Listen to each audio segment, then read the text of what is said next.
Adrift in the Unknown by William Wallace Cook. Lost, strayed, or stolen. There could be no more fitting introduction to this most amazing narrative from the pen of James Peter Munn than that article in the Morning Mercury. Munn, it is no breach of confidence to inform the reader, was a reformed burglar.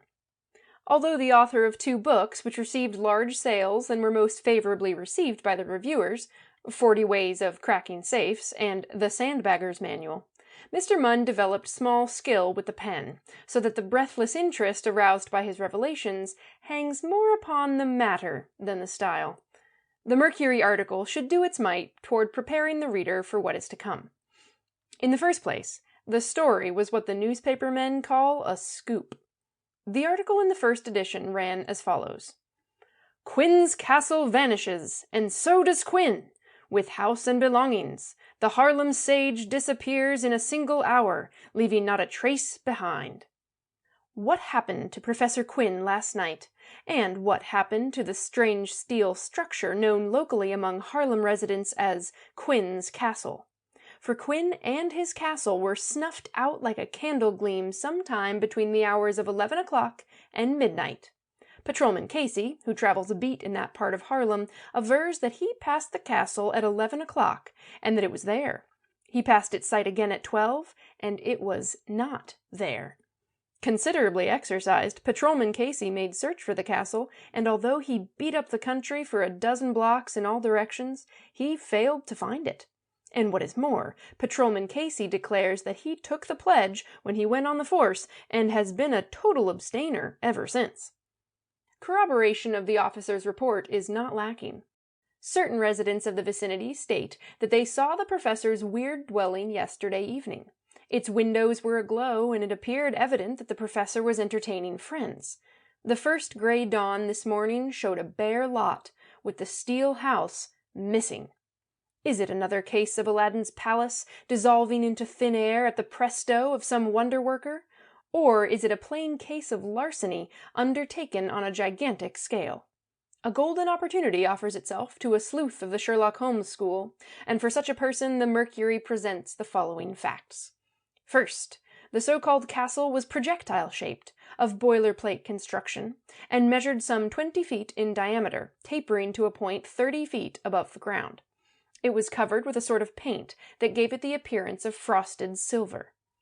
Second, there is much low shrubbery surrounding the site of the castle, and if the castle had been blown down and rolled from the ridge it stood on into the river, there would have been left evidence in plenty of such disaster. Note, the castle certainly weighed 5 tons, possibly 5 times that. Nothing short of a cyclone could have budged it, and there was hardly a breath of air stirring the whole night long. Third, Professor Quinn, ever since he erected his steel house and moved into it, has been regarded as mildly insane.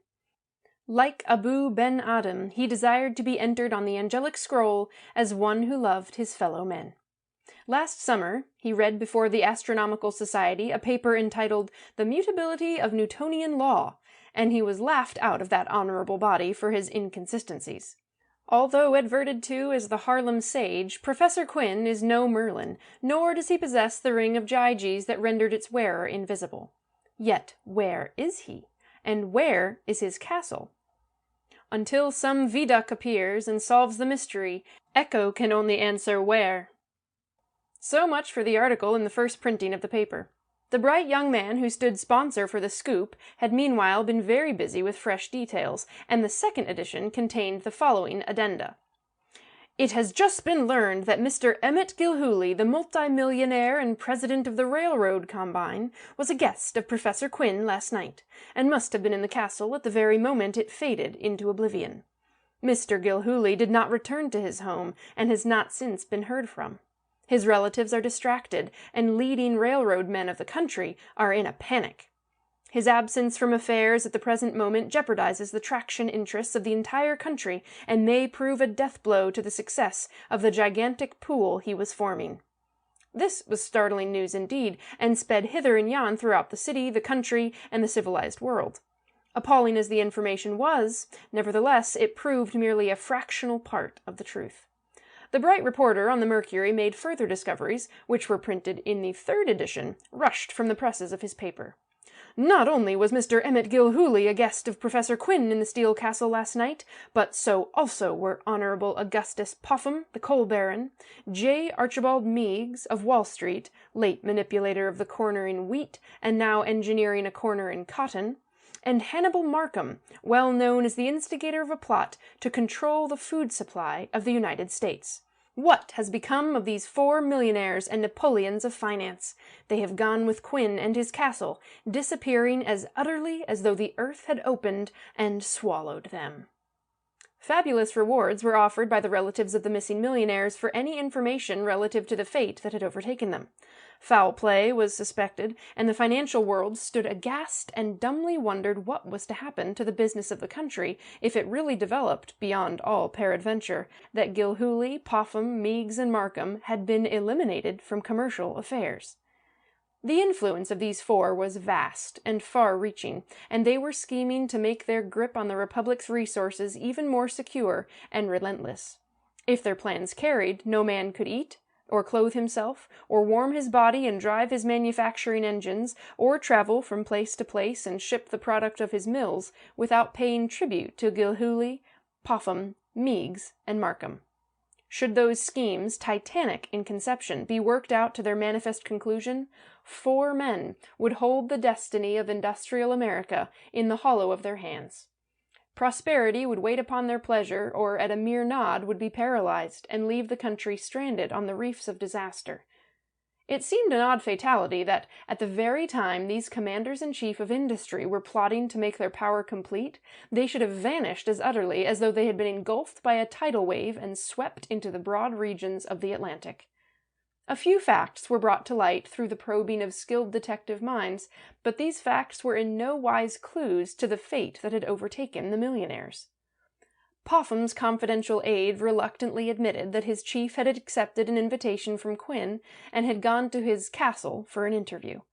Quinn professed to have made some discovery or other which, he declared, would make coal a useless commodity so far as human needs were concerned. Popham, while laughing at Quinn's pretensions, was nevertheless secretly worried. Anything that threatened the success of the coup which was being engineered by himself and his 3 confrères was to be dealt with decisively and without loss of time. In the case of Meigs, Markham, and Gilhooly, there was no confidential aide to offer testimony, for these bright, particular stars of high finance had placed a limit on the confidence reposed in their secretaries. Nevertheless, the probing minds at work on the case developed the extraordinary fact that these men, no less than Popham, had visited Quinn at the latter's request. A spirit of scoffing investigation animated them, but they were prepared to see with their own eyes and hear with their own ears whatever Quinn had to show and to say. If anything that militated against their projected coup was brought before them, they would proceed to lay the spectre forthwith. Strangely enough, the shrewdest of the detectives failed to connect the disappearance of the millionaires with the comprehensive plans they were forming, and which could not be carried out except by the plotters in person. Other rich men of the country, who were wont to trim their sails in accordance with whatever wind blew from the offices of the 4 in Wall Street, were already shifting affairs to lay a course that would give them the best headway against the projected new order. This sudden disappearance of the powers to which the lesser rich looked for guidance left them becalmed in an uncharted sea. The middle class, long accustomed to being mulcted right and left, accepted the astonishing situation with equanimity. So far as they were concerned, Gilhooly, Popham, Meigs, and Markham were abstract generalities, merely names to conjure with. For years the middle class had paid for the conjuring, and had been taught to look calmly into the eyes of what they had come to believe was the inevitable. If their annual outing to the seashore or the mountains cost too much, they could stay at home. If the butcher, the baker, and the grocer ran prices too high, some of the luxuries could be cut out. If anthracite went to $20 a ton, they would heat fewer rooms, and if clothing became too expensive, there would be fewer suits and gowns to wear. By a little self-denial, the middle class could also trim their sails to any gale that blew. They were used to it. With the poor, it was different. They were already down to bedrock in the way of self-denial. No sooner had it drifted through their brains that the influence of Gilhooly, Popham, Meigs, and Markham had been blotted out than they lifted their voices in praise of the blessed event. Their situation had been bad enough, and any change among the vaguely understood causes presiding over their affairs could hardly be for the worse. The detectives, feeling that they were at work on a particularly complex case, hampered themselves by looking for complex causes.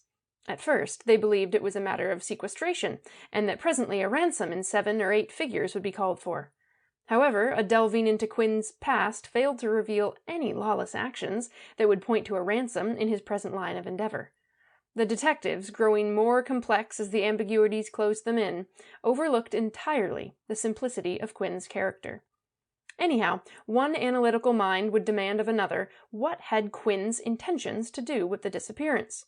That was a positive reality, and although it was surmised, it was not definitely known that Quinn himself had had anything to do with it.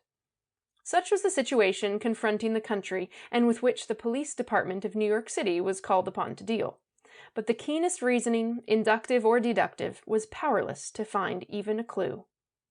The tremendous mystery might have remained a mystery until this day, had it not been for the narrative of James Peter Munn, now, for the first time, given to the world. An uninvited guest.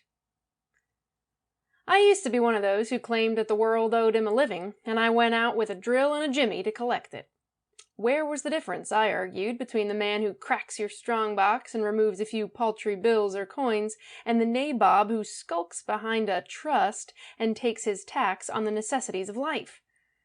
This was pure sophistry, of course, but I became wedded to it in early life, and that I escaped a suit of stripes and measurement on the Bertillon system is due entirely to my experiences with Professor Quinn.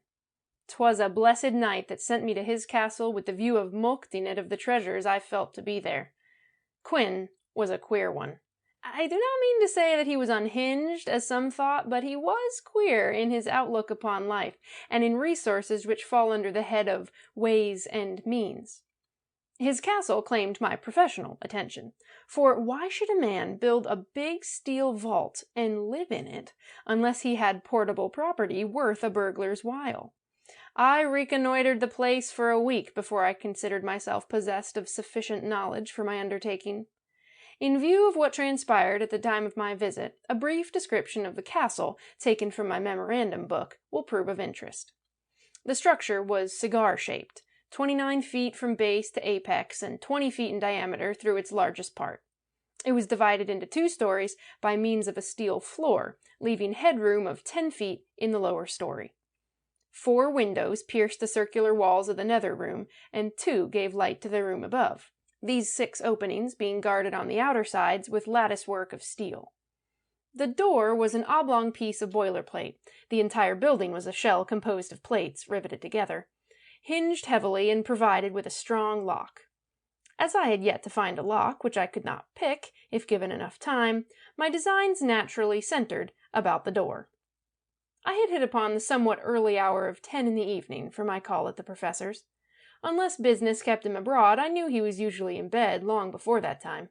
If he chanced to be out, so much the better for the success of my foray. After the patrolman had passed, I crept through the bushes and was soon busy with the lock on the steel door. It yielded with much less resistance than I had anticipated, and I was quickly within, flashing my bull's-eye lantern about me.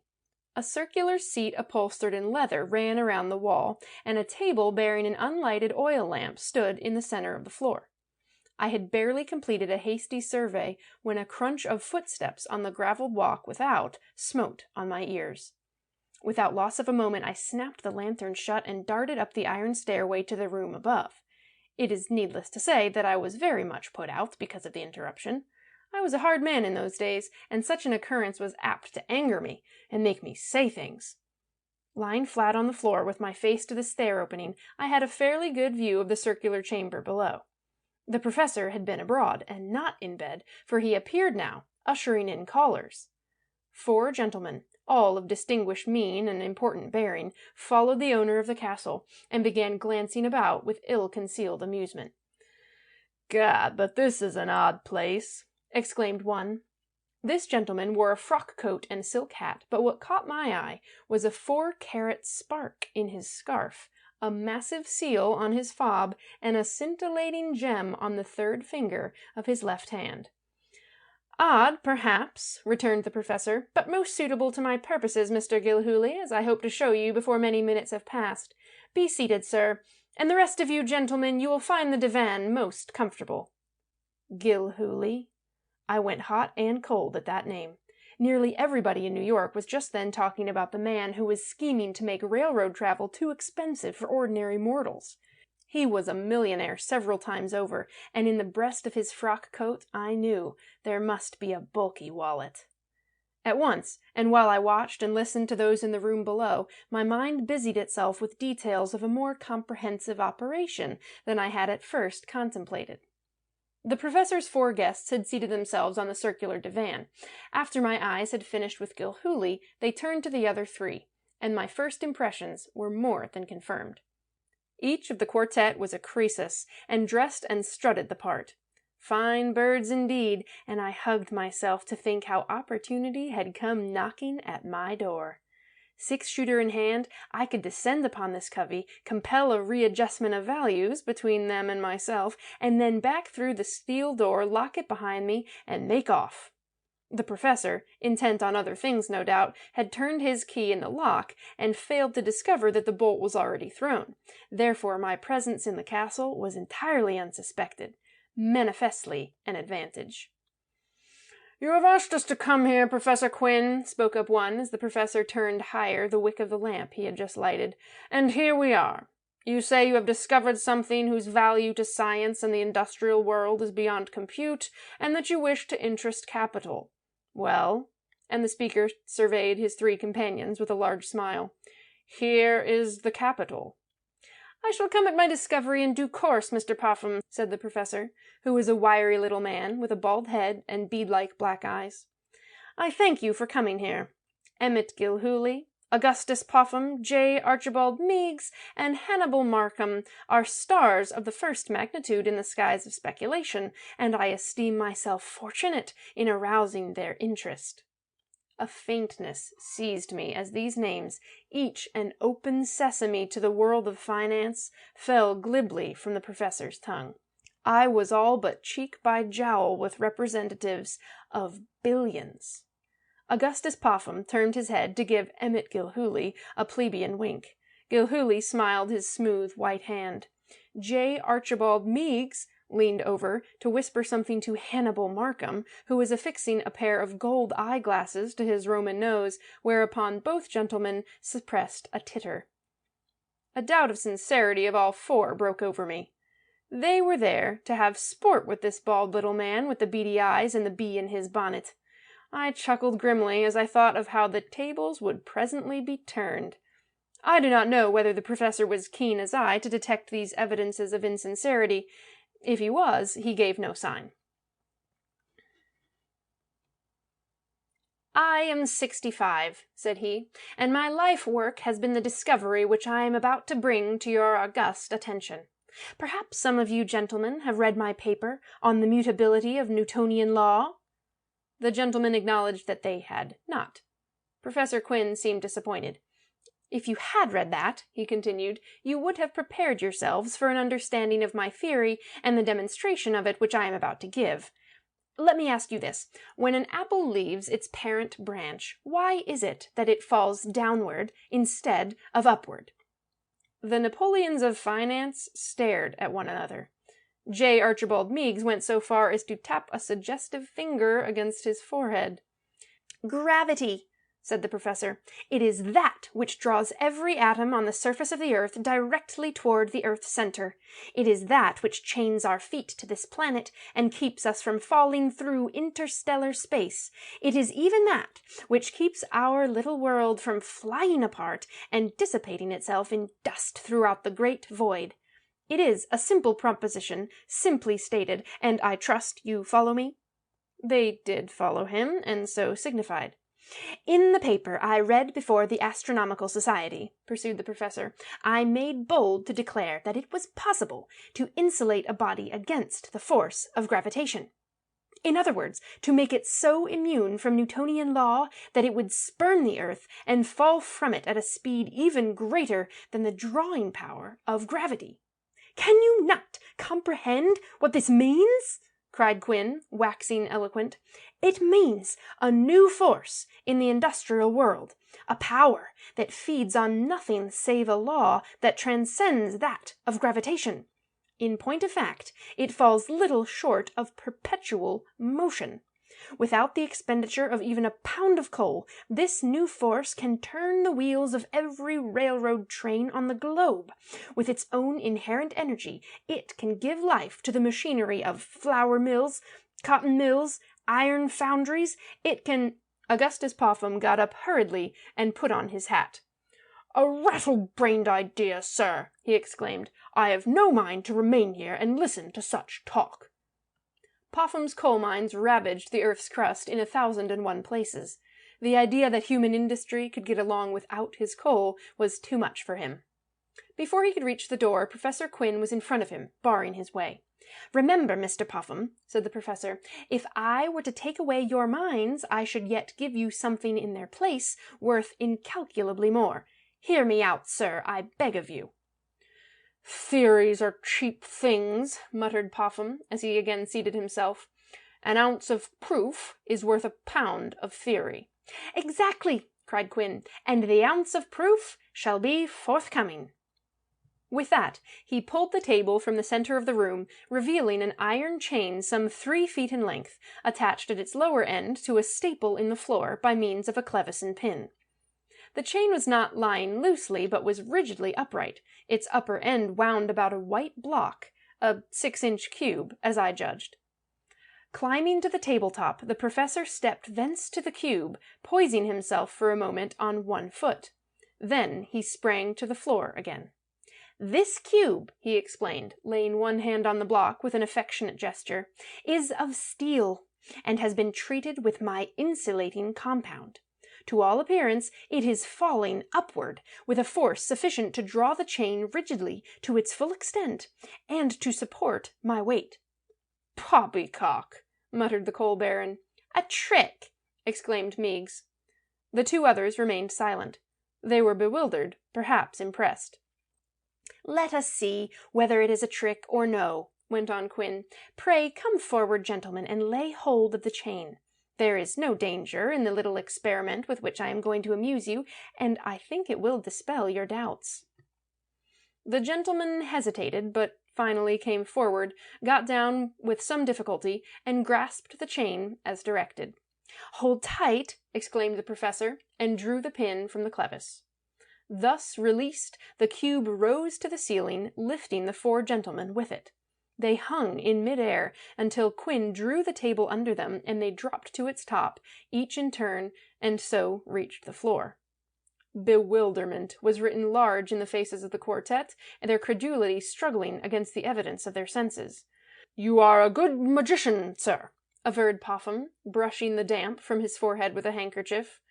"You could make your fortune as an entertainer," declared Gilhooly. J. Archibald Meigs chewed briskly on an unlighted cigar, while Hannibal Markham kept his eyes on the cube and dangling chain, like one fascinated. "It is the fate of a man who makes startling discoveries to be classed among disciples in black art," observed Quinn calmly. "What is the hour, Mr. Gilhooly?" he asked. The head of the railway pool consulted his repeater. 11:14, he replied. "And high time I was going," added Popham. "Just a few minutes more," said the professor. Going to the wall behind him, he caught a small lever and turned it over as far as it would go. The castle vibrated slightly, communicating a perceptible swaying motion to the pendant chain.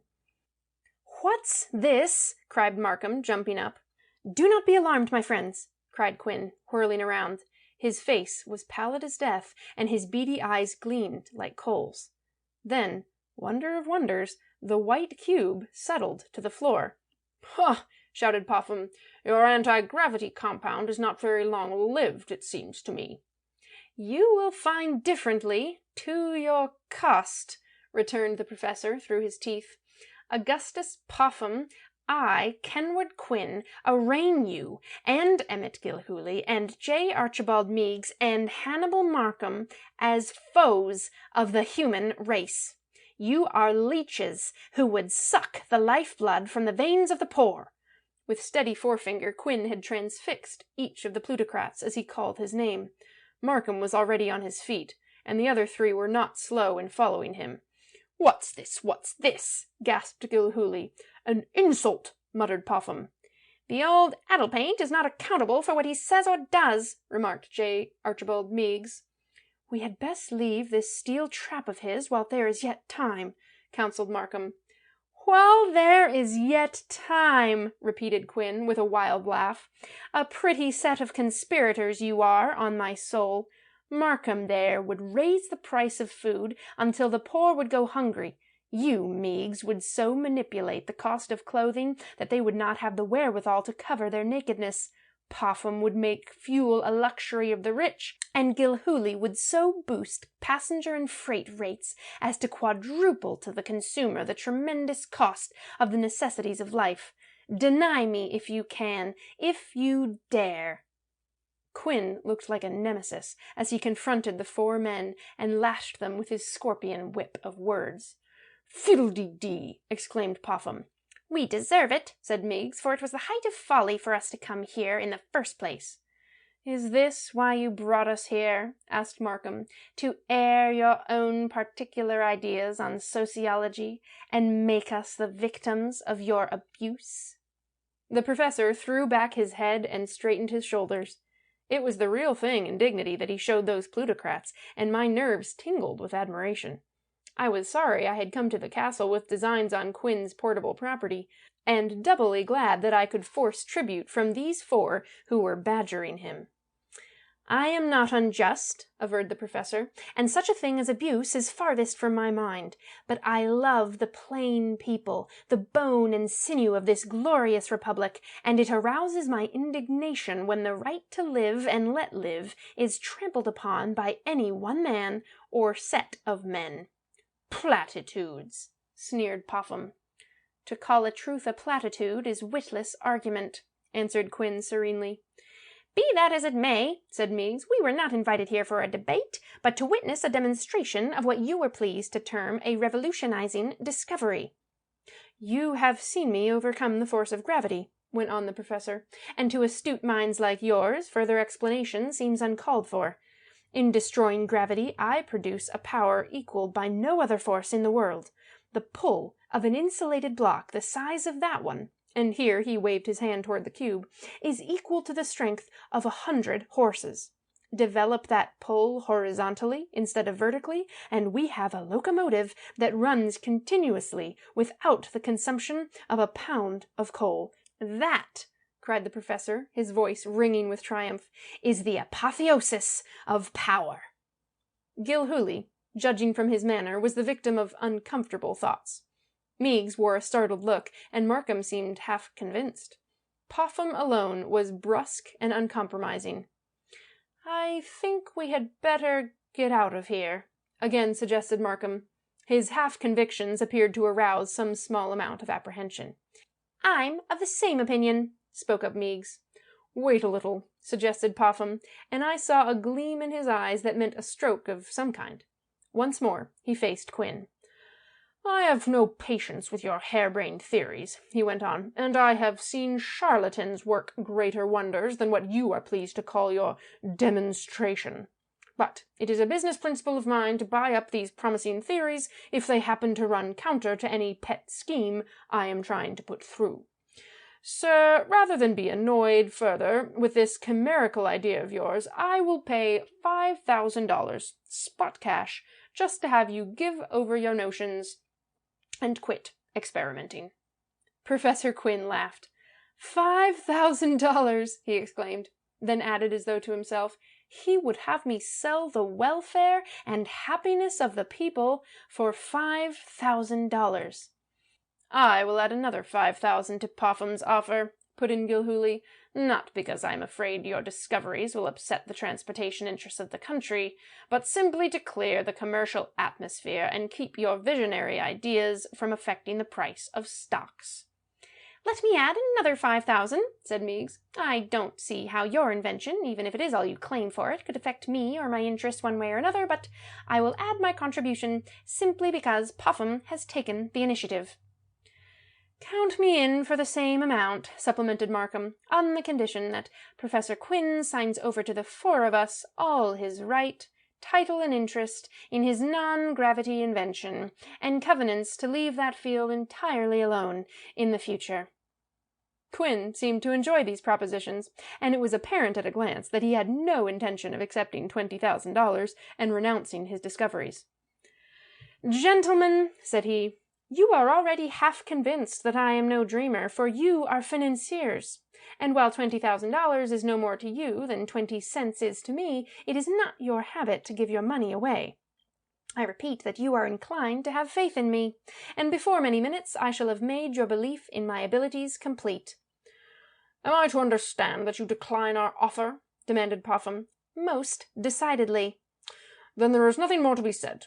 Come on, gentlemen," and Popham started toward the door. "A moment more, if you please," requested the professor. "Not another second," cried Popham. "Our offer is withdrawn, and if your so-called discoveries amount to anything, we shall find other means for making them ineffective." I had been interested in proceedings to an extent that had all but caused me to forget my purpose.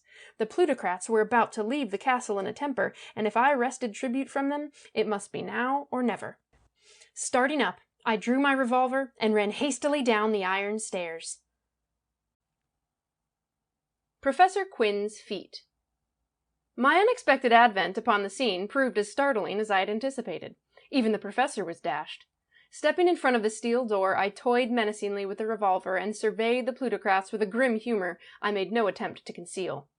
At that point of my life, inspired by the sophistry to which I have already adverted, I was a cool and dangerous man.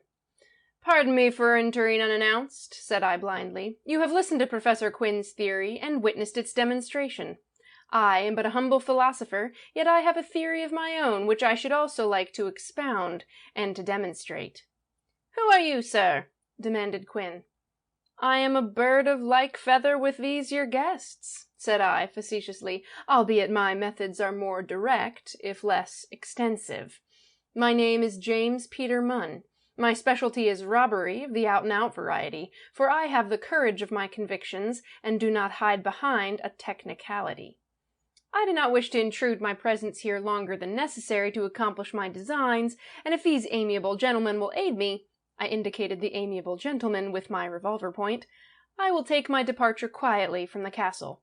But," and here I scowled blackly, "some trust or other will be minus its guiding power in case any resistance is attempted." The threat was sufficient, and the usual sunny smile returned to my face as I added, "Mr. Gilhooly will advance to the table, spread his handkerchief upon it, and lay thereon his watch and fob, the ring on his finger, the Kohinoor in his tie, and the wallet in the breast of his coat. It is my theory that one thief has the right to take from another property that does not belong to either of them. It is Mr. Gilhooly's privilege to give the first demonstration. Fidelity to truth forces me to chronicle the above speech. The éclat with which I made it is far from me now, as I pen it verbatim. There are speeches in life which we could wish unsaid, and this one of mine I would give much to consign to the limbo of things unspoken. Reformation has worked wonders in me since that evil time. I will say for Mr. Gilhooly that he was alacrity itself in carrying out my command. His hands trembled a little as he placed his belongings on the handkerchief and knotted the four corners over the plunder, as I requested. The professor, smiling strangely, sank down on the divan and watched proceedings with twinkling eyes. His manner filled me with a foreboding I tried not to manifest. "Evidently this amuses you," cried Gilhooly in anger, his snapping eyes on the professor. "Your inference is correct, Mr. Gilhooly," answered Quinn. "I am profoundly amused. It is all so unexpected, so dramatic, and so useless." "By God, sir," cried Popham, "I see more in this than a desire on your part to interest capital in a fake discovery. There is a plot here, gentlemen," and he turned to the other three. "Our folly in allowing ourselves to be lured to this place was stupendous. I make no doubt but that there is a plot here between this man Quinn and this thief. Quinn gets us in the thief's power, and the thief does the rest." "A pretty scheme," snapped Meigs. "Clever, very clever," put in Markham. "And successful, too," growled Gilhooly with a regretful look at the plunder on the table. "But there will be a reckoning. When we are once clear of this place, we can set the police at work." I was surprised at the way Quinn took this talk. He continued to smile, and was in no way ruffled. "You're wrong there," cried I, hot and indignant. "Professor Quinn hath nothing to do with my being here. I've had my eye on this castle for a long while, and I let myself in, just before you came, hoping to make a haul and get clear. You interrupted me, and I stowed myself away upstairs. From what I saw and heard, I must say that it is a pleasure for me to turn my back on Professor Quinn's property, and to give my entire attention to you four." "Mr. Munn," said Quinn, "how long have you been engaged in this business?" "For some years now, sir," I answered. "You were honest once?" "Every man is born honest, if it comes to that. I used to work in an iron foundry, but the works were taken over by a combination, and a lot of us were thrown out of employment. There was nothing for me to do but beg, and I'm above that. This came handiest, and I went into it. I like the business. Matching one's wits against the law keeps one constantly in the midst of alarms, so to speak, and I like excitement. And I have ability, for never have I yet worn the stripes or learned the lockstep. I have written some on the subject of my vocation, in the hope of beguiling others into the work." "A dangerous man," muttered Gilhooly. "What are we coming to?" clamoured Popham. "Here is a thief who is actually proud of his profession, and who actually writes books about it." "Merciful heavens!" gasped Meigs in horror. "I feel sorry for my country when it produces such men." We are tottering on the verge of chaos," added Markham in a stage whisper. I laughed at all of this, for I enjoyed it hugely. "Spare yourself any needless worry about me, gentlemen," said I. "Look to home, and you will probably find enough there to fret your consciences." Professor Quinn continued to take pleasure out of the queer situation. "I can honor a man like Munn," said he, "where I am tempted to despise men like you, Gilhooly, Meigs, Markham, and Popham. As Munn said, he has the courage of his convictions. He does not take from the poor, for in the very nature of things he cannot. His loot comes from those who are able to lose it, while you are vampires, and sapping the very life-blood of the nation. You are all criminally deluded, although, perhaps, doing what you conscientiously believe to be exactly right. Would to heaven," and here the professor grew suddenly sincere and intensely earnest, "that something would conspire to open your eyes to the exact truth. But I have despaired of that, and I am trying, in my own feeble way, to meet the present emergency." "You are either a fool or a madman," cried Popham. "A rattle-brained zealot," chimed in Meigs. "You are the one who should see things differently," said Markham. "You preach a doctrine which you fail to apply personally." "Enough of this talk, gentlemen," I interposed. "My situation is precarious, and I must ask you to hurry a little." "Sir," shouted Popham, levelling a forefinger at me, "I shall see you properly jailed for this. Why, you miserable footpad, I can—" "Save your breath," I interrupted tartly, meeting his forefinger with the muzzle of the pepper-box. "Lead is no respecter of persons. One of you has called me a dangerous man. I am all of that, and desperate. Mr. Popham, you saw how Mr. Gilhooly carried out my orders. You will proceed in the same manner, and without further loss of time. In 5 minutes, I must be out of here." He started to argue the point with me, and I allowed my forefinger to flex, ever so slightly, upon the trigger. That was enough. A man values his life in a direct ratio with what he considers his importance. Therefore, the esteem in which these 4 millionaires held themselves must have been overwhelming. The Honorable Augustus Popham finally yielded up his personal property with the same readiness that had characterized his friend. Hannibal Markham followed him, and after Markham came J. Archibald Meigs. I had a pleasant word for each as I marshaled the 4 bundles, strung them on the fingers of my left hand, and backed toward the door, which was a few paces behind me. "When a good general beats a retreat," said I, preparing to pull open the door and let myself out, "he places as many obstacles in the path of the pursuing force as possible. When I leave, therefore, I shall lock this door on the outside." I was watched by the plutocrats in philosophical silence, by the professor with a geniality that nothing seemed able to shake. I had spared Quinn because he was a friend of the poor, as I had discovered, and I had been poor myself some 15 minutes back. "Goodbye," said I airily. "Au revoir," answered the professor. "Look well where you step." I threw open the door with a laugh. The laugh faded into a shout of terror.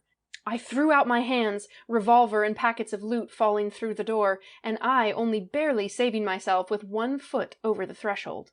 The horror that gripped me then is such a horror as comes to a man but once in a lifetime. My brain sickened and chilled, my heart all but stopped its beating, and my limbs grew rigid.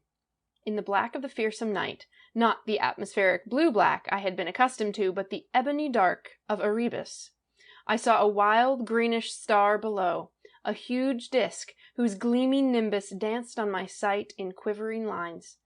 Half crazed, I flung back into the room and fell groveling to the floor, my ears echoing with the professor's merriment and the startled exclamations of the 4 men I had robbed, all to no purpose. Presently I sat up, rubbing forehead and eyes. The professor stood in the open door, gloating over the vista below. "Come," he called, beckoning to the huddled quartet at the other side of the room. "Come, Gilhooly, Meigs, Popham, and Markham. Come look down upon the scene of your feverish activities. You were plutocrats there, more powerful than kings. Here you are no more than shoulder-high with me and yon muddled thief on the floor. You have been snatched from the scene of your pernicious labors, exiled into planetary space, where you will be powerless to work further evil. I have not lived in vain, for this is the triumph of my career." Slowly Meigs disentangled himself from the mute group by the opposite wall and crept on all fours to the threshold that overlooked the void and the greenish star. He recoiled with a yell, then, maddened by what he had seen, he leapt erect and tried to hurl himself out into space. "Fool!" cried the professor, laying hold of him and struggling to keep him back. "Would you become a satellite of this 20 by 30 planet? We are beyond the atmosphere of the earth. Look! See the 4 packets of loot and the thief's revolver." He pointed through the door, and the bulging handkerchiefs and my 6-shooter were abreast of us, hanging in space, turning slowly, weirdly, a sight to upset the strongest mind. Gilhooly jumped forward, gave vent to a maniacal laugh, then crumpled down on the floor.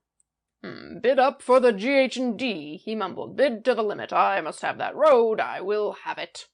"Brace up, Meigs," said the professor sharply, pulling the key from the outer side of the lock, slamming the door, fastening it, and putting the key in his pocket. "Take care of Gilhooly, man. His mind falters. Heavens, are you all mad? Are your keen minds, unshaken in the contemplation of vast deals for the enslavement of the poor, so quick to break? I had thought better of you than this." Meigs, as white as the spotless linen that covered his breast, advanced upon the professor. He tried to speak, but without success. At last, with a supreme effort, the words came. "Madman, what have you done?"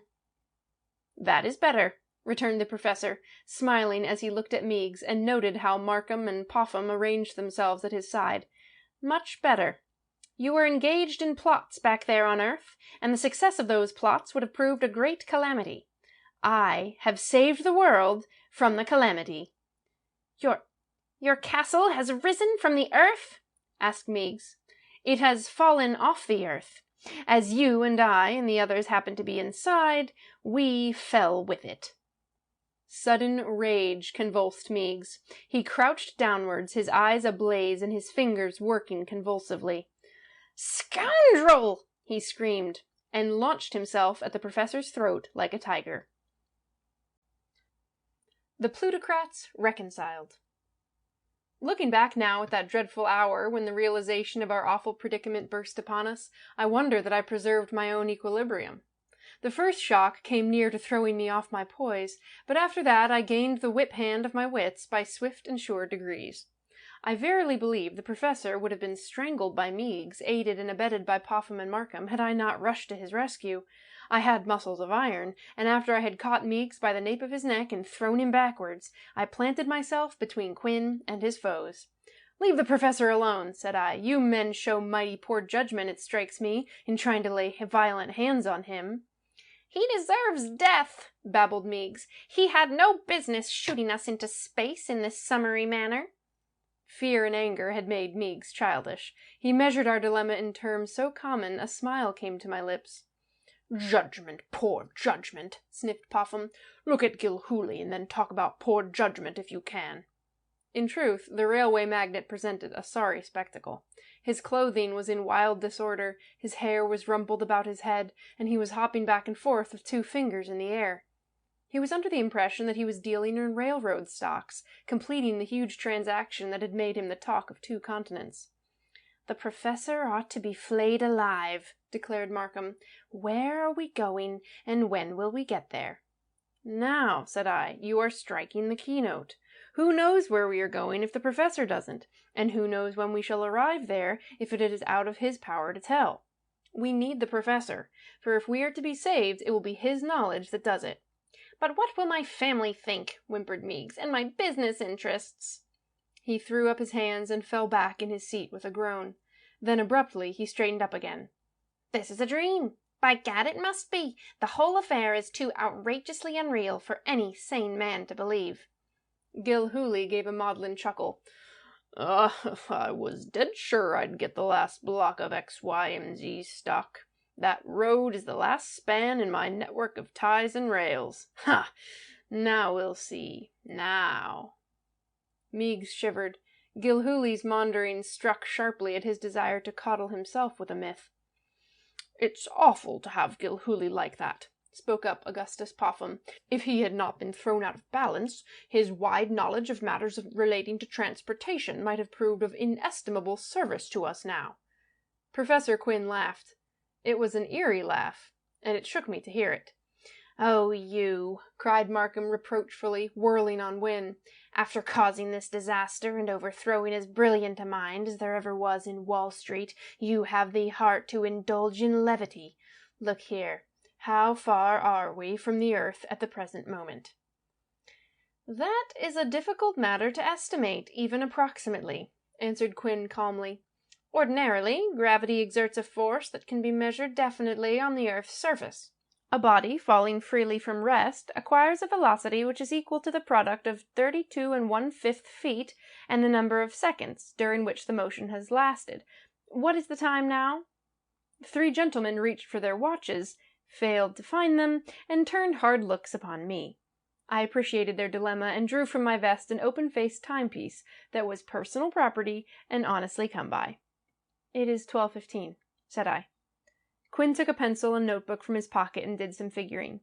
"We might be a little more than 2 miles from our native planet," said he, "but—" "Only 2 miles!" cried the 3 exiles in chorus. "You can take us back, sir," said Popham, who had been pacing the floor nervously. "Shut off the power to this infernal machine, and let us drop back to where we belong. 2 miles is no great matter. Your castle is a slow freight compared with some of Gilhooly's express trains."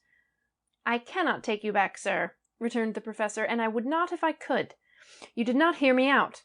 The law of velocity, recited for your benefit a moment ago, does not measure the speed of this car." "No," murmured Markham. "Decidedly not.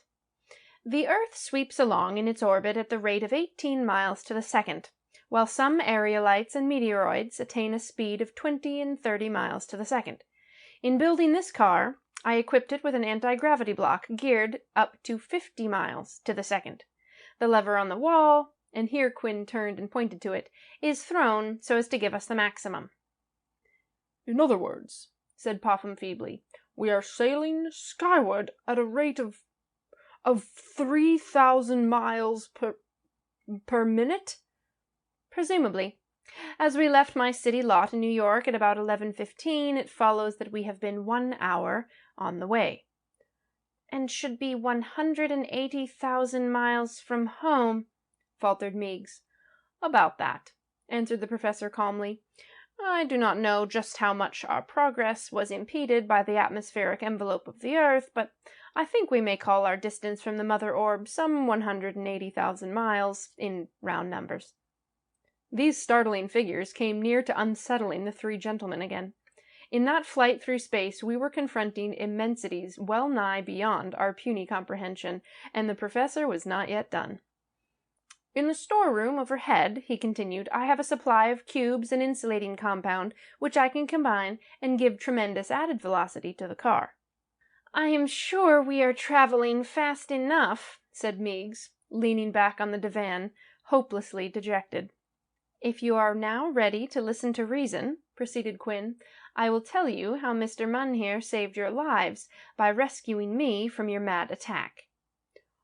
"Our lives, forsooth!" exclaimed Markham bitterly. "Of what value is life to us, situated as we are?" "That is one way to look at it, of course," rejoined Quinn caustically, "but I did not exile you into planetary space for the purpose of wiping you out of existence." "You might as well have done so," said Popham severely. "That is what this harum-scarum plot of yours amounts to in the long run." "You may not care to learn how I am preserving you at the present moment," continued Quinn, "nor how I shall do so in the future, yet I will tell you, so that you may understand how much you owe to Mr. Munn's foresight and courage." I was beginning to entertain a high regard for Quinn, in spite of what he had done. He may have been laboring under terrible delusions, but his resource certainly commanded respect. "To my forethought," he continued, "is due the fact that you are breathing oxygen at this moment, and had I not invented a liquid which fortifies animate or inanimate bodies against heat and cold, our rush through the atmosphere of the earth would have incinerated this car and its contents, nay, would have caused it to explode and settle back on our native planet in impalpable powder." These were things that none of us, aside from the professor, had so much taken thought of. My respect for him was growing into something like awe, and I fancied I detected traces of the same sentiment in the other three.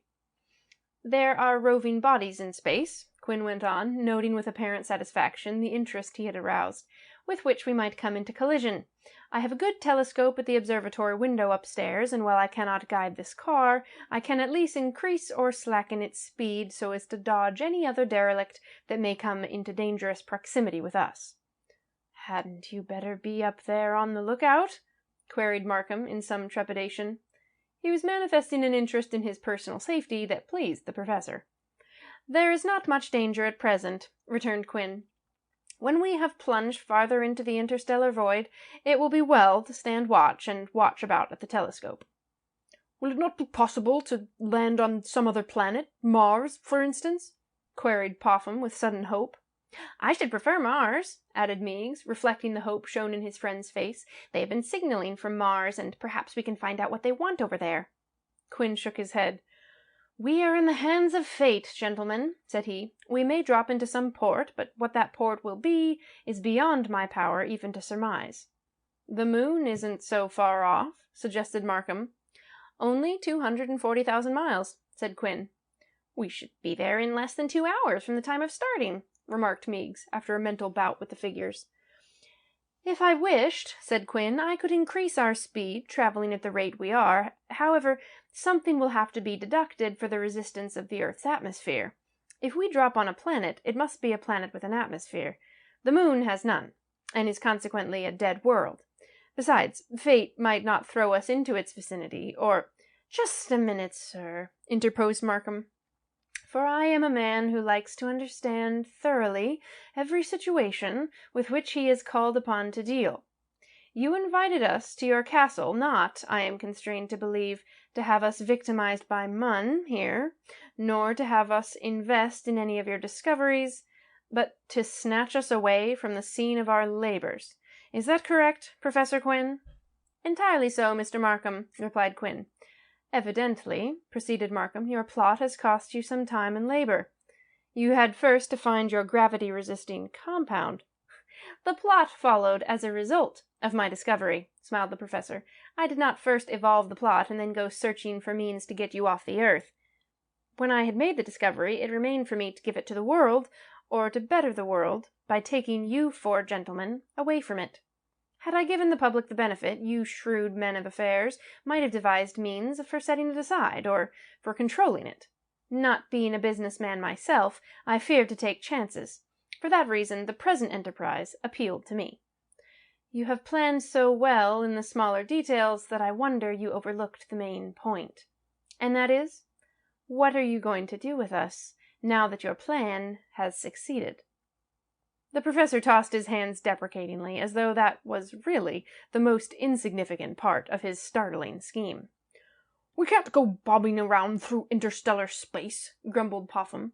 "I don't relish the idea of being cribbed, cabined, and confined in a steel room indefinitely. I should go mad from the very thought."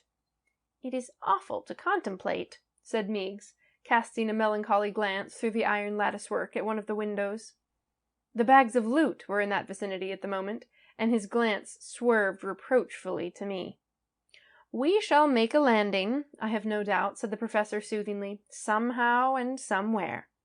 "By God, sir," cried Popham, bringing his fist emphatically down on the table, "I don't like such a hit-and-miss way of doing things. Whenever I set out to accomplish anything, the goal is always clear in my mind.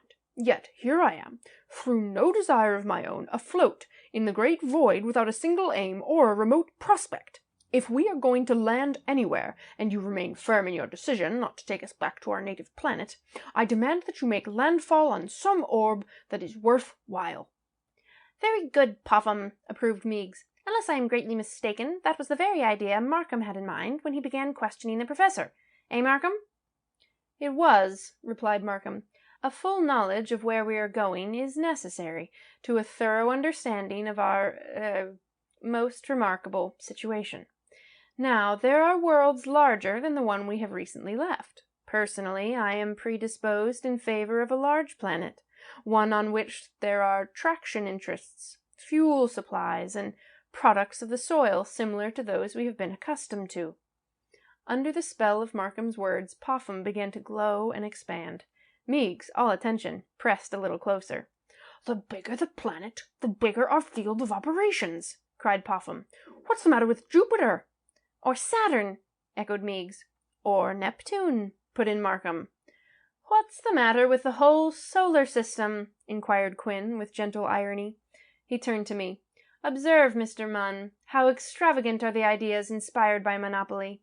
These gentlemen are hardly started on their journey into space before they forget the business interests, the friends, and the environment they are leaving behind, and begin planning the commercial conquest of the stars." He shook his head forebodingly.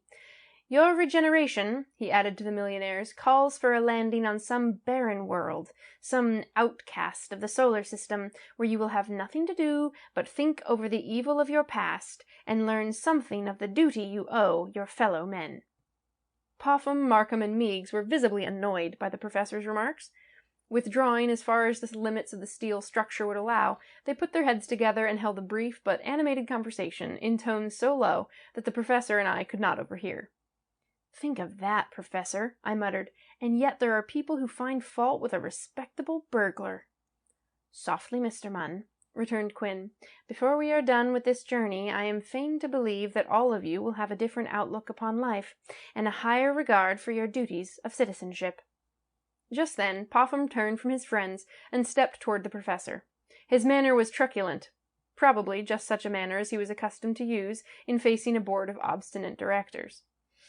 "If you will not return us to our native planet, Professor Quinn," he said sharply, "then we shall stand upon our rights. We are unalterably opposed to landing upon any orb whose diameter measures less than—" At that instant a most astounding thing happened. The car ducked sideways, throwing the whole structure out of plumb. Loose articles began to drop from shelves and other places to slide across the floor to the lowest point. By a quick movement I saved the lamp and braced myself in an upright position. Cries of terror went up from Markham, Meigs, and Popham. "Where's Gilhooly?" shouted the professor. He was answered by a wild yell from overhead. "He's in the storeroom!" cried Quinn. "Follow me with that lamp, Munn! Quick!" The professor rushed for the stairway, and I made after him with what speed I could. Traveling sunward. There never lived a man, I suppose, who did not, at some time or other in his career, submit to his veracity to question. A reformed burglar, therefore, although animated by the most disinterested motives, can scarcely hope to escape the shafts of the incredulous. Although well grounded in the science of crackmanship, and with some store of legal learning as to alibis and so forth, my mind was as empty of astronomical lore as a drained bottle. The professor's sayings were jotted down in a sort of commonplace book at a later day when leisure offered. Memory may have played me false in some few minor points, but in all of major importance this narrative is to be taken with the same sincerity in which it is written. I ask no more of the reader than that, and if he is not averse to strolling through unfrequented ways, touching elbows with a man who has a past, we shall get along famously. To return, then, to the steel car, and the obliquity it suddenly presented to the direction of its course. Startling disclosures had somewhat obscured Gilhooly, and he had vanished from the lower room without being missed. For a man of 65, the professor was very agile, and he took to the winding iron stairway 2 steps at a time.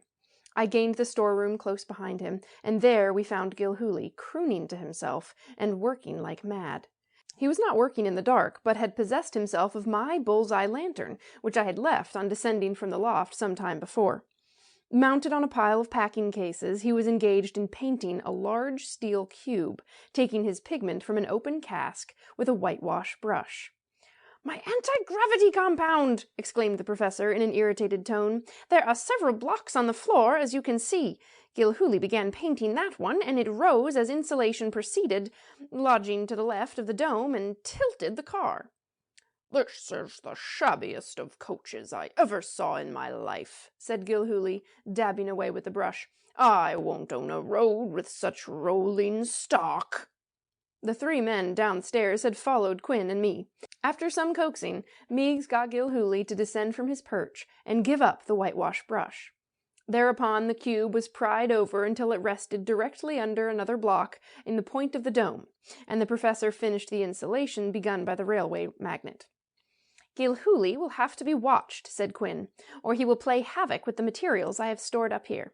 He has wasted at least a quart of that anti-gravity mixture, and it is worth its weight in gold. Nay, it is worth more than that, for after this supply is exhausted, there will be none to be had for love or money. Our rate of speed has been multiplied by 2, and we are rushing through space with frightful rapidity. There is my telescope," and the professor pointed to the instrument which stood beneath the window in the sloping roof of the car. "Suppose Gilhooly had demolished that? Or what if he had wrecked the oxygen vat, or the anti-temperature reservoir? Gentlemen, I shudder to think of what might have happened." The professor sank down on a copper tank and brushed his perspiring brow with a bandana handkerchief. I placed the lamp on a box beside the bull's-eye lantern and reclined on a bale of something or other that lay conveniently near. Meigs and Popham dropped down on a packing case with Gilhooly moored between them, and Markham took up his station on an overturned cask. The loft of the car, stored as it was with odds and ends of science, together with a supply of provisions made ready for us by the far-sighted and wonderful man who was conducting this select party into the unknown, was an object of deep solicitude and interest. Out of a desire to tag the various materials understandingly, I lifted the lid of my curiosity and let out a few questions. "If I mistake it not," said I, "you mentioned this anti-temperature material once before. What is it, Professor?" "A liquid," he answered amiably. "As a discovery, it is outranked only by my anti-gravity compound. An ounce of the fluid in a bath renders the bather impervious to heat or cold, keeping in the animal caloric and keeping out all other extremes of temperature. Some of the mixture was incorporated into the paint with which this car is coated. Yonder is the water receptacle," and the professor nodded toward a large tank opposite him. "With economy, the supply in that reservoir will last us several months. The food I have provided is of the ready-prepared kind, mostly in tins, with an alcohol lamp for the brewing of tea, coffee, and chocolate. During this hegira into infinity, I have omitted nothing, gentlemen, which will minister to your comfort." "You are a very able man, Professor," acknowledged Popham. "How long have you been planning this little excursion?" "Ever since I began erecting what the Harlemites were pleased to call my castle," smiled Quinn. "The plan was conceived at the time the success of the manipulations of yourself and your friends seemed assured." "It was your purpose to foil the speculative gentleman," I struck in, "and so come to the aid of a long-suffering public?" "You hit off the matter finely, Mr. Munn," replied the professor. "That was my purpose." "Could not your anti-temperature mixture have been donated to the poor with beneficial results?" "It is altogether too expensive for general use. I will not conceal from you, gentlemen, the fact that we are falling sunward. If we make landfall on a planet where the heat is several hundred degrees beyond our earthly powers of endurance, the mixture in question will preserve us." "Falling sunward!" exclaimed Markham. "It was hard upon midnight when we left the earth. If my school-day learning is not at fault, the sun, at the hour of our departure, was on the opposite side of our planet. How, then, does it happen that we are falling toward the great luminary? Bravo! Cried the professor, vastly pleased. I am glad to see, Mr. Markham, that your intellect has not suffered a total eclipse by the demands of commercial supremacy. Night is the result of one of Earth's hemispheres being turned from the sun, and, the other things being equal, we should now be falling toward the outer limits of our solar system. But, if I may use the term, the castle was not aimed for a direct fall from the Earth's crust. We dropped at a very sharp angle, and the influence of the sun has attracted us still farther out of a straight course. I trust you follow me?" The 3 millionaires understood the situation, but judging from the expression of their faces, the knowledge brought keen disappointment. "There are only 2 planets between the Earth and the sun," observed Markham. "Mercury and Venus, if I remember rightly." "Both insignificant," grumbled Popham. "Venus is about the size of our own planet, gentlemen," said the professor. "However, it has long been supposed that there is another group of planets between Mercury and the sun, among them a little world called Vulcan, which—" "That does not interest us," cut in Meigs. "Sunward the planets are smaller, but they get larger as you go the other way." "Larger, but less dense," expounded the professor. "As I was about to tell you a moment ago," pursued Popham, "Meigs, Markham, and I have decided that either Saturn or Mars would about fit the bill so far as we are concerned. There are lights on Mars, which, as we figure it, presupposes electricity, and electricity means civilization to a degree that can afford us a promising prospect. Then again, there are canals on Mars, and if canals, certainly water transportation. Transportation problems of any sort will interest Gilhooly. Indeed, we are prone to think they would bring him back to his normal poise. Saturn, on the other hand, has rings, and such a condition might afford opportunities to wide-awake men, such as are unknown anywhere else in the solar system. Take us to either Mars or to Saturn, Professor Quinn, as you may find it most convenient. We demand it." "It is impossible to do anything of that kind, Mr. Popham," returned the professor decidedly. "The influence of the sun upon our course is too powerful." "Are we to understand, then," cried Markham, "that we are compelled to put up with either Mercury or Venus?" "Even there, gentlemen, we have no choice. We are in the grip of circumstances, and must perforce accept whatever fate throws our way. Possibly we shall become a satellite of the sun, revolving around and around it. Quinn's planet, the smallest of any in the great system." Although I felt drowsy, I aroused myself with an effort, and kept sharp eyes on the professor's face. I do not think he was in earnest, but merely talking to see what effect his remarks would have on the 3 millionaires. "Corner, corner, corner," babbled Gilhooly. "Make a corner, corner everything." Markham dropped his face in his hands. Meigs bowed his head, and I saw a shiver run through Popham. "Egad," muttered Popham, "this castle of yours, Quinn, is little short of a steel tomb. Inasmuch as we are safely interred, what's the use of living? Gilhooly is the only fortunate one among us, for his reason is shattered, and he cannot realize what he is facing." "You are talking less like a man now, Popham," reproved Quinn, "than like a driveling idiot. While there's life, there's hope. How many brilliant minds have been overthrown as a result of your manipulations of stock in Wall Street? How many bright futures have been wrecked by an adverse trend of the speculative market?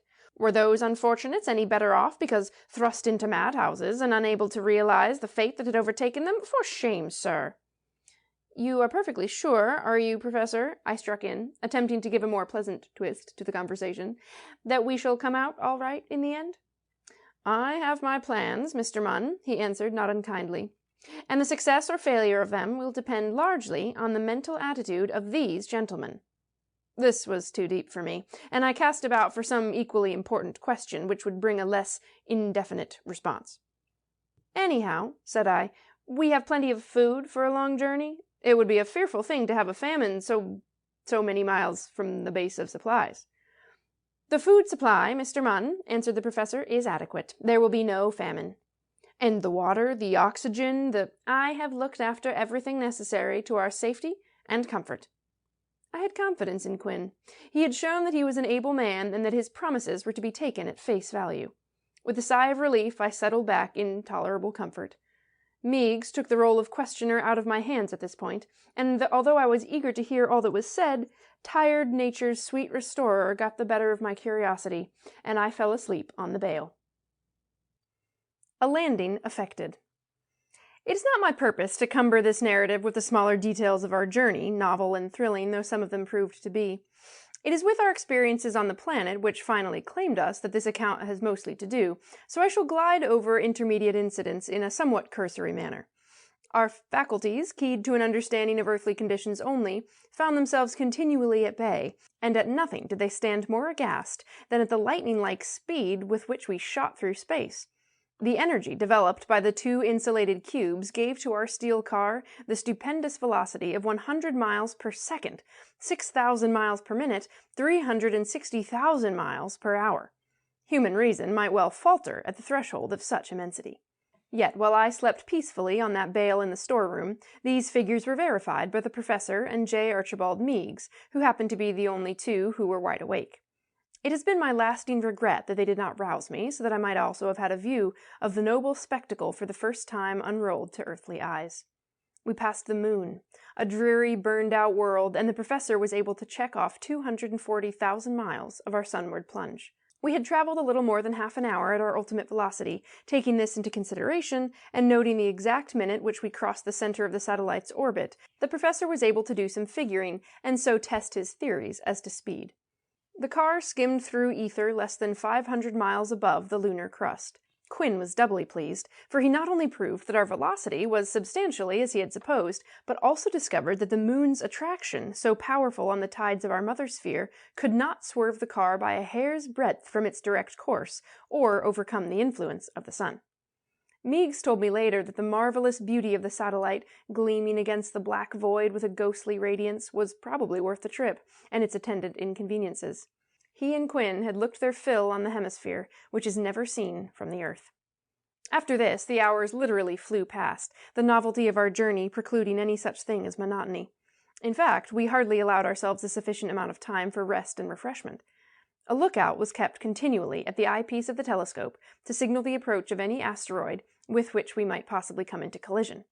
Only once did this danger threaten us, and then, as may be supposed, it was the professor who proved our salvation. The lever in the wall of the lower or living room of the car communicated with screens, ingeniously arranged for shutting off the power of the anti-gravity cubes. By lessening our speed, the professor suffered the asteroid to cross our course, our car ducking through the luminous trail that swept out behind it. Night reigned around us constantly.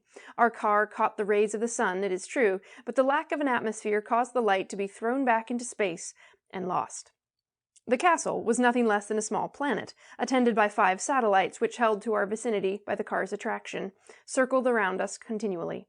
These satellites were the 4 knotted handkerchiefs containing the tribute I had levied upon the plutocrats, and also the revolver, which had assisted me in the work. These objects went through varied phases, exactly as more pretentious satellites would have done. It would be difficult to describe my feelings as I watched them from the car windows. I am prone to think, at the present writing, that this lost booty, waxing and waning under my eyes, planted in my nature those first seeds of regret, which finally grew into a reformation. I recall a conversation that I had with Markham, while I sat with my eye at the lower end of the telescope, watching for stray asteroids. The millionaires had given me to understand that I was not in their set. Circumstances over which they had no control had brought us together within the narrow confines of the car, but no social barriers had been leveled. Occasionally, the novelty of our situation and the consequent excitement would cause one or other of the wealthy gentlemen to forget the gulf that yawned between us. This attitude of the magnet afforded me a good deal of innocent enjoyment.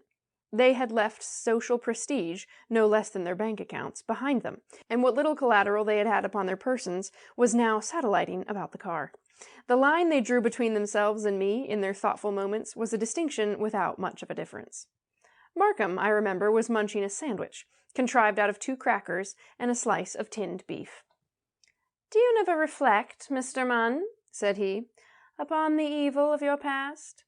"When a man writes books, which are mainly drawn from his own experience, Mr. Markham," said I, "he has to go into his past pretty exhaustively."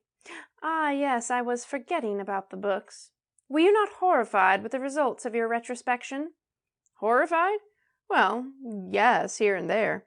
I lost a big haul once through the breaking of a jimmy, and I was horrified to think how any dealer in burglars' kits could have foisted such an unreliable instrument upon a well-meaning cracksman." Markham gazed at me dazedly.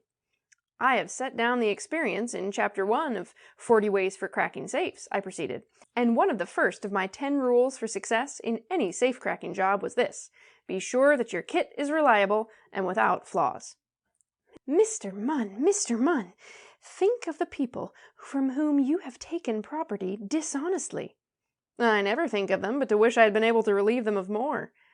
This is awful, muttered Markham. You really exult over what you have done. He would have started down the iron stairs had I not restrained him with a word. Let me ask you something, Mr. Markham, said I. Last fall, bread went to 10 cents a loaf because the wheat market was cornered, and a man by the name of Markham did the cornering. The people who had to put up that extra 5 cents missed it more than those from whom I took $500. Markham coughed. Any asteroids in sight? He inquired absently. I wonder if you ever did any reflecting, I asked tartly. What do you think of Quinn? And Markham looked away as I took my eye from the telescope and gave him an expressive wink. I don't think that you ever wrote a book called 40 Ways to Starve the Poor. You have material enough for a pretty effective volume on the subject, but you haven't my nerve. No, he returned slowly. I haven't your nerve. It requires unalloyed impudence and a mind incapable of clear thinking to liken the results of high finance with those of your own petty and highly criminal proceedings. You are too bright a man, Mr. Munn, to allow yourself to be led afield by the sophistries of that kind. Mr. Markham, I breathed in horrified protest.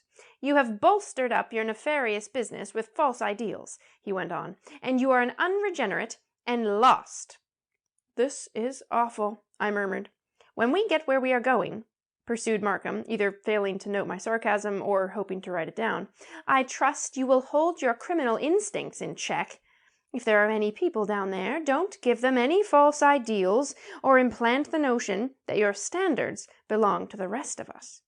I would not so belittle my ideals, I returned bluntly. Sir, he cried sharply, am I to understand that you set yourself up as being any better than Mr. Popham, Mr. Gilhooly, Mr. Meigs, or myself? What you understand doesn't concern me in the least, I answered airily. What you don't understand, it strikes me, is the matter that ought to claim your attention. Confound you, sir! Your overwhelming ignorance is equalled only by your colossal egotism. I am sorry that I allowed myself to be beguiled into any talk with you. Our regrets are mutual, said I, for your conversation is demoralizing. You are a past master in successful trickery of the sort that ought to be stamped out. If the law was as quick to deal with you as me— Hold! Fumed Markham, plunging for the stairs. I have heard enough. I have said that I was a hard man in those times. I could call a spade with never a thought that my angle of vision was distorted. I have regretted expressing my views in this frank fashion to Markham, yet I believe that there was injustice in his remarks no less than in mine. Being the only person in the car who possessed a watch, the professor appointed me official timekeeper. It was my duty to bulletin the hour, with its equivalent in days such as we were accustomed to, upon a blackboard in the lower room. I had also to enter this information upon a book, which the professor called the logbook. Every 10 hours we had a class in astronomy, with the professor as instructor, and with every man save Gilhooly and the lookout as students. The railway magnate's aberration continued. All we could do was watch him solicitously and prevent him from doing any injury to himself or to our paraphernalia. The class learned that the nearest planet with an atmosphere, and supposedly habitable, was Venus, which, at inferior conjunction, is distant some 25 million miles from Terra, as Quinn called our own planet. Counting out the delays at starting and in maneuvering to escape the asteroid, our instructor asserted that we should reach Venus in something like 75 hours. Markham, Meigs, and Popham, on consulting the bulletin board and finding that 70 hours had passed, began to brush their clothes and tidy themselves against the hour of landing. But they were destined to disappointment. Unable to locate Venus at the point where he had hoped to find it, the professor decided that it was nearing superior conjunction and was somewhere on the other side of the sun. Meigs made a deplorable display of temper. Quinn was a mighty poor astronomer, he said sneeringly, if he could find himself so far wide of the mark on such a simple matter. Meigs further added, with a good deal of childishness, as I thought, that the role of a derelict was distasteful to him. A derelict, he argued, was nothing more than a tramp, and he objected to being a tramp, even a celestial tramp. I was out of patience with the man. Admiration for the professor had taken fast hold of me, and I would not have him sneered at or maligned. A war of hot words was on between myself and the Wall Street broker when Quinn interfered.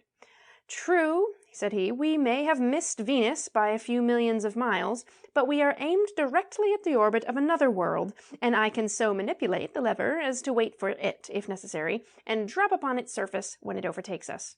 "What world is that?" said Popham, pricking Tip his ears. "Mercury," answered the professor. "It is the smallest orb in our solar system, and measures some 3,000 miles in diameter." "I thought Venus was rather contracted for men with such large schemes as ourselves," remarked Meigs, shaking his head, "but this other planet seems smaller still." "I wonder if they have coal mines there," murmured Popham meditatively. "And if they grow wheat and cotton," added Meigs. "If Mercury is inhabited," spoke up Markham eagerly, "food will certainly be as necessary there as on the earth. I don't know, gentlemen, but it strikes me that we might fall into worse places." "Poor Gilhooly," sighed Meigs. "What a pity it will be if the Mercurials prove to have traction interests." "How long before we shall reach this planet you speak of, Professor?" inquired Popham. "Well," answered Quinn thoughtfully, "Mercury is rather slow. It travels along its orbit at the rate of 30 miles per second, while we are moving at 100 miles. At a rough estimate, I should say we can effect a juncture with the planet in 10 hours, although an extra hour may be required for maneuvers to secure a landing." The 10 hours that followed were hours of great anxiety and feverish labor. Believing that my nerves were the steadiest, the professor placed me at the telescope to act as pilot, while he served as engineer and manipulated the lever. The responsibilities of my position so worked upon me that I had no time for the glories of the planet we were endeavoring to intercept. Through the telescope I saw huge mountains and broad plains, but they were blurred over with a reddish light, and the lesser details of topography were lost. When 5 hours were gone, the professor left the lever and came upstairs to have a look through the telescope for himself. "You have done very well indeed, Mr. Munn," he was pleased to say, "but I think I had better take this post from now on, while you go below and station yourself at the switchboard. The slightest mismanagement, when the critical moment arrives, might hurl us against Mercury with a force that would result in annihilation. The lever turns in a half circle, as you may know. The arc is divided into spaces, numbered from 0 to 90. I will call down to you the number to which you must throw the lever. You will repeat the number back to me, and instantly obey my order." "Trust me, sir," said I. But the professor was loath to let me go without still further impressing upon me the importance of the work before us. "In order to alight safely, Mr. Munn," he continued, "we must graduate the power of the anti-gravity cubes to the mercurial atmosphere. By proceeding intelligently in the matter, we shall make the car weigh slightly more than the atmosphere we encounter. Then, when we are about to land, we will let the car just counterbalance the pull of the planet, and there will not be the slightest jar." "I understand, Professor," I answered, and went downstairs. Markham, Meigs, and Popham ascended to the upper chamber, this position bringing them a few feet nearer the goal of our desires, as well as giving them a point of vantage from which to watch events. Gilhooly was the only one besides myself in the lower room. He was kneeling on the divan, writing imaginary stock quotations on the steel wall with the point of his finger. For 4 hours or more the professor called out for slight variations in the speed of the car, but in the main the lever was held in the number 90, which gave a maximum velocity. The tension of the minutes ushering in the last hour of the 10 is beyond my power to describe. Once, in my evil days, I manipulated the tumblers of a combination and pulled open a vault door. Behind the door stood 2 men with revolvers. For 2 seconds I stared agape at the trap which I had sprung upon myself, and when I got away I had a bullet in my shoulder. Intensify my feelings 4-fold as I stood looking into the levered revolvers of those 2 men, then spread out the 2 seconds to cover a half hour. In this way only can I describe my state of mind while we fought for a safe landing on the planet Mercury. Cries of wonder and apprehension echoed to me from overhead. Above them I heard the shrill voice of the professor. "0! 0!" I repeated, throwing the lever clear over. There followed a jolt as the screens covered the cubes and shut off their energy. Instantly there came the sickening sensation of a fall, accompanied by a rush of displaced air that roared and bellowed all about the car. 45! shrieked Quinn. 45! I yelled, throwing the lever half over. Then we caught ourselves with a suddenness that threw me to my knees. We were moving upward again. I could feel the steel floor rising under me. 20! came from above. 20! I answered hoarsely, struggling erect and shifting the lever. I felt that we were still rising, but slowly. The professor was juggling with an unknown atmosphere, and on the success of his judgment depended our lives. 15! 15! And over went the lever for 5 degrees. We were swinging stationary in midair. From the window by the switchboard, I looked outward and downward with bulging eyes. A dazzling glow covered peak and plain, and I turned away that my sight might not be blinded to the lever numbers. 10! cried the professor. 10 it is, and I threw the switch to the number given. Then again we dropped, but slowly, very slowly. 5! I repeated the order, and again the air rushed against the blunt base of the car, yet not so fiercely as before. Then, all of a sudden, I felt a grip of fingers about my throat, and I was hauled from the lever and thrown back on the floor. Gil Hooley had a knee on my breast and was strangling me with fingers of steel. The fire of an insane purpose gleamed in his eyes, and he seemed possessed with the strength of a dozen demons. I struggled, but I might as well have tried to rise under the 1,000 tons pressure of a hydraulic press. 10! cried Quinn. I did not answer. I could not, for my tongue was lolling between my lips. 10! screamed Quinn. 10 or we're lost! A groan, hardly audible, escaped my gasping throat. I heard a frantic clamor above, and then there was such a jar and crash as I hope I shall never experience again. All tangible life slipped away from me, and I collapsed into an unconsciousness that I felt might be death itself. Facing a mercurial storm. That our lives were preserved and the car saved from destruction was due to 2 circumstances, one of them most peculiar and of far-reaching importance. The lesser of the 2 circumstances was this. The car had not dropped to the plain, but had had its downward rush intercepted by an elevation, so that the force of our fall was just about half of what it might have been expected. As to the other and more vital circumstance, the fall itself was not what it would have been on our own sphere. The pull of gravity on Mercury, as we afterward discovered, has only 1/3 the power it has on Terra. To this phenomenon were due many wonderful things, as the reader will discover before we have gone very far. I was not the first of our party to open his eyes after the landing, for when I sat up and stared about me, I saw the professor moving around the steel chamber and ministering to the others. Gil Hooley was creeping toward the divan on all 4s, muttering something about a great slump in the market, and chuckling over the way in which he had got out from under. J. Archibald Meigs was groaning and trying to lift himself on his elbow. Augustus Popham was on his knees, wobbling erratically and apparently undecided whether to say his prayers or to try and get up. Hannibal Markham was flattened out along the floor, the professor kneeling over him and chafing his temples. "What sort of navigator are you, Quinn?" asked Meigs crossly. "By gad, it is more dangerous to make port with you than it is to sail through space." "Don't blame the professor for a fault of mine, Meigs," I spoke up warmly. The broker looked at me with something like contempt. "I blame him for placing an incompetent and irresponsible person at such an important post as the switchboard," said Meigs. "He should have known that a man who holds your distorted views on the subject of personal property is not to be trusted." "That's right," added Popham, lifting himself to the divan. "Gil Hooley made an attack on me," said I. "He bore me down and came within one of strangling me." "Quinn is the cause of Gil Hooley's abnormal condition," persisted Meigs, who was bound to have Quinn at fault for every evil that overtook us. I got up, rather more wrathful than the situation demanded.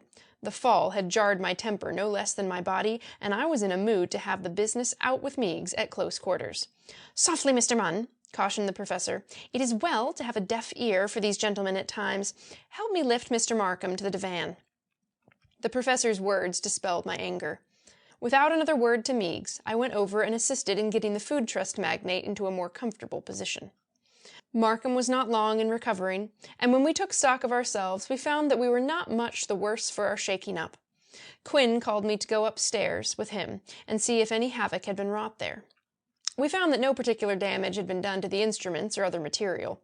When we descended to the lower chamber, after an absence of 15 or 20 minutes, Meigs had the key in the steel door and was standing at the entrance with Popham and Markham on either side of him. "Where did you get that key?" demanded the professor, one hand groping in his pocket. Heretofore he had been careful to keep the key upon his person. Small wonder that he was now surprised to find it in the possession of Meigs. "I found it on the floor," replied the broker with a good deal of dignity. "Probably you lost it out of your pocket when you fell from the stairs a few minutes ago." "What are you intending to do?" asked the professor quietly. "Professor Quinn, sir," returned Meigs with elaborate condescension. "We have reached the parting of the ways. While we were traveling through space, I and my friends could do nothing less than bear with your company, and with that of the rogue at your side. But now that we are safely moored on Mercury and can debark, we see fit to withdraw ourselves and renounce further intercourse with you." "Ah," murmured Quinn, a slow smile hovering about his thin lips. The smile caused some acerbity to manifest itself in the three gentlemen at the door. They drew themselves up haughtily.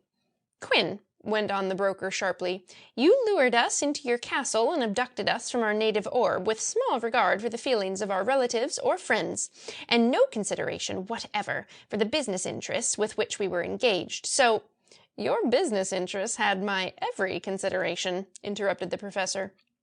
Meigs took no notice of the remark. "So," he continued, "remembering these wrongs, we feel that we can no longer associate with you.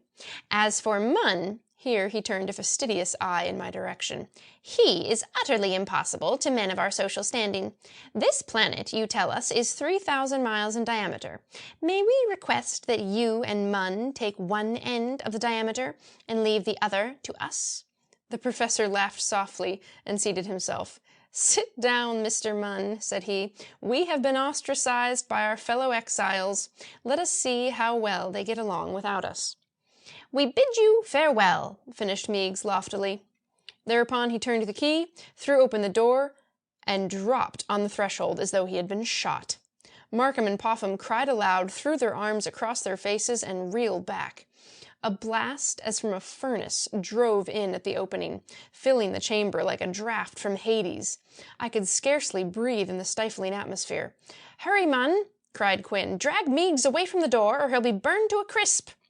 The broker was already smoking when I caught his ankles and jerked him aside. The professor slammed the door. Presently the air within the car readjusted itself to normal conditions. Meigs, red as a beet and breathing heavily, was little the worse for his warm experience. "I fancy, Mr. Meigs," cooed the professor, "that you will wish to avail yourself of one of my anti-temperature baths before cutting loose from myself and Mr. Munn.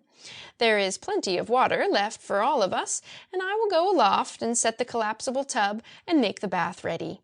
We have alighted in the tropics, evidently, and at the period of midsummer. The temperature is about 500 degrees Fahrenheit." With that, the professor took the key from the door to keep Gilhooly from making a dash outside, and started for the storeroom. I followed him, the three disgruntled gentlemen gazing after us mutely. The professor and I were the first to fortify ourselves with the anti-temperature bath. After dipping our bodies, we rinsed our clothing in the liquid. Aside from a pleasant cooling sensation, the bath gave no evidence of its potent qualities. There was no hardening of the skin, as I fancied there might be, no change in its ruddy color, no inconvenience. When we went down again, we sent the other three gentlemen aloft, the professor instructing them as to the necessity of making their clothing, as well as their bodies, proof against the climate. In due course, Popham, Meigs, and Markham once more showed themselves.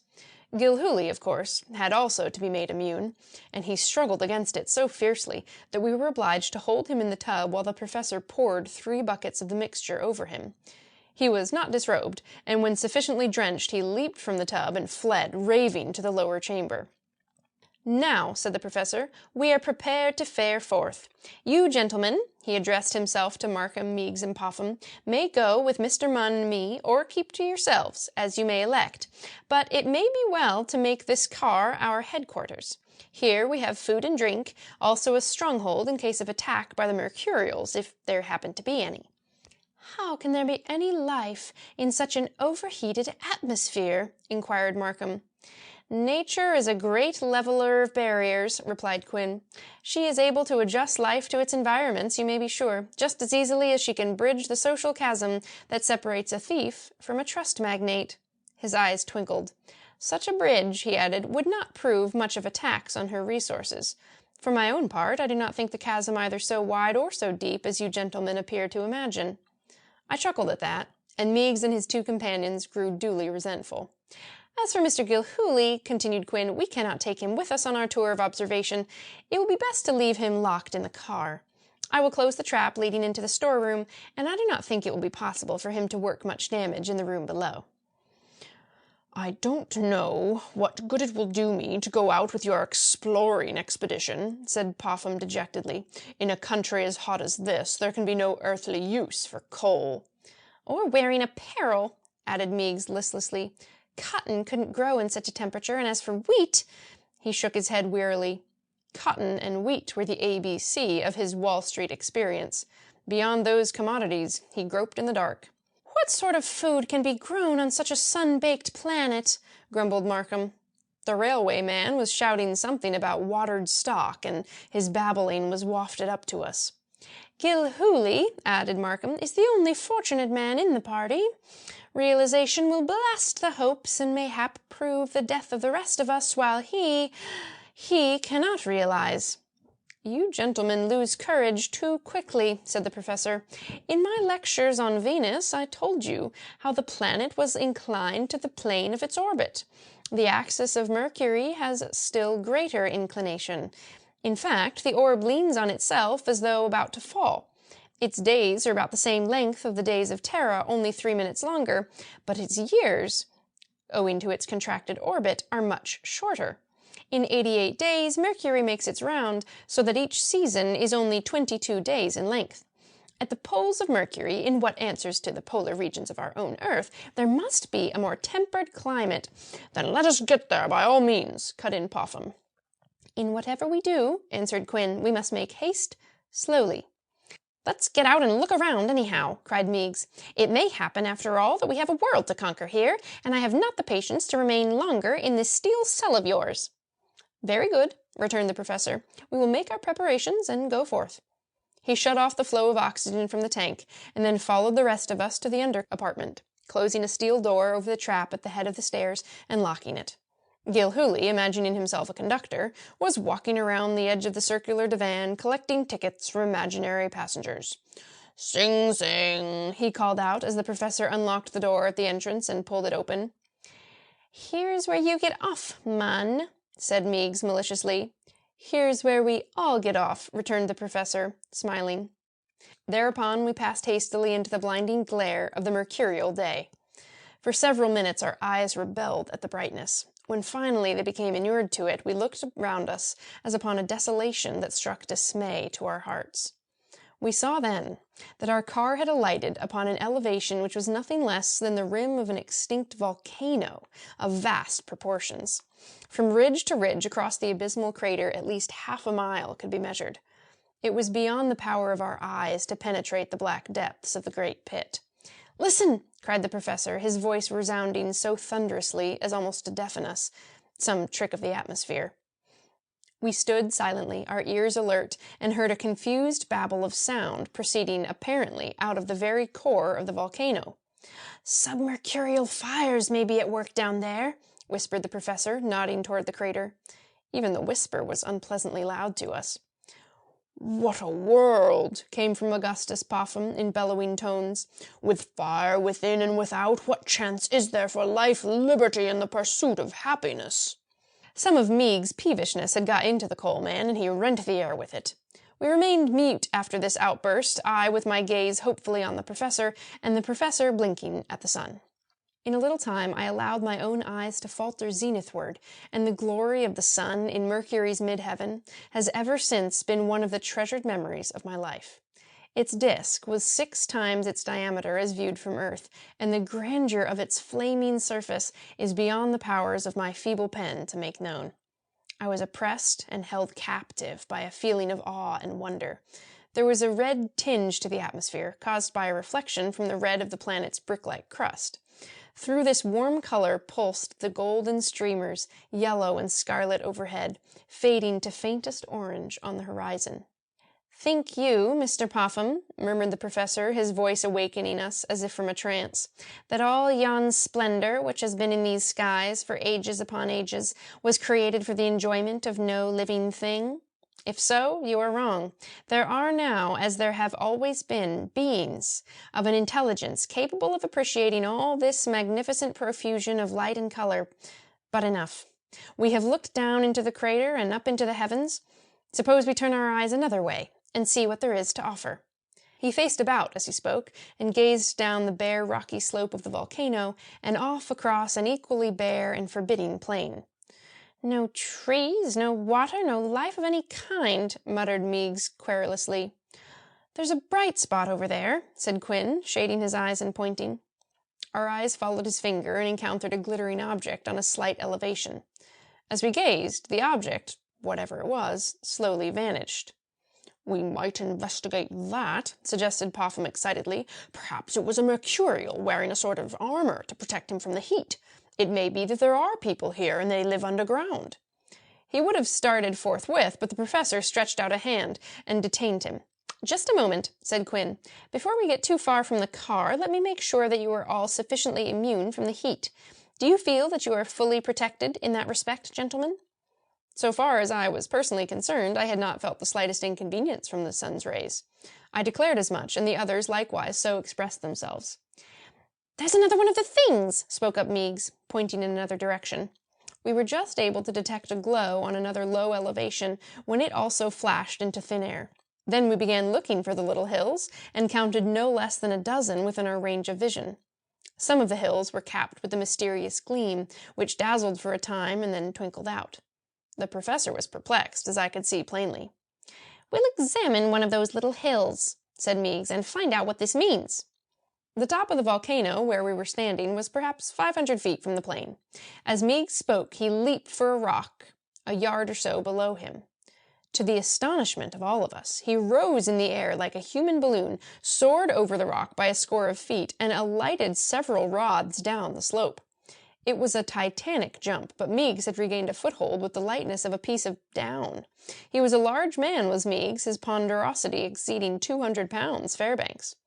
He was as much surprised at his agility as we were, and began to essay various feats. He leaped straight upward, gaining a maximum height of a dozen yards, and returning lightly and easily to his position. Next, he coupled his leap with an aerial somersault, and carried on with an abandon, much beneath the dignity of a Wall Street broker, as it struck me. In fact, he acted like a schoolboy out for a holiday, and so full of animal spirits he hardly knew what to do with himself. "You'd think he belonged to a circus," observed the disgusted Popham. "I'll go down there and put a stop to the performance." "And I'll go along and help," added Markham, visibly distracted because of the broker's folly. They started down the steep with rod-long steps, and presently one would have thought they wore 7-league boots from the amount of speed they developed. Instead of putting a stop to the broker's performance, they joined in. By and by they were playing leapfrog, every bound taking them forward 50 feet. "Gravity here is far from having its force it has on Terra," remarked the professor. "Exertion comes easy and gives most astonishing results. Those men, Mr. Munn, are not used to such activity, yet their marvelous gymnastics do not seem to tire them in the least. Suppose that we ourselves make a test of the mercurial gravity." I needed no second bidding, and Quinn and I took the descent as buoyantly as thistledown before the wind. Somehow the lightness of our heels got into our heads, and the staid professor and myself began cavorting like a pair of 10-year-olds.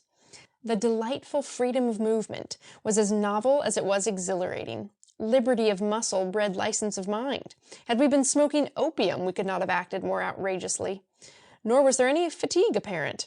I felt I could have run 100 miles in as many minutes and never paused for breath. Carried away by the wonderful effects of diminished gravity, we forgot all about our projected investigation of the little hills. In the midst of a game of tag, we were suddenly brought to our senses with a round turn. A pall had fallen over the landscape. The sun was blotted out by inky clouds, and a tremendous wind began to blow. "We must get back to the car," cried Quinn. His voice, great in volume though it was all but drowned in the shriek and roar of the blast. The lightness that had afforded us so much enjoyment in still air now became a source of grave danger, for we could not keep our feet in the fury of the tempest. "Merciful powers!" roared Popham as he and Meigs were driven against each other with a terrific impact. Although sorely put to it to keep myself from being blown away, I managed to cling to a rock and watch the weird gyrations of the two millionaires.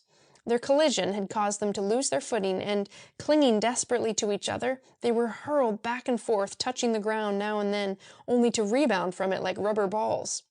And all the time this ground and lofty tumbling was going on, both men were whooping frantically for someone to come to their aid.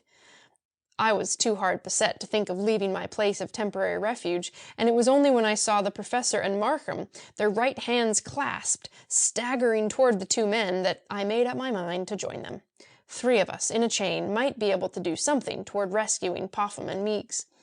Breathing deep, like a swimmer about to plunge through a whirlpool, I cast myself adrift and allowed the wind to drive me in the direction of the Professor and Markham. No matter how strongly I braced myself backward against the blast, every time I lifted a foot, I was hurled onward and almost overturned. Finally, more by good luck than anything else, I came close enough to catch the Professor's hand. "Popham and Meigs will be killed if we can't get to them," shouted Markham. There were eddies in the wind, like those in the swift current of a stream, and Popham and Meigs had become entangled in them. Had they been blown off on a straightaway course, they would long since have been too far away for us to do anything toward laying hands on them and getting them upright. The Professor had taken note of the gyratory movements of our hapless companions, and he called upon Markham and me to plant ourselves as firmly as possible and remain in our present positions. This was easier said than done, yet by calling upon every ounce of our reserve strength we contrived, after a fashion, to keep our places. Popham and Meigs were bounding and leaping through the arc of a great circle. All we had to do was remain where we were and wait for them. They came to us in mid-air, and we had literally to reach up and pull them down. For a space, the 5 of us were tangled in an indiscriminate heap, our united weight offering greater resistance to the wind and giving us an opportunity to rest and collect our scattered wits. "Join hands," cried the Professor, "and we'll get under the lee of that rock. Careful now, we must not get separated again." By desperate work we succeeded in getting to our feet and clasping hands. Then, hurled and buffeted, we gained the rock and fell breathless under the leeward side of it. "What a place! What a place!" groaned Popham. "I wish Venus hadn't been out of our course," wailed Meigs. "Certainly we couldn't have been any worse off there than here." "No wonder nothing can grow on this sun-scorched world," growled Markham. "Even if plants could stand the heat, such a wind would pull them up by the roots." "What are we to do now?" demanded Popham. "You got us into this, Quinn, and you've got to get us out." "Now's a good time for the 3 of you to go off to the other side of the planet," I remarked. "Whenever there's danger, you suddenly realize that you can't get along without the Professor. Oh, you're a fine lot of nabobs, you are." "Peace, Mr. Munn," called the Professor. "We have enough to occupy our minds without wasting time in useless bickering. I was at fault, for I knew what terrible gales visit this planet and that they come suddenly. It was a mistake to venture so far from the car." "A mistake?" breathed Meigs with some heat, "that came near having tragic consequences. Popham and I were knocked about like a couple of footballs." "What's to be done? What's to be done?" cried Popham impatiently. "The gale is increasing, and who knows but this rock may be plucked up bodily and rolled over us. We can't stay here." "That is true," said the Professor. "We must get back to the car." "There's no telling what will become of us if we try that," called Markham. "And there's no telling what will become of us if we remain here," answered the Professor. "If we form a chain, it is quite possible that we may succeed in getting back to our refuge." "Even the car may not be able to stand up against this wind," clamored Meigs. "We shall have to take our chances with it nonetheless," went on Quinn. "If we should get separated, each of us must make the best preparations he can to weather the gale, and then, when it has blown itself out, hunt for the car. That must be our rendezvous during the time we are here." The Professor got up slowly, bracing himself against the fierce swirl that came around the side of the rock. "Come," he called, "it's now or never." I could see that the gale had increased alarmingly. Its force seemed irresistible, and yet I knew that we could not remain where we were. We clasped hands again, but were unable to cling together, being lifted high and thrown helter-skelter in all directions. Lightning flashed, such lightning as I have never seen before or since. It snapped and crackled overhead and ran like trailing serpents over the rocks. We were in a sea of flame. And the thunder, it seemed to split the heavens and crack open the lava-like hills. Rain came, yet not rain, for it turned to damp vapor in the red-hot atmosphere. The mercurial elements were at war. Wind, steam, thunder, and lightning all marshalling their hosts and charging to conflict. To regain the steel car was impossible. We were lost in the fearsome fury of darkness and storm, driven helplessly and with smashing force against the vast plain. I was hurled against something which I gripped with convulsive energy. The something gripped me in return. "Help!" I cried, bereft of my wits and eager only for rescue. "Mun, is this you?" shouted a voice. "Quinn!" I exclaimed. "We must hang together," said Quinn. And then, tightly locked in each other's arms, we were lifted high on a billow of fog and driven relentlessly, I know not how far. When the blast released us, we fell to the rocks and rolled over and over. Then the surface beneath us gave way, and we dropped. The distance we fell could only be a matter of guesswork, and even guesswork was out of the question in the disordered state of our minds at that moment. Suffice to say, the fall did not render us unconscious, and we struck on something that vibrated under the impact of our bodies. We were still in blank darkness, and the turmoil of the tempest no longer beat about us, but could be heard crashing somewhere overhead. "Thank heaven," murmured the professor, withdrawing himself from me. "Are you alive, Mr. Munn?" "I believe so," I answered. "What has happened to us, Professor?" "We have been flung into some sort of a shelter, it seems to me," he replied. "But we are not on stable ground. We are sitting on an object that is descending with us, descending rapidly and... wonder of wonders!" Abruptly, we fell into broad day, surrounded by such sights and sounds that I thought myself dealing with the mysteries of a disordered dream.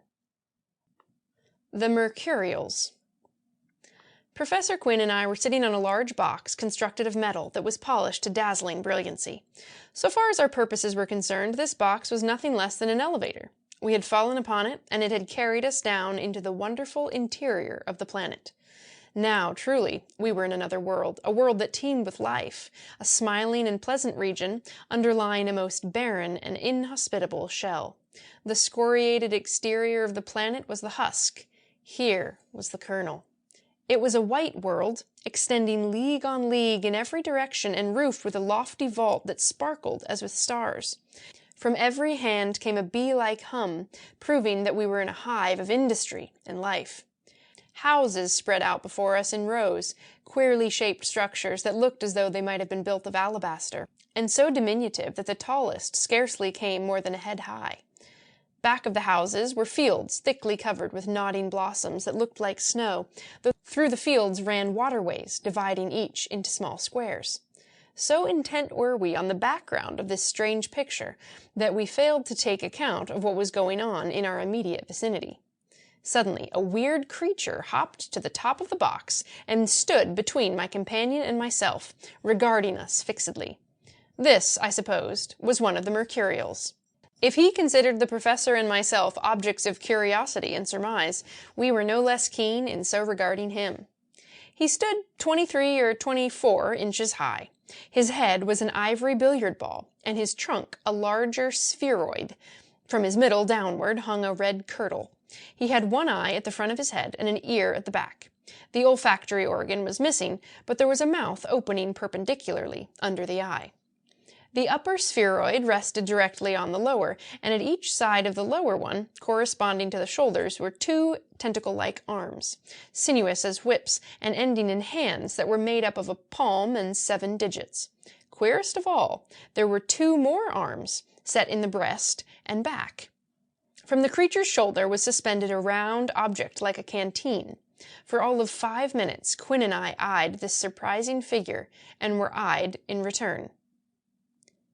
"Can you talk English?" asked the professor at last. It was a foolish question, such as I was far from expecting from the professor, but something had to be said, and I suppose that was as good as anything else. As the professor began speaking, the head whirled squarely around, presenting the ear. After my companion was done, the head spun back again, and the breast arm caught the canteen, while the fingers of a shoulder arm began manipulating a set of keys. The result was language, with all the variations of tone and accent, but it was an unknown tongue, if an expression of that kind may be allowed in such case. Since the word box was as ineffective as our own speech, we fell back with more success on the language of signs. At this, the Mercurial had the better of us, for he could make signs with 4 hands. The professor signified that we were hungry, and the Mercurial signified that we were to descend from the box. This we did, and found ourselves in the center of a group of Mercurials whose word boxes were chattering like so many magpies. The Mercurial, with whom we were already on gesticulating terms, played off some orders on his own canteen, and 2 of the others advanced upon the box from which we had just descended. Pulling out a slide in the side of the receptacle, they exposed 2 ewers of steaming food, when we were motioned to fall to. We stood not upon the order, but obeyed instantly, using a pair of small paddles which were thrust into our hands. I had no idea what the food might be, but it was tender and of good flavor. "A bright little people," observed the professor as he ate. "Seemingly," I responded. "Nature has denied them the power of speech, yet see how they have surmounted the difficulty. I must give that talking machine of theirs a close inspection. We are in a most wonderful country, Mr. Munn." "The little I have seen of it already quite dazzles me," said I. "What a pickpocket a man could make of himself with all those hands!" Quinn gave me a reproachful look, and I hastily apologized for even mentioning a branch of my profession. "Do you understand now," said he, turning the subject very pleasantly, "what those bright objects were which we saw on the tops of the low hills?" "No," said I. "They were ovens," he answered. "Food is put in them and sent to the hot surface of the planet. When properly cooked, it is lowered again." Association with this learned man was a liberal education in itself. I can never be sufficiently thankful to fate for causing our paths to cross. "You think, then," said I, "that we were blown to the top of one of the hills and fell into a shaft used by the traveling ovens?" "Nothing else could have happened." The professor gave a start and looked worried. "Dear, dear, I was quite forgetting our friends. While we are here feasting and taking our ease, they are battling with the storm, and are no doubt in peril of their lives. How very, very thoughtless we are, Mr. Munn." I was not greatly exercised over the matter. The trust magnates believed that there was a figurative gulf between myself and them, and I was more than willing that this gulf should grow from the symbol to the reality. "I doubt if we can even return to the outside of the planet at present, Professor," said I, "and even if we were able to do so, what could we accomplish in the face of that tremendous storm?" "True, very true," said he. "That oven," said I, by way of taking his mind from the plutocrats, "must have been very warm when we landed on it and descended to these regions." "We should have been grilled, sir," returned the professor, "but for the fact that we are coated and our clothing impregnated with my anti-temperature fluid." "These Mercurials appear to stand the heat pretty well," I remarked. "Covered as we are with the anti-temperature compound," he returned, "it is impossible for us to judge, even approximately, of the degree of heat that obtains in these submercurial regions. Naturally, it must be very much less than prevails on the surface of the planet. And yet, even at that, if left unprotected, we should probably be shriveled to cinders." "Hardly, Professor," I ventured to protest. "Those fields," and I waved my paddle toward the open country, "are growing rank with a white herb, which is evidently cooked in these ovens and served for food. Quite likely we are eating of it now, and very good eating I find it. However, the point I wish to make is this. If the heat was so intense as you surmise, those fields would be wilted and dried up." "Nature, Mr. Munn," answered the professor, "adapts itself to every condition. On our own planet we see how life and comfort are rendered possible in every zone, from the farthest north to the tropics, and this same adaptability of intelligent creatures to their environment, we may be sure, proceeds throughout the universe. These one-eared, one-eyed, diminutive creatures are formed in the manner best calculated to afford them comfort and happiness amid these surroundings, and, as with them, so with the products of their husbandry." "You could argue a squirrel out of a tree, Professor," said I with whole-souled admiration. "I am sorry I did not take a course of scientific training, for it would have helped me immensely in my business. A burglar should be an all-around man. If I ever return to Terra—" "So long as you feel as you do regarding your odious profession, Mr. Munn," broke in the professor, compressing his lips, "you will never return to Terra." "A return is possible?" I asked, hiding the wonder his words aroused. Anything is possible. How about the millionaires? Are they to return, provided the means are at hand? Provided they experience a change of heart. In their present state of delusion, they are mere firebrands of destruction. Before they ever again take part in mundane affairs, they must be taught to see things differently. I wonder what has become of them. The professor's brow clouded with anxiety. Don't fret about them, Professor, said I. They are not overeager for our society. Let them have a taste of shifting for themselves without your knowledge and resourcefulness to shield them from everything that goes wrong. It will do them a world of good. Perhaps you are right, Mr. Munn, my companion answered musingly. If I could know that they had survived the storm, I should feel tolerably easy in my mind. These little Mercurials appear to be friendly people, and if our comrades escaped that frightful tempest, they must sooner or later fall into the hands of these dwellers of the underworld. I suppose, I ventured, seeking to draw my companion's mind from the plutocrats, that this Mercurial underworld is another illustration of the way nature takes care of her protégés. After baking the outside shell of the planet to a degree that makes all life impossible, she thoughtfully scoops out the interior so that these small creatures will have a place to go. You have stated the case correctly, Mr. Munn, and the professor's face lighted up as he swept his gaze over the country immediately adjacent. These ovens, he proceeded, are a remarkable example of adapting means to an end. The fierce heat of the surface does the cooking. Popham will find little pleasure in that, I laughed. Like the rest of us, answered the professor grimly, he will have to accustom himself to new conditions. Everything must be different here from the surroundings with which we have been familiar all our lives. I wonder what form of property is considered most valuable to these Mercurials. The professor frowned. My mind was running in its old groove, despite its novel environment. That query was inspired by an unworthy motive, Mr. Munn, said Quinn severely. I bowed humbly. Every man his own way, said I. I cannot help trying to adjust myself along the line of the principles I know best.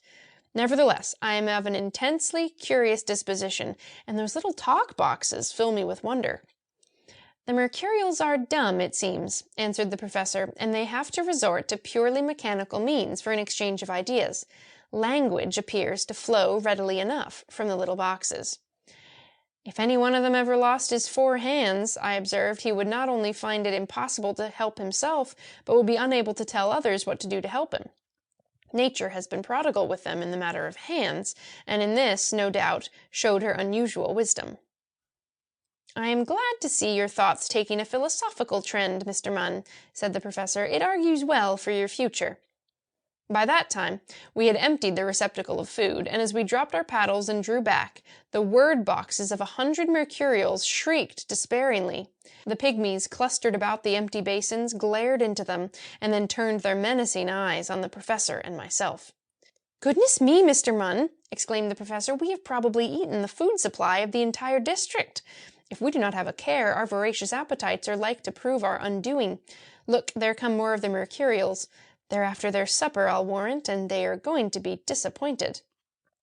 I looked in the direction indicated by the professor, and saw a long line of billiard balls rolling our way. It was a procession headed by a pompous little Mercurial, whose trunk and arms were gorgeously gilded. With 2 of his hands he carried a metal plate and spoon, and with the other 2 he wielded a silver baton about the size of a match. Plates and paddles were also carried by the rest of the advancing Mercurials, their word boxes chanting a sort of quick-step. The sight of the professor and myself, towering mountain-like over the throng about us, brought the procession to an abrupt halt with a squeak of dismay. The gentleman in the red kirtle went forward and held converse with the gentleman of the gilt torso.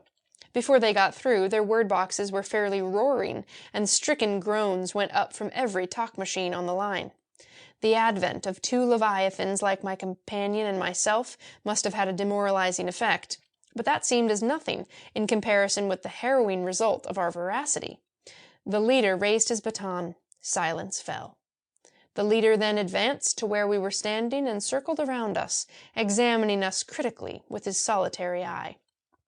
The survey finished, he tried his word box on us, the professor answering in all the languages of our home planet, living and dead, of which he was master. But in vain. We could not come to an understanding. The begilded gentleman finally gave over and whirled on the underling in the red kirtle. His fingers flew over the keys of his canteen, and speech of a swift and commanding kind was poured out.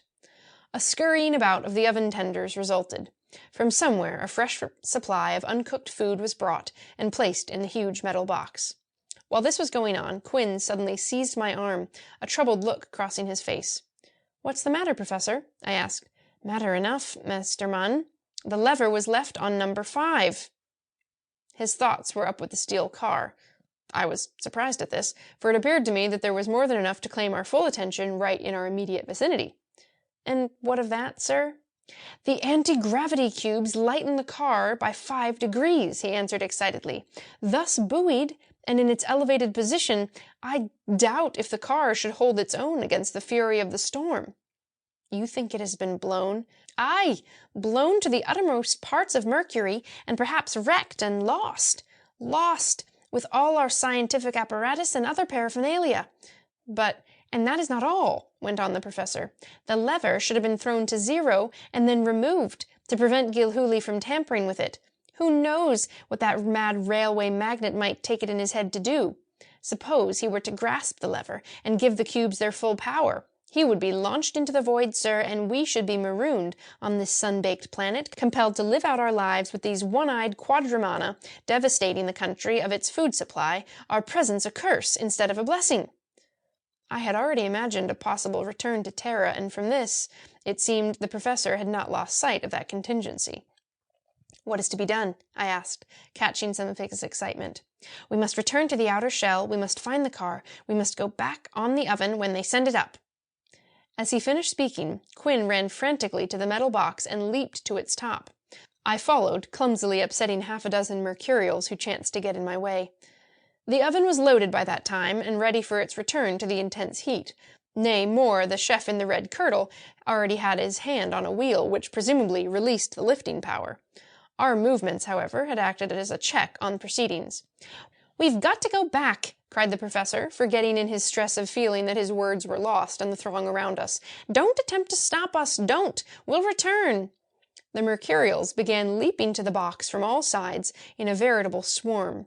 Carried away by the excitement of the moment, I sank to my knees and swept my arms about me, throwing them back pell-mell. The professor also resorted to violence. In the midst of it all, I caught a glimpse of the gilded gentleman aiming his baton. A moment more, and there was a lurid flash, which enveloped my companion and myself in a billow of violet fire. Every atom of strength was drawn from my limbs, and I fell limply to the ground, with the professor on top of me. Learning the word box. It was not the violet fire that did the work for the professor and me. Rather, it was some chemical known to the mercurials and which manifested itself by an overpowering odor. Long after we had regained consciousness, the drug-like smell clung to our clothes and sapped our strengths. Shackles of iron could not have been more effective in making us prisoners. Cords were made fast to our feet, and we were dragged by a small army of mercurials down the principal street of their city, and out into one of the white, irrigated fields. Had a dwelling been found large enough, I presume we would have been comfortably housed, but we were of such stupendous proportions that there were no walls capable of containing us. When we reached the field, a ring a foot high was reared about us. As the odor lessened and my strength increased, I tried to roll over this low barrier, but received such a shock that I was only too glad to roll back to the professor's side again. "It is of no use, Mr. Munn," said the professor, who had been watching my attempt.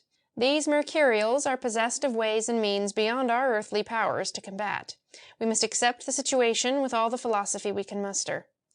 This great man, who could remain unshaken under any fate that befell him, was a constant source of strength and inspiration to me. While we lay forsaken by our captors and couched on the strange white herbage of that underground field, our discourse drifted along many channels. I remember that I asked him a question concerning a matter that had long been weighing upon my mind. "How is it, Professor," said I, "that your anti-gravity compound remains in a liquid state in an open cask? I should think its inherent energy would cause it to fly upward en masse." "I can demonstrate that by means of an algebraic formula," he said. "Are you acquainted with algebra?" "No," I answered humbly. "Then," he went on disappointedly, "I fear you will have to remain in ignorance. You must rest content with the evidence of your senses, since an explanation in terms you can understand is impossible." And thus the matter rested. When we were so far recovered as to be able to rise, we made an attempt to step over the ring that hemmed us in, but we were shocked by the same unseen power I had already encountered, and driven back. "See with what weapons nature has provided these people," murmured the professor. "Throughout the universe, everywhere you will find, Mr. Munn, that nature takes care of her own. Ah, here comes Captain Goldman. Retainers follow, and they are bringing— Now, what are they bringing? Why, as I live, they have manufactured a couple of large word boxes. Evidently, we are to be taught the use of them." The professor was right. Ever since our disastrous attempt to regain the surface, we had been tabooed by the inhabitants of the country. Captain Goldman, as my companion referred to the little man who had used his mysterious baton with such telling effect, was crossing the fields toward us, followed by 6 of his countrymen bearing the talking machines. As a precautionary measure, the captain carried his weapon. Arriving at the ring, Captain Goldman reversed the baton and with the black tip of it cut an imaginary doorway for himself in the air. He then stepped through and joined us without shock or resistance. Thus, by means to us inexplicable, he broke the power of the circle at a given point. The others followed him through the entrance that he had cleared. Wielding the baton with 2 of his hands, Captain Goldman began manipulating his word box with the other 2. He was not addressing us, however, but those who had come with him. 3 of his followers advanced to me with one of the machines, while the remaining 3 conveyed a machine to the professor. At once, our instruction in the art of mechanical speech began. It is not my intention to burden the readers with the details of our lessons, although a few remarks under this head may not be out of place. As to the word box itself, it had 7 keys. This made it somewhat difficult for a 5-fingered creature to operate with any great degree of fluency, although the professor did get so he could peg out his ideas at a remarkable rate. There are but 6 syllables in the mercurial language, each syllable being represented by a corresponding key. The way these syllables were fingered gave the words. As they could be combined and repeated and combined again, the vocabulary of the boxes was practically unlimited. The syllable notes were of a resonant quality and of such divergent timbre as to be quickly and easily recognized.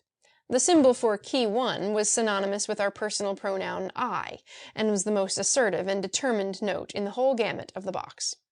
The 7th key emitted a sound so utterly unlike the other sounds as to be in a class by itself. It was used for spacing between words, for exclamatory purposes, and for the audible expression of laughter and grief. It was likewise the expletive, or swear key, for these small egotists had all the passions of other mortals, and key 7 acted as a sort of safety valve. The manner in which the key was used gave its versatility.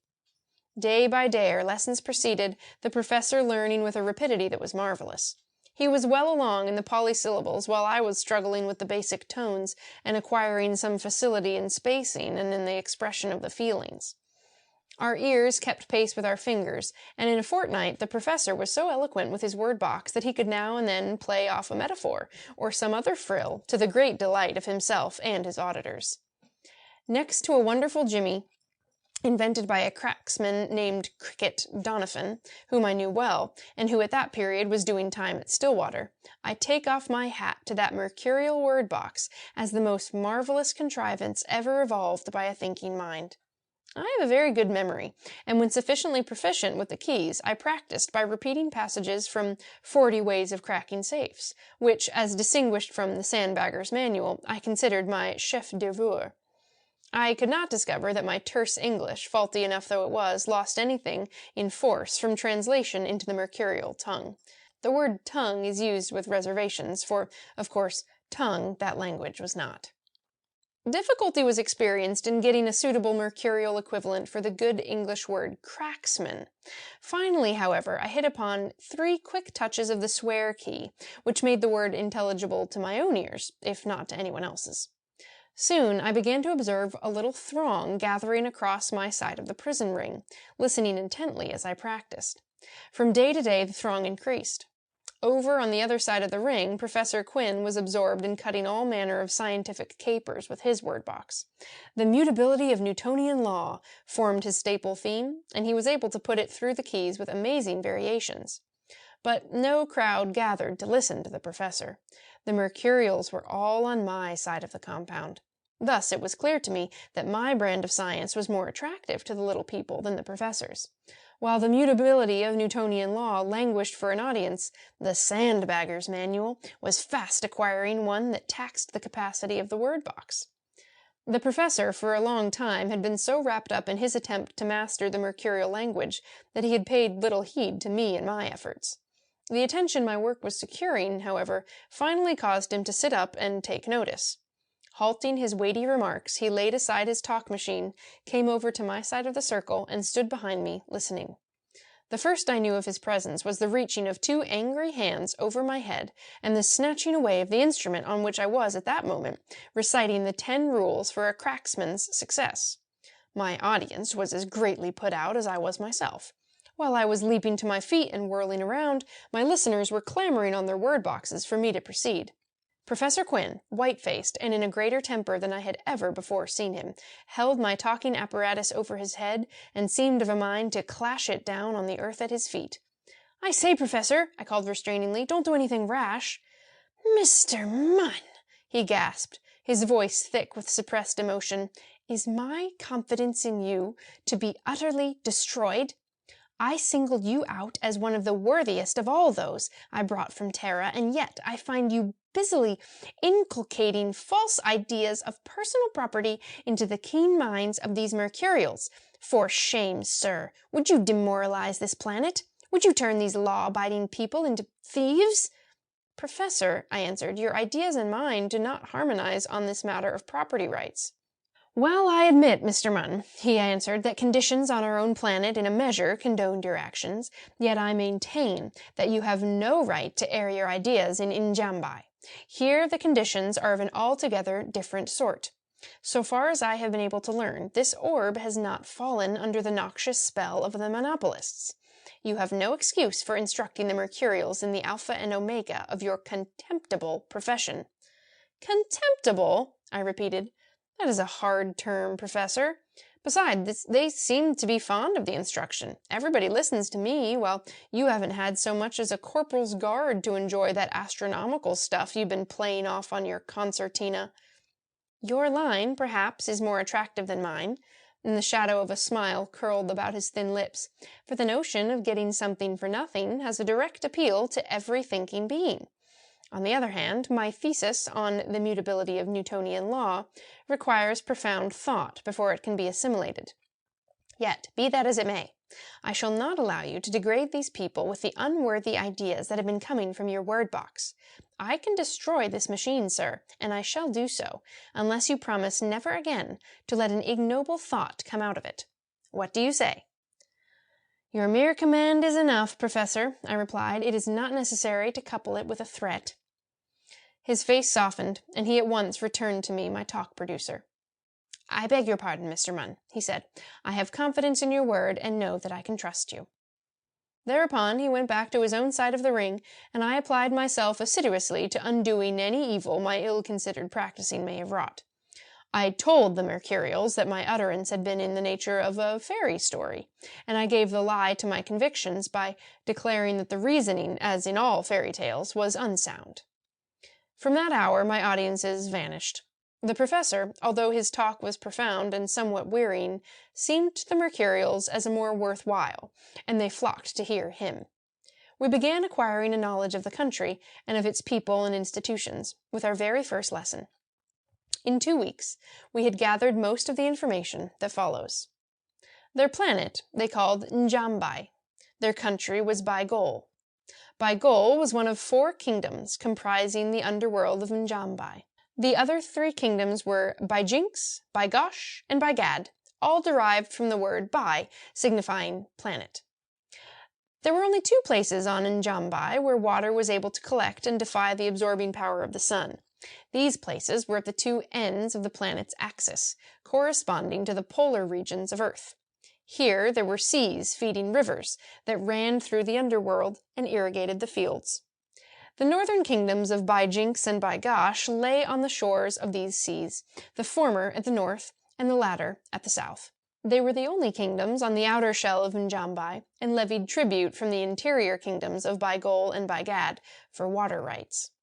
The distribution of light and heat throughout the nether kingdoms was by a system of gigantic reflectors, located at either end of a radius drawn through the equator. There was one stupendous reflector on either side of the planet, measuring no less than 20 spatli across, a spatle being the equivalent of a geographical mile.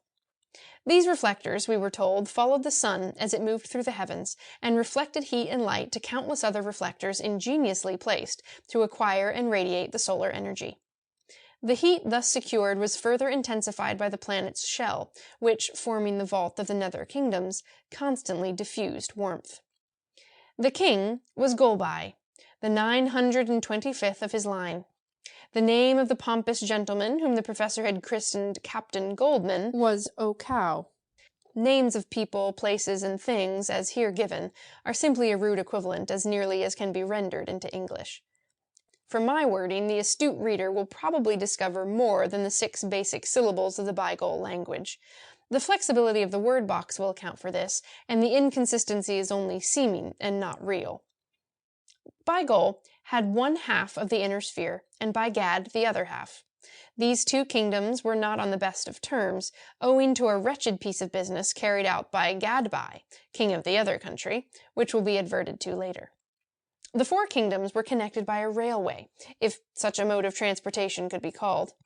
The roadbed was a V-shaped groove, and the wheels of the cars were solid spheres with axles pierced through their diameter. On these axles the carriages were supported. For people so wonderfully progressive, the Beigols were strangely backward in their motive power, their trains being dragged by hand, relays of the small creatures taking them in charge. Owing to the diminished force of gravity, large weights were easily handled, and a fair rate of speed was developed by the train haulers. But it was a very primitive method of transportation. The trunk line connecting the nether kingdoms was known as the By-Gad and Beigol interplanetary system. When 2 weeks of our enforced stay in Beigol had passed, a startling rumor was wafted from the word boxes of the other kingdom to the effect that the management of the line had secured a wonderful new traction power of tremendous speed and unlimited endurance. The kingdom of Beigol was agog with excitement, for the president, vice president, and board of directors of the interplanetary were to take a trial spin over the road in a special equipped with their new motive power. We had not yet been allowed to leave the mysterious circle which imprisoned us, but we could stand erect, and so overtop the fields and houses that we were able to see the railway system. Billiard balls came rolling in from every direction, clustering about the right-of-way and clambering to rooftops and other elevations that would afford an unobstructed view of the center of excitement. At last, far off, the professor and I heard a thunderous shout, "Toot toot! Ting-a-ling-a-ling!" No word box could have been the source of that echoing cry. The professor gave a gasp and clutched my arm convulsively. "Do you recognize that voice?" he asked hoarsely.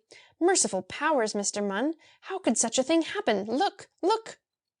Over the fields beyond the city, leaping along at 50-foot bounds and dragging behind him a train of queer-looking cars crowded with officials of the system, came no less a person than Emmett Gilhooly. The professor threw himself at the barrier that hedged us round. He could not pass, although he struggled frantically. "Take it coolly, Professor," I urged, grasping and holding him upright. "But this is outrageous, Mr. Munn," he cried. "Poor Gilhooly! Is he the new traction power the other kingdom has been talking about? How does he happen to be here? And why are they treating him like that? This must be stopped. Where's my word box?" His eyes swept the ground. Glimpsing his talking machine, he dived for it and began working the keys like mad. No one paid any attention to the furious language that went up under his frenzied fingers, however. Leviathan in harness absorbed the entire attention of all the Beigols, and with another toot toot ting-a-ling-a-ling, the railway magnate galloped out of sight. It was a sad spectacle indeed.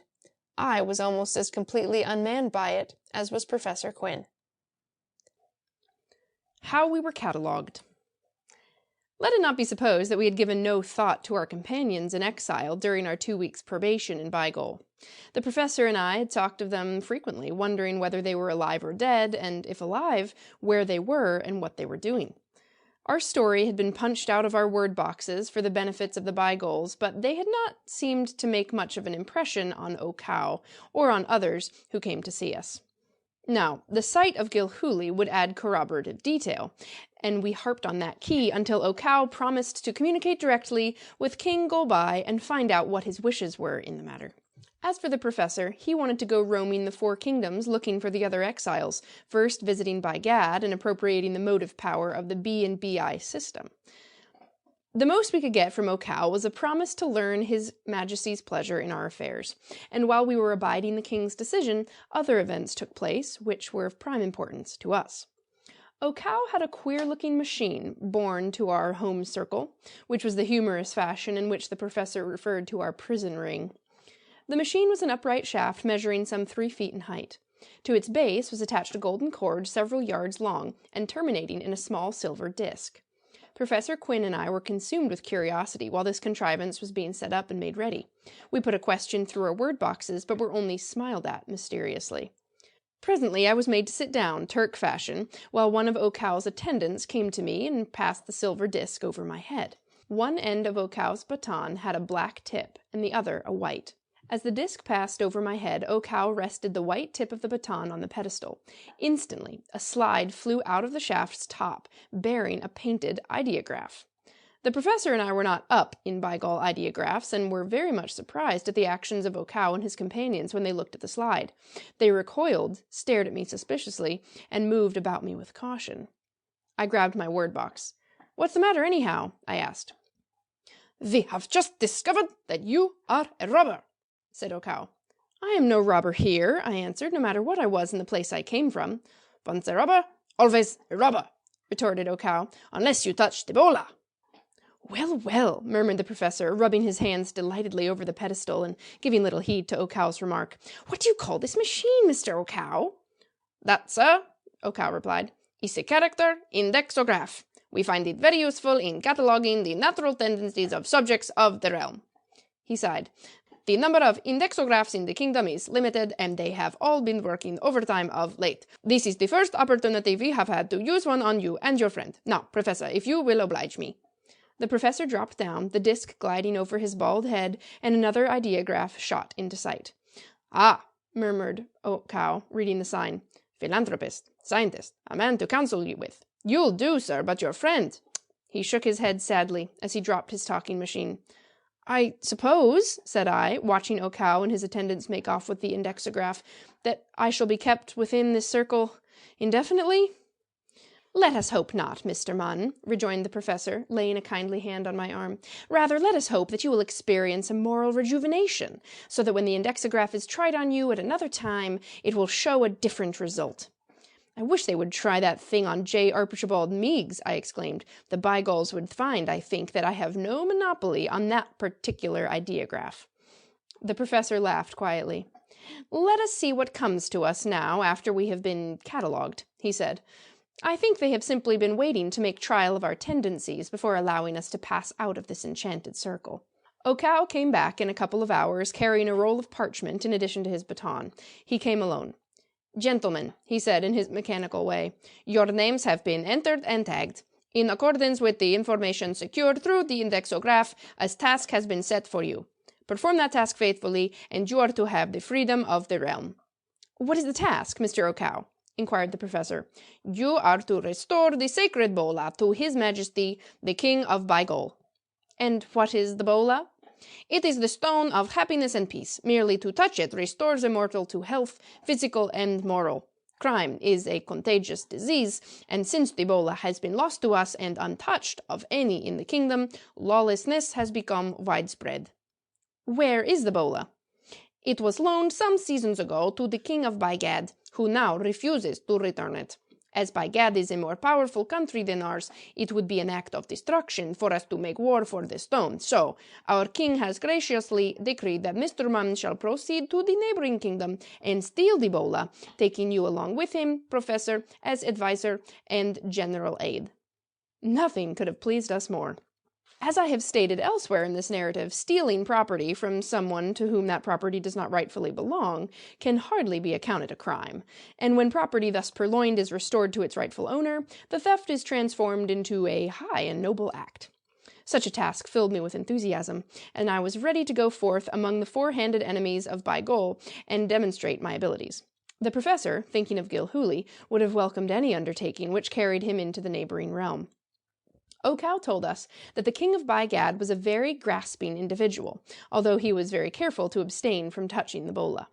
Had he touched the wonderful stone, so great was its power that he would have experienced a change of heart immediately, and could not have shirked returning the property to its rightful owner. King Gadbai was very wealthy, according to O'Cow, drawing his revenues principally from the kaka industry, of which he had a monopoly. Ka was a fibrous plant from which kaka, the only cloth known in the Four Kingdoms, was made. This plant would grow nowhere else than in Baigad, so that the people of the other three kingdoms had to go to Baigad for their kirtles. Every time the king of Baigad suffered a pecuniary backset, or donated a large sum to charity, he recouped his exchequer by boosting the price of kirtles.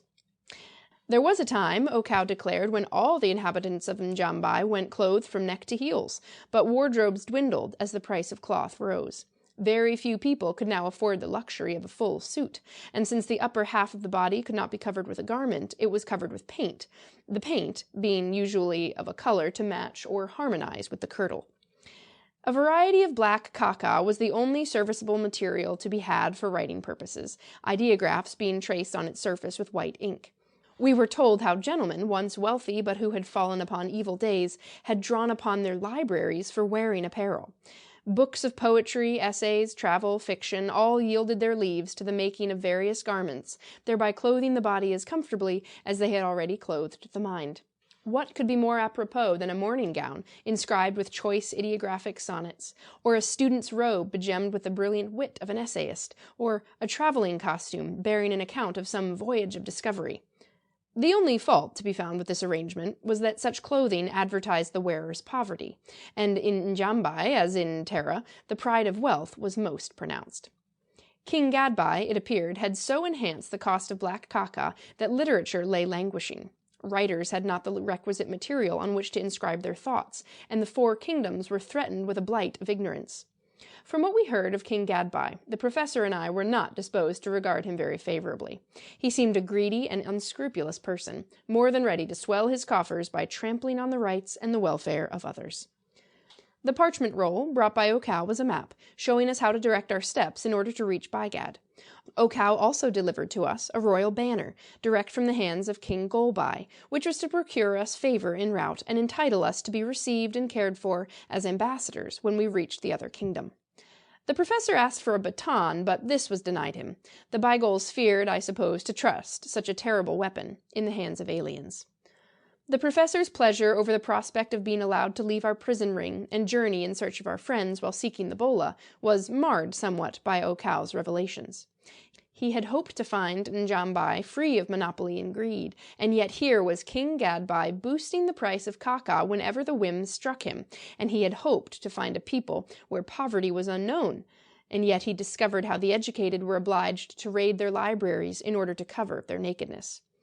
Human nature, Professor, I expounded, is the same all over the universe. If a man finds himself in a position to gouge his neighbor, he is as apt to do it on Jupiter or Mercury as he is on Terra. I am grievously discouraged, he sighed. Furthermore, said I, my practicing on the word box could not have caused the havoc you imagined it might. O'Cow tells us that since the bola has been taken from Baigol, lawlessness has been widespread and increasing.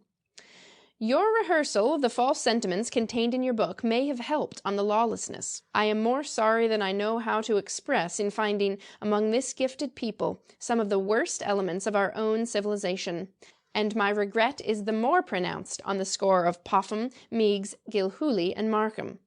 "How do they figure in your disappointment?" I queried. "Can't you understand?" he cried. "I had the same hopes of them that I had of you. Suppose we found on this planet not a trace of monopoly or greed. Suppose we had found here a peace-loving, justice-serving people, with plenty to eat and wear, needing no laws to govern them, and all happy and contented. The moral effect upon you and the rest of our friends would have been uplifting. You would have seen, admired, and coveted the same conditions for our own orb. A change would have been worked in you, and for the better. That," he went on passionately, "is the full measure of my disappointment. So far from finding such conditions, Mr. Munn, you are immediately catalogued as a thief and given a task commensurate with your supposed abilities, a task of robbery." "But a righteous robbery," I averred. "Recovering stolen property and returning it to the rightful owner is a meritorious act." "We must call it so," he answered bitterly, "since so much hangs upon our joint attempt. But what a lesson for these poor benighted people!" "The ability to get the stone is beyond them, and they call upon us," I pursued. "Their action is flattering, rather than otherwise. If we succeed, it means that we shall stand even higher in their estimation. We, who ought to know better, are making ourselves living examples of successful thievery." "The end justifies the means, Professor." "We must strive to think so. I suppose Gilhooly has been catalogued, the same as you and I, and that he was found to stand so high in traction affairs that they— Let us not dwell upon poor Gilhooly." "He is just where he ought to be," I declared. "I only wish he had a glimmering of sense still left in him in order that he might realize his position. The effect would be salutary." This frank expression of my views rather startled Professor Quinn. He walked back and forth, his hands clasped behind him, and his head bowed in deep thought. "The indexograph is a most remarkable invention," he finally observed, "and would be of inestimable value on our native planet. The detection of crime would be an easy matter, and on the testimony of the indexograph alone, justice could be meted out without the intermediate application of the courts. Furthermore, justice would never miscarry." "I hope," I exclaimed in a panic, "that I shall never live to see the day when the police officials of Terra are equipped with indexographs. It would prove a knockout blow for my profession. Every citizen would be tested, and his proclivities jotted down in black and white." "That would mean," expanded the professor, "that crime would be relegated to the limbo of lost arts. Before a lawless act could be committed, the artist in crime would be placed where the deed was impossible." "That's the way I figure it, Professor." "But that is not the least of the indexograph's merits. Children could be duly catalogued, and, if they showed criminal tendencies, could be sent to institutions for proper moral training. The inclination of the young towards certain trades could be learned, and they could be given instruction along the line which would best serve their future careers. There would not be so many failures in life, Mr. Munn." "Perhaps not," I answered stubbornly, "but I still maintain that the overturning of our customary standards would land us in chaos." "Tut!" he exclaimed half angrily. "Some day I trust your angle of vision will change materially. Until that time, Mr. Munn, it would be well for you to repress your peculiar views, for you are going to be sorry for them." Just 3 weeks to a day from the time we reached Bygol, we fared forth from the royal city, bent upon the performance of our mission. We were armed only with our word boxes, the king's standard, and a firm determination to achieve our liberty by securing the bola, no matter what the cost. Our journey led us through a pleasant country, level for the most part, and covered with irrigated fields, growing the white blossoms which the Bygols gathered and cooked for food. The king's will, as made known by the banner, secured us rest by the way. I have not considered it necessary to refer to the fact that there was light and darkness throughout the kingdoms of Bygol and Bygad during each period of 24 hours and 3 minutes. Light and heat were sent through the underworld by means of the 2 huge reflectors already mentioned, and when the sun passed from the heavens, of course, night fell. But the climate was at all times delightful. We were armored against the temperature and could not ourselves experience the equable air. Yet our eyes and ears assured us of its presence, and this proved another surprise for the professor. By day we traveled, and by night we rested, often covering as many as 500 spatli in a single day. 4 days, at that rate, were to carry us to the capital of the other kingdom. I gathered much wisdom from the professor as we journeyed, and there were 2 of our conversations which made a deep impression on me. The first had to do with the reflectors that turned the sun's rays into the bowels of the planet. "Without the sun, Mr. Munn," remarked Quinn, indicating the white fields beside us with a gesture of the hand, "there could be no vegetable life in Bygol. These fields must be quickened to life by the solar rays, or they would be as barren as the outer shell of the planet. Finite ingenuity may always be trusted to accommodate itself to its environment. I can set the astronomers of Terra right on one mystery, at least." "What mystery do you refer to, Professor?" I asked. "Why," he answered, "a luminous point has been detected by earthly telescopes on the disk of Mercury. The phenomenon has been explained as a huge mountain whose top reflects the sun, yet it is only one of the great reflectors fabricated by these ingenious people."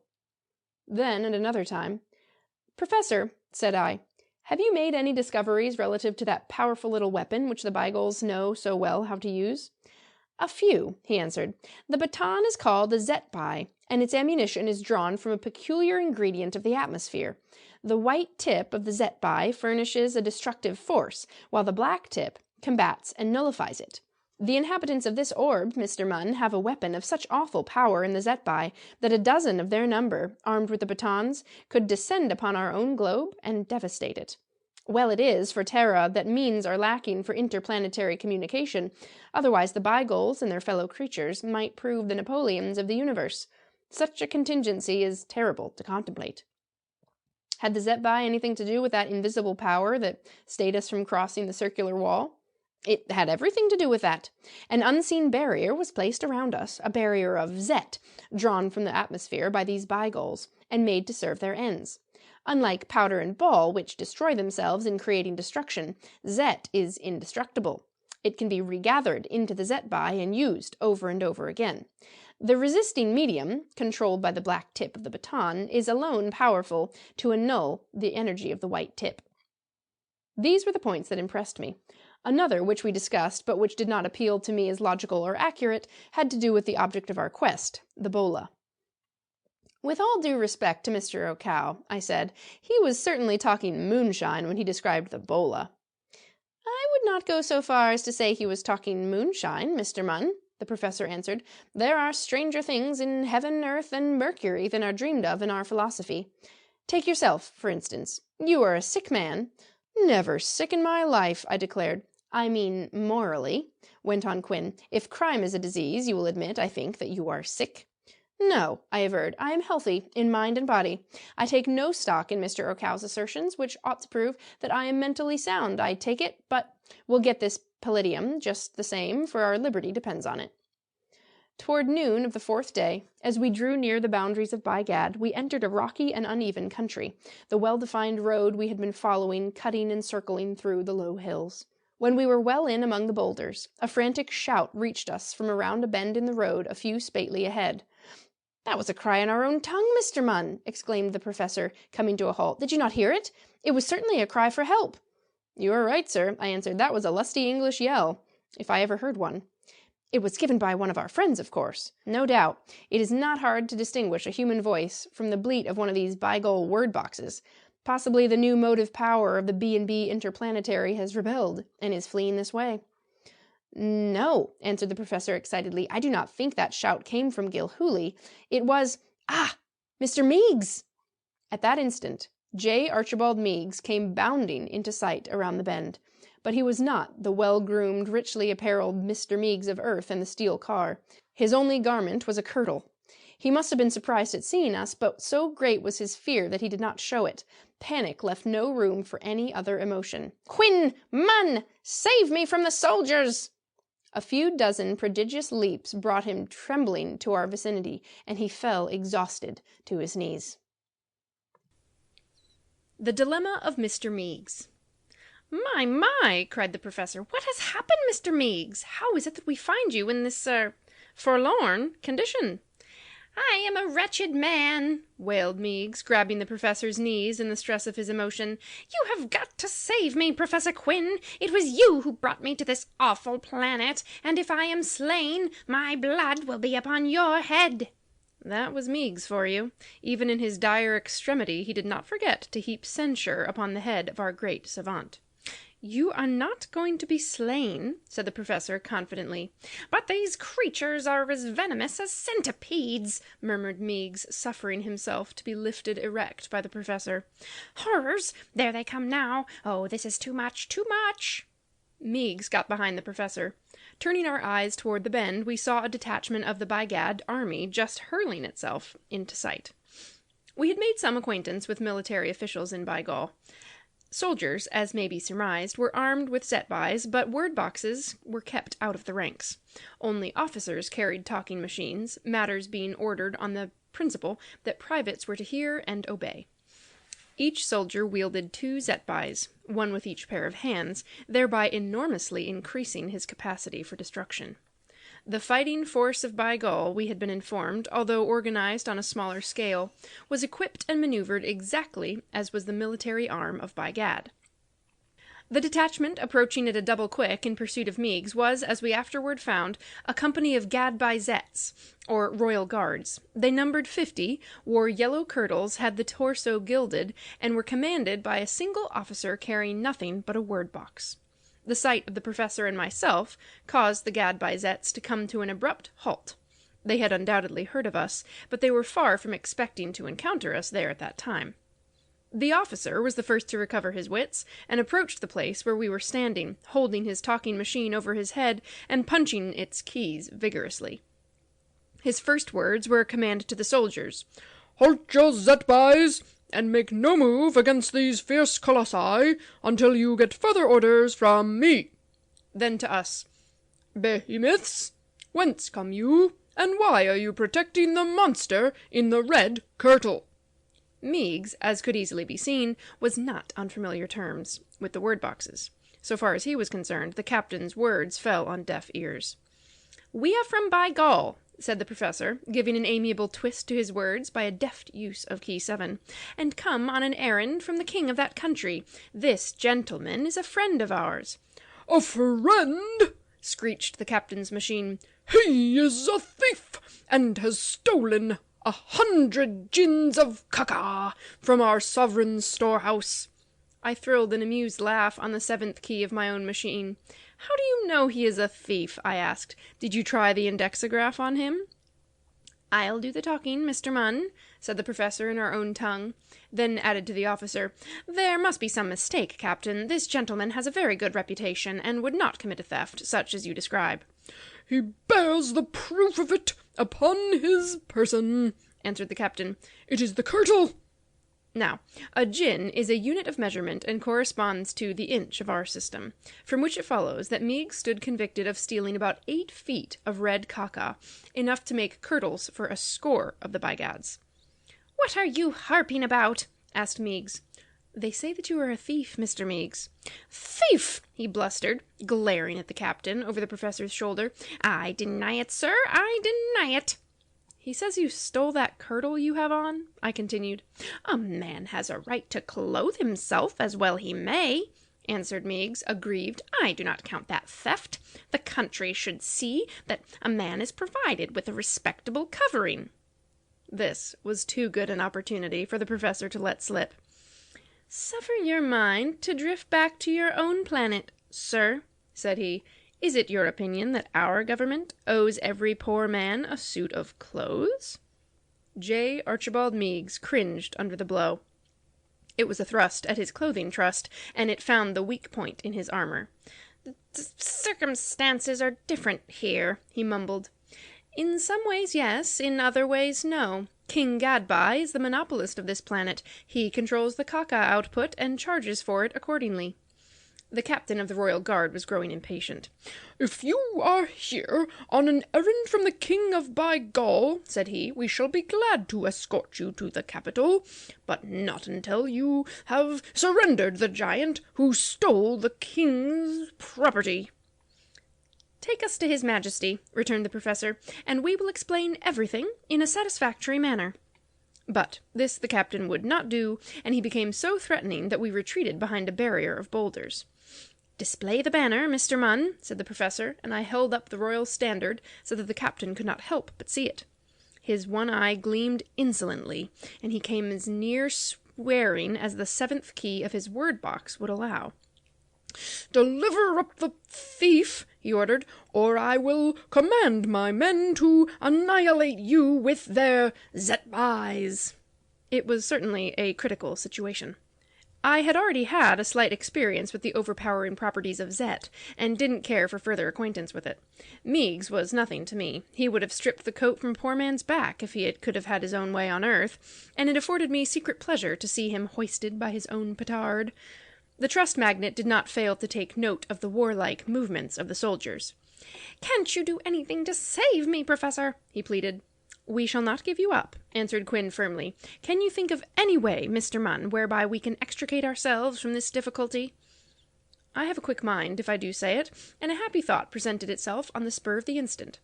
Stooping, I picked up a stone, then raising myself, I let the missile fly straight at the captain. His shoulder arm still held the word box above his head, and the stone smashed against it, and carried it away. It was rather neatly done, for the captain himself was left untouched. "Bravo!" cried the professor. "You drew the fangs of the enemy by that trick, Mr. Munn. You have rendered the captain mute, and his men cannot act without orders." I had already figured this out in my mind, and it was presently proved that I had not gone far from the mark. The captain recovered the word box and attempted to use it, but its mechanism was so disarranged that the order to attack became a confused jumble that seemed to sound a retreat. The whole company whirled and fled, their leader following and gesticulating wildly and helplessly with his arms. Meigs was saved for the present, and he should have thanked me for it. But he did not. Seating himself on a boulder, he gazed pensively down at the red kirtle. "This is what I call the irony of fate," said he in a morose tone, "and then, on top of it all, to be called a thief!" He leaned his bare elbows on his knees and dropped his face in his hands. "How did this happen, Mr. Meigs?" asked the professor gently. "Happen?" cried Meigs, lifting his head with a jerk and glaring at Quinn. "It would never have happened but for you." "Have you seen Gilhooly?" went on the professor, ignoring the reproach. "Poor Gilhooly," sighed Meigs. "He has become a power in the traction interests of the country. The last I saw of him, he was hauling trains throughout the kingdom." "We know that much already. How about Popham and Markham?" "Alas," groaned Meigs, "Popham is working like a galley slave in a coal mine, and Markham, well, these little fiends are slowly starving him to death. All Markham does is to wander about the kingdom with a plate and a paddle, begging food enough to keep body and soul together. Think of it! And the great Augustus Popham, owner of a controlling interest in all the great anthracite and bituminous fields of earth, delving in the mines of this planet, no better than a $2-a-day miner." "Coal fields!" I exclaimed. "What do they need of coal in these underground kingdoms?" "They use the coal in the kingdoms of By-Jinx and By-Gosh, which are situated at the poles," explained the professor. "During the long nights in those countries a certain degree of cold must prevail. But," and here Quinn turned again to Meigs, "tell us what happened to you and the other two gentlemen during the storm which separated us." "We managed to regain the car," replied Meigs. "We could not get in, of course, because you had the key, but we hung to the lattice work at the windows. I am a little hazy as to what happened after that, but I think the car must have been picked up by a terrific gust and thrown to the bottom of that crater in the volcano." "Ah," murmured the professor, looking at me. "You remember, Mr. Munn, I told you I feared something of the kind would happen." I nodded. "Proceed, Mr. Meigs," added the professor. "This is all intensely interesting. Was the car seriously damaged?" "I haven't seen the car," resumed Meigs. "A hiatus followed the blowing away of the castle, and when I opened my eyes again, I was a prisoner in the hands of a legion of those one-eyed creatures. For 2 weeks I was kept confined, an object of curiosity for the whole kingdom, if I could judge from the way the little imps flocked to stare at me. After a time I was led off to a place where I joined Popham and Markham. Need I tell you how affecting that meeting was? Popham shed tears, and both Markham and myself were nearly unmanned. Popham was the next one to have the queer machine tried on him. When he was removed, my turn came. Meigs wrung his hands despairingly. "After the storm," he continued with an effort, "my costume was not as complete as I would have had it, but those impudent creatures denuded me still further. In self-defense I was forced to steal this red cloth and run for my life. Oh, it was terrible! Woe is me, that I should have ever lived to see this day." "Some good may come out of this unfortunate experience, Mr. Meigs," said the professor. "Good!" almost shouted Meigs. "Sir, you express yourself strangely. Is it good to have a man used to such luxury as I have been fleeing through these rocky underground hills merely because he committed theft in order to retain his self-respect? Have a care, sir. Do not think for a moment that I am under any misapprehension as to the real cause of my sorry situation." "The king of this country is evidently a man of a humorous and practical turn," observed Professor Quinn after a little thought. "The indexograph made him familiar with the natural bent of you three gentlemen, and he is seeking to show you the error of your ways. On earth you were at one end of a trust. Here you are placed at the other end. Really, I think the experience will prove most wholesome." J. Archibald Meigs stared at the speaker with distended eyes. "Is it possible," said he, "that your brain has been turned like Gilhooly's?" "Nonsense!" I struck in. "The professor's head is as clear as a bell. He's got the right of this thing, Meigs. The king of Bygad is making you take a little of the medicine you measured out in such large doses on the other planet." "You're both crazy," snarled Meigs. "I never stripped a man to his hide and threw him out in the cold world, as the king of this country has done to me, in a figurative sense." "You don't know how much evil you have done," said Quinn, an expression on his face similar to the one I had seen when he jerked the lever and shot us into the unknown. "You have taken your pound of flesh, Mr. Meigs, but are now under the heel of a monopoly yourself." "Stuff!" cried Meigs. "We will talk no more about a matter in which you display such poor judgment. Although I have told you my story, I have heard little of yours. Am I to conclude that you and Munn purposely cut loose from myself and my friends? After bringing us to this miserable planet, did you have the heart willfully to abandon us?" "Not at all, Meigs," said the professor hastily. I wondered if Meigs had forgotten all about the attempt he and his friends had made to abandon the professor and me. He was one of the most inconsistent men I had ever encountered. "Like yourself and the others, Mr. Meigs," continued the professor, "Mr. Munn and I were taken prisoners." "But you were not treated with the same barbarity as the rest of us," burst out Meigs, his small mind finding even that a cause for temper. "You who engineered the plot and plunged us all into those terrific difficulties escape the consequences. What is that banner?" "We are under the protection of the ruler of the neighboring kingdom of Bygall. That is the royal standard." "Ah!" said Meigs bitterly. "You are even received at court, you and a professed thief, while Markham, Popham, Gilhooly, and I are no more than outcasts. Is there no such thing as justice, even on this disgusting planet? Look at me! Look at me!" His final request for us to look at him was a frantic wail. He yanked savagely at his kirtle and twisted his bare feet around in fearsome dejection. "We are looking at you, Mr. Meigs," observed the professor quietly. "Do you find any pleasure in the spectacle? Does not my situation arouse even a spark of pity? I do not ask Munn for his sympathy, but you, Professor Quinn, although criminally careless in evolving plans and carrying them out, are a scientist, and you must have a heart." "My heart is wrung with your misfortunes," replied the professor gently, "but I realize that desperate diseases require desperate remedies." "What disease are you referring to?" snapped Meigs, suddenly changing his tack. "And what remedy?" "The disease that afflicts our common country, and which you would deny and ridicule were I even to name it. The remedy, too, you would consider no remedy at all, but a useless infliction of discomfort and mental anguish.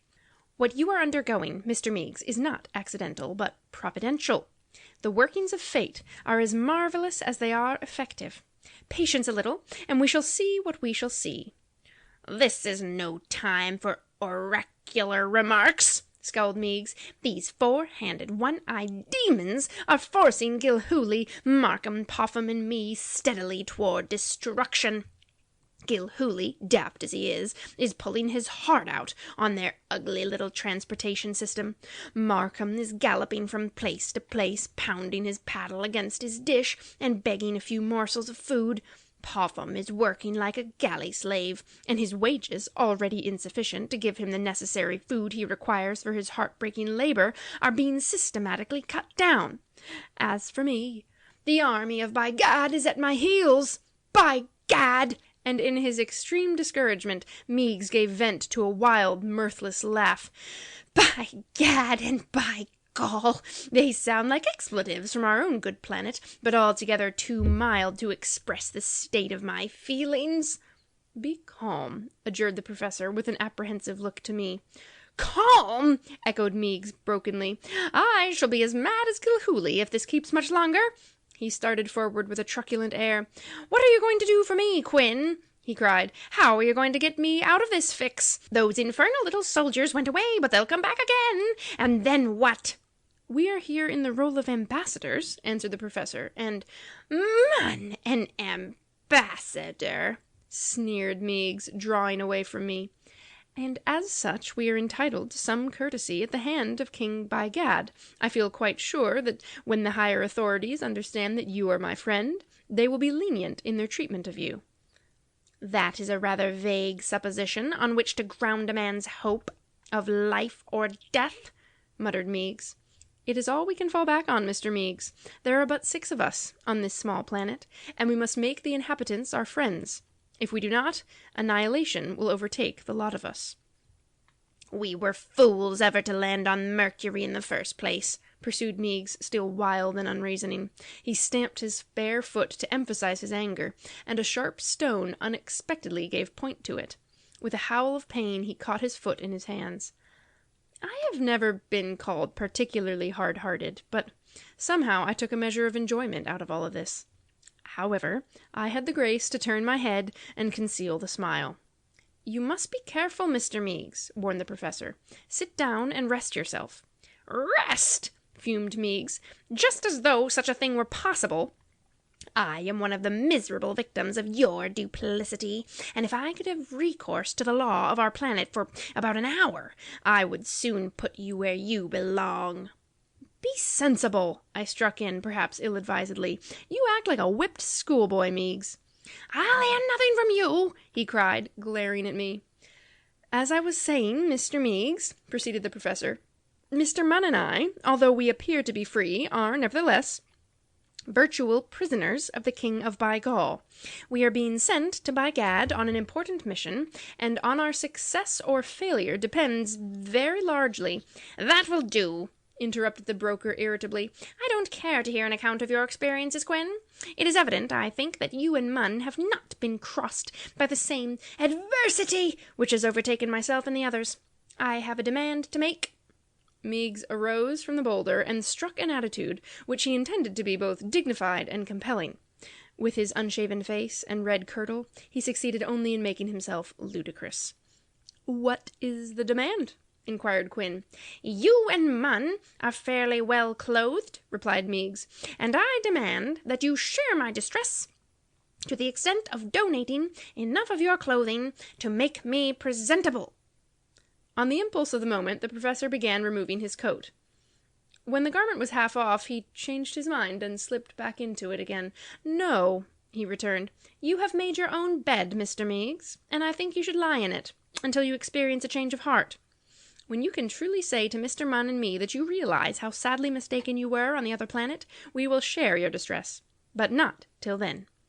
"Out on you for a pair of heartless wretches!" exclaimed the broker angrily. "Your reasoning is false, and I will never yield a cent to it. I wash my hands of the both of you." And he went through the motions. "And if our paths should cross in the future, it is my desire that we pass as strangers." He glared at us, turned on his bare heel, and made his way to the road. Then he strode off in the direction of the bend. We watched him silently, the professor with apprehension, and I with unrestrained enjoyment. As he was about to vanish from our sight, we saw him come to a startled halt, gaze off along the road that lay beyond the bend, then throw up his arms, whirl, and race back to us. "They're coming!" he shouted frantically. "The whole army is coming! Oh, is there no way you can save me, gentlemen? Think, for mercy's sake, think!" Meigs was continually building barriers between himself and the professor and me, only to knock them down again whenever the slightest danger threatened him. Had I been the one to decide, he should then and there have been left to shift for himself. Condemned to death. "Have courage, Mr. Meigs," said Professor Quinn. "It is my hope that some high personage may be with the approaching army, in which event the royal banner given us by the King of Bygall will be respected, and prove the salvation of all three of us." This great and good man was utterly incapable of harboring resentment against anyone. He beguiled the plutocrats into his castle, I grant you, and shuffled them from the scene of their grievous labors, yet this was not because he loved the rich man less, but the poor man more. As I write these words, piecing my narrative together out of a commonplace book, a wave of affection and reverence rolls over me. And often I steal forth o' nights when skies are propitious, gaze at Mercury through my telescope, and can almost fancy myself in communion with the gentle soul forever lost to its native planet. But I anticipate. The retreating Gadbyzettes had reached headquarters and acquainted the High Chief in command with the fact that 2 more colossi had appeared. So the major part of the king's forces had been ordered out. By tactful maneuvers, they were approaching from all sides. A cordon was drawn around us, a cordon of soldiers with their flashing zet-bys presented. One hostile move would have placed the seal on our death warrant. The High Chief, perhaps fearing his word-box might be wrecked as his captain's had been, had evidently laid plans and given all orders in advance of his attack on our position. The assault was noiseless, swift, and sure. When completely surrounded by the troops, a number of the soldiers disengaged themselves from various points of the circle. These soldiers carried lances at least 10 feet long. The lances were held high, and to the point of each the upper edge of a net was made fast, the lower edge of the net trailing along the ground. As the lancemen advanced, the net took the form of a rapidly contracting circle, the professor, Meigs, and myself in the center. In less than 5 minutes, we 3 colossi were stoutly encompassed by the net, hurled together, and thrown into a helpless jumble. The web was finely woven, and of a material that defied our efforts to break through it. Professor Quinn made a fierce attempt to use his word-box, but he was held so rigidly that he could not do so. One by one we were disentangled, the upper parts of our bodies were wrapped about in sections of the net, so that only our legs were free, and we were forced to proceed with our captors, the army marching on every side of us. Meigs was loudly bewailing his evil fortune. "Take heart, man," cried Quinn. "If I can see the king or get word to him, I am sure that all will yet be well." "It's all day with us," returned Meigs with a groan, "and you cannot make me believe otherwise." There was no twilight in the nether kingdoms. Day leaped into night as swiftly as a curtain falls on a stage play. Long before we reached our destination, we were in Stygian blackness. There were no artificial illuminants known to the creatures of the underworld, and they had no need of them. Their single eyes were gifted with power to see at night almost as keenly as in the daytime. When we had traveled several hours, we were made to halt, and a circle of Zet, similar to the one that had imprisoned Quinn and myself in Bygall, was reared around us. Thereupon, we were freed of the nets and left to ourselves. The instant he was able to make use of his hands, the professor grabbed his word-box and began shooting questions into the opaque gloom that hemmed us in. "Why have you taken us prisoners? What harm have we ever done you? We are under the protection of King Golbai. Did not the captain of the other detachment so inform you?" Answer came back. "You have been taken prisoners because you resisted the royal authority and tried to protect a man who stole goods from our regal master. Theft of goods from His Majesty's storehouse is punishable with death. Even ambassadors from King Golbai are not above the laws of our realm." "What is to be our fate?" "Zet," was the laconic answer. "You will all 3 be slain by the executioner general as soon as may be after the great reflector sends its first gleam of day through the kingdom." That ended the professor's talk with our unseen enemy, who, presumably, was the High Chief of the forces. It was sufficiently discouraging, although I was reckless enough to ease my feelings with a few expletives on key 7, the most insolent and defiant that I had learned in Bygall. Mr. Munn, cried Quinn in rebuke, this is no time to express yourself in that key. I am not endowed with your magnificent forbearance, Professor, said I, and I had to say something. What's it all about, anyway? Asked Meigs. We are to die at sunrise, Meigs, I answered roughly, or as soon after sunrise as the Executioner General may find it convenient. I would have spared Mr. Meigs that information, said the Professor. He ought to have time to prepare himself, I returned. As the night is far spent, I am going to turn in and snatch 40 winks against the time the reflectors begin to work. Good night, Professor, I added, as I stretched out on the ground. I don't amount to much more than Meigs, and will never be missed, but I am sorry for you. Quinn groped for my hand. Life in itself is a small thing, said he, no matter whether it is long or short. It is what we do with life that counts, Mr. Munn. I have no regrets for what I have done with mine, I declared. And I had not. Conscience did not accuse me in the least. Never had I taken a penny from those who could not afford to lose it. Think again, Mr. Munn, implored the Professor. I would not have you face your doom in that mental attitude. Surely your senses are not blunted to the evil of your past life?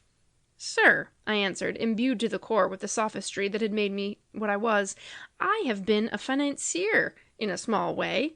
Not having the requisite capital for large operations, I was compelled to work in a small way. My business, however, while it may not have been as legitimate, was every whit as honest as that of Meigs and his associates. If you men would stop that useless palavering, called Meigs from somewhere in the dark, and try to think of some way for making our escape, you would be putting your time to better advantage. Never mind him, Professor, said I. This is probably the last opportunity we shall have for an extended talk.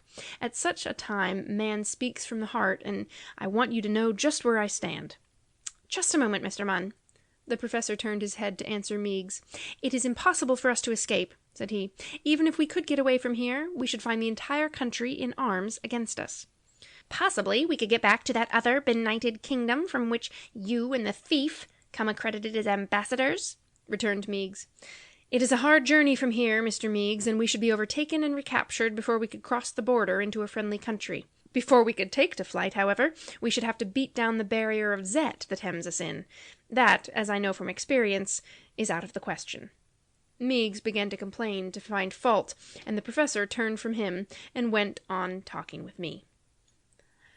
I have brought these troubles upon you, Mr. Munn, he continued, a sad note in his voice, and upon the others. It seems impossible to accomplish any great good without causing some small amount of misery. Oh, don't let my situation worry you, I remarked. While constantly exercising my wits to secure the best fortune for myself, I have always made it a point to be prepared for the worst. I shall face the Zetbis in the morning without a quiver of an eyelid. Don't misunderstand me, Mr. Munn, said the Professor earnestly. While I grieve that matters should have fallen out in this fashion, yet I would not undo the one thing which brought us into these troubled waters. In other words, I would rather be here, in Nyambai, with death staring us in the face, than back there on Terra with Meigs, Markham, Popham, and Gilhooly free to work out their nefarious plans. That's the spirit, I cried warmly. It's the spirit that has put many a man in the penitentiary, called Meigs, who appeared to be following our conversation, even if he was not taking any part in it. I turned with a stinging reply on my lips, but the Professor dropped a hand on my arm, and I held my peace. We are sharing together our last few hours, said he, and let us have no quarrelsome talk. Personally, I have a good deal of charity for Meigs. He is a man who, until very recently, has been accustomed to having scores of people wait upon his slightest nod. Here he has been subjected to much indignity, and at the hands of a people whom he believes to be his inferiors. Naturally, that renders him disagreeable. He might at least have the grace to leave you alone, I answered. Not so, Mr. Munn. He is perfectly right in badgering me. I am at fault, for so far as he and his associates are concerned, and he knows it. I do not expect approbation at their hands, but at the hands of those in faraway Terra whom my drastic actions have helped. Your calm acceptance of your fate is so different from the attitude of Meigs that it touches me deeply. You have some cause to blame and abuse me, and yet you let the opportunity pass. "It's been worth something, Professor," I responded, "to stand at your side and to pass through these remarkable adventures shoulder to shoulder with you." "Thank you for that, my friend." "I have no doubt," I continued, "that if you and I were to be spared, you might in time lead me to see what you are disposed to call the error of my way, for you are a master hand at arguing. But as I am at present, I feel that my chances in the next world are as good as anyone's. The rich have taken from the poor in a way that the law sanctions, and I have taken from the rich in a way that the law does not sanction, and in a few rare instances have given to the poor. There's nothing in that to oppress my conscience. The only thing I am sorry for is that I entered your castle with my felonious intention centered upon your property. Now that I know you so well, my plan to steal from you looks more like a crime than anything else I have done." "Munn," he replied, "it grieves me to think that your career is to be cut short before you have had an opportunity to reform. However," and he sighed softly, "there is no escaping fate on our own planet or on this. Good night to you." I was dog-tired and went off into slumber the moment I closed my eyes. About the last thing I heard was the peevish voice of Meigs, resisting what little comfort the professor tried to offer him. I was aroused by the professor. "The first gleam of day, Mr. Munn," said he, bending over me with a quiet smile. I rubbed my eyes and got the cobwebs out of my brain. Yes, it was the first gleam of day, our last day. We were in an open square in the heart of a diminutive city. From every side radiated trim little streets bordered thickly with white dwellings. In front of us was a palace, rising dome upon dome until it stood full 30 feet high. Inhabitants of the royal city were already abroad, walking rapidly or gathering in groups, and using their word boxes excitedly. "Toot toot, ting-a-ling-a-ling." The familiar sounds came from a distance, and I sprang erect, and with the professor gazed in the direction from which they reached us. Presently Gilhooly came along, with a loaded train. He halted in front of the palace, the passengers disembarked, and Gilhooly bent over the cars, picked them up carefully, and turned them the other way along the V-shaped groove. "All aboard!" he cried, and a minute later he was off and away. "Poor Gilhooly," murmured Quinn. "He is bringing excursionists to witness our execution. I'm glad he does not know what he is doing, and that Meigs is asleep." Quinn laid his hand on my shoulder. "I deeply regret, Mr. Munn," he went on, "that I am the indirect cause of Gilhooly's lunacy. It was a great surprise to me to find that his intellect was not strong enough to withstand the ordeal to which I subjected it." "That couldn't be helped, Professor," I returned. "It was a grand idea of yours, that of abducting these trust magnates and placing them where they could do no harm to the poor of our planet. What though one mind has been wrecked? Better that than the misery and enslavement of hundreds of thousands." "Mr. Munn," said the professor with feeling, "I thank you. Such words from a companion who is about to suffer jointly with me the extreme penalty prove that you are a man of parts and fitted for a nobler walk in life than the one you have heretofore taken. I am very, very sorry that you are to be cut off so soon." Quinn was fortitude itself, his courage born of a knowledge of duty well done. I am prone to believe, also, that I myself was not less firm, although a less laudable cause lay back of it. The square, I should judge, measured about 200 feet on either side. While the professor and I were engaged in talk, sightseers had been gathering in the streets, keeping carefully to the sidewalk boundaries of the open space. Every eye was turned upon the professor and myself and the sleeping Meigs. The broker was snoring dismally, the sound rumbling above the babble of the word boxes and echoing through the adjacent thoroughfares. "What has happened to the executioner general?" I said to the professor. "He isn't very punctual in keeping his engagement with us, it seems to me. We've had daylight for an hour." "Something has gone wrong, Mr. Munn," Quinn answered, taking note of a ripple of excitement that ran through the crowds around us. "Ah, here comes the High Chief of the military forces. He has his word box ready, so I suppose he is going to explain." The High Chief was pushing through the throng into the square, 2 of his hands holding a word box and the other 2 a zetbai. Advancing upon us, he halted just without the ring. "Be patient, gentlemen," he said through his talk machine. "You will not be kept waiting much longer." "We are not so wildly impatient as you seem to think," I sent back at him, whereupon he tittered a little with key 7. Seeing that I was getting ready to use the same key for a few expletives, the professor made haste to break in. "What has happened?" he asked. "It has just been discovered that there is no white paint in the king's storehouse," replied the high chief. "What is the white paint to be used for?" came curiously from the professor. "The executioner general is obliged by law to give himself a fresh coat of white paint at every execution. It would be impossible for him to perform his function without first complying with the statute."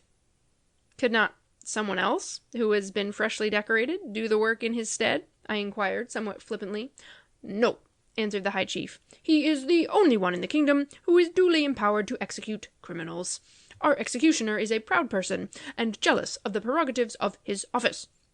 He receives no less than 2 kanoes for every happy dispatch that he performs.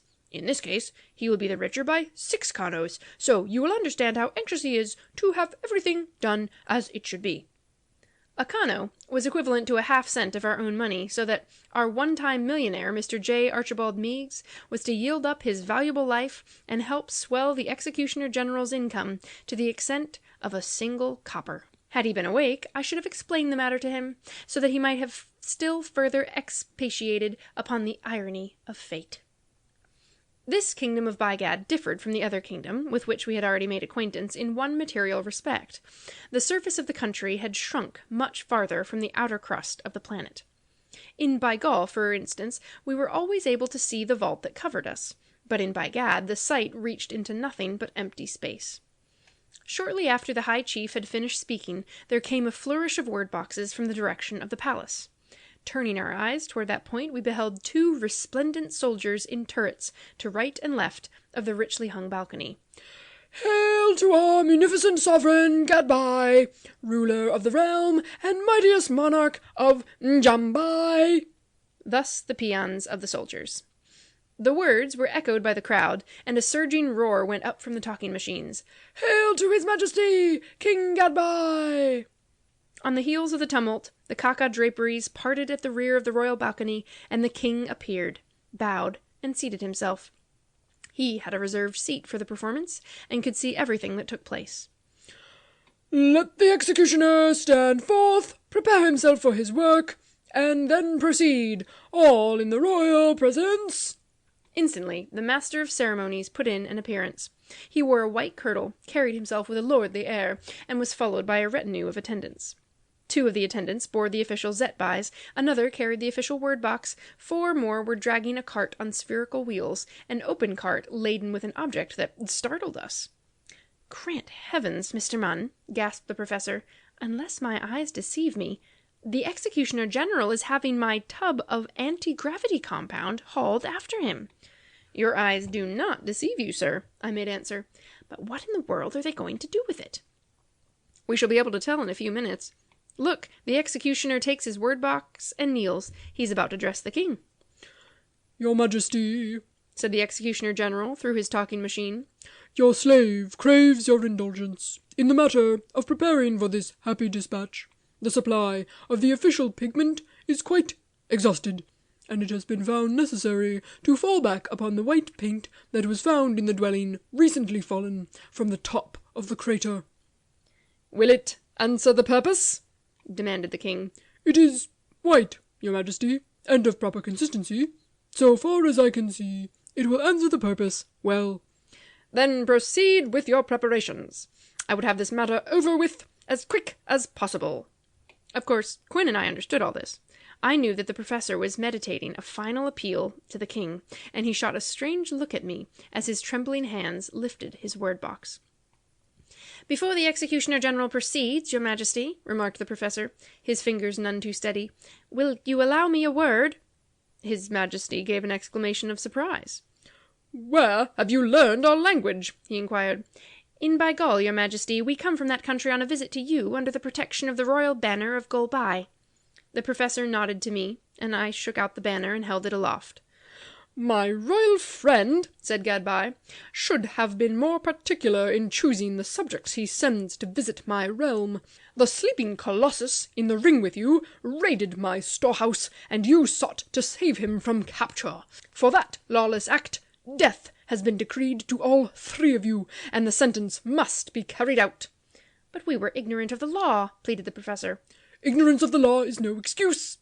"The gentleman in the red kirtle is a friend of ours." if we know a person by the company he keeps that speaks ill for you," interrupted the sovereign. "You are determined to have us slain, your majesty?" "It is my royal will." "Then I shall have to set forces at work to combat the royal will," said the professor calmly. Cries of consternation and anger went up on every hand. The king rose wrathfully from his seat. "You dare to dispute my authority?" he demanded. "I dare to dispute your ability to slay us," returned Quinn. "Your executioner will disappear from before your eyes if he attempts it."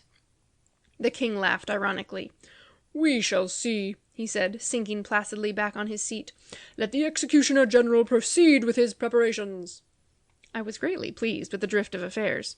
Circumstances had conspired to favor us, and the professor was making the most of his opportunity. The executioner general motioned to one of his attendants and then raised his 4 hands above his head. A moment later the attendant had seized the whitewash brush, dabbed it into the anti-gravity compound, and with 2 quick strokes had covered the executioner's chest and back. Had a 3rd stroke been needed, it could not have been given. In a flash, the official had been snatched away, vanishing like a streak of white in the void above. The king rose, gasping, clutching at the balcony rail. The throng around us was paralyzed for a space, and not a word box was heard. As for Quinn, he had struck an attitude, his left hand raised aloft, and his glittering, bead-like eyes transfixing the king. A threatening calamity. And through all this, J. Archibald Meigs slept placidly on. Presently, a perfect roar of awe and dismay broke from thousands of word boxes. In the midst of the hubbub, the king could be seen waving his hands to command silence and attention. The glittering soldiers in the turrets sounded a clarion warning, and silence fell once more. "Marvelous are the powers of these colossi," cried the king with a trembling voice. "The sleeping thief receives my royal pardon. The offense of his 2 friends in attempting to succor him is condoned. From now henceforth these 3 are my honored guests. Let all take heed." I caught the professor's hand and gave it a fervent clasp. "You saved our lives, Professor," said I. "Hardly," he returned, smiling. "It was the anti-gravity compound that did that. Now that we can inflate our lungs without catching our breath, suppose we waken Mr. Meigs." On being aroused, Meigs sat up and stared around at him. He was not long in picking up the trend of events where he had left off during the night. "Are they ready to kill us?" he asked, clasping his hands. "They are not going to kill us, Mr. Meigs," answered the professor. "The king has changed his mind, and we are now his honored guests." "You don't mean it!" exclaimed the broker. The professor replied that he did mean it, and went on to tell how the unexpected result had been accomplished. Before he had fairly finished, the king, clad in his robes of state and accompanied by a dozen members of his household, could be seen approaching across the square. Attendants followed the royal party, bearing basins of food, a chair on which his majesty could repose himself, and a canopy to shield his august person from the reflected rays of the sun. "The first thing you do, Quinn," said Meigs, while the royal party was making itself comfortable, "tell the king I've got to have my clothes." "Have patience, Mr. Meigs," answered the professor. "Patience!" spluttered Meigs. "Merciful powers, man! How can I be patient and cut such a figure as this?" "Attend his majesty," came from a word box among the king's suite. "Our gracious sovereign is about to speak."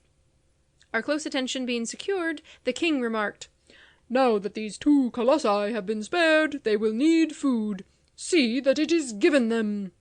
This command was very satisfactory to me, for I was a little short of famished. Presently our paddles were flying over the basins, and we were breaking our fast in a way that made the king open his eyes. The Lord of the Exchequer, a most important officer of state, drew near his majesty, and said that if the kingdom was going to board us for any length of time, it would behoove them to till all the crown lands, and get every available acre into produce. The king made answer that the little man with the beady eyes was a wonder-maker, and he had taken care of the executioner general with a mere wave of his hand, and no doubt he could, with a stamp of the foot, materialize as much food as he wanted, and whenever he wanted. The Lord of the Exchequer thereupon retired in much confusion. In the midst of our repast, we were startled by a voice behind us.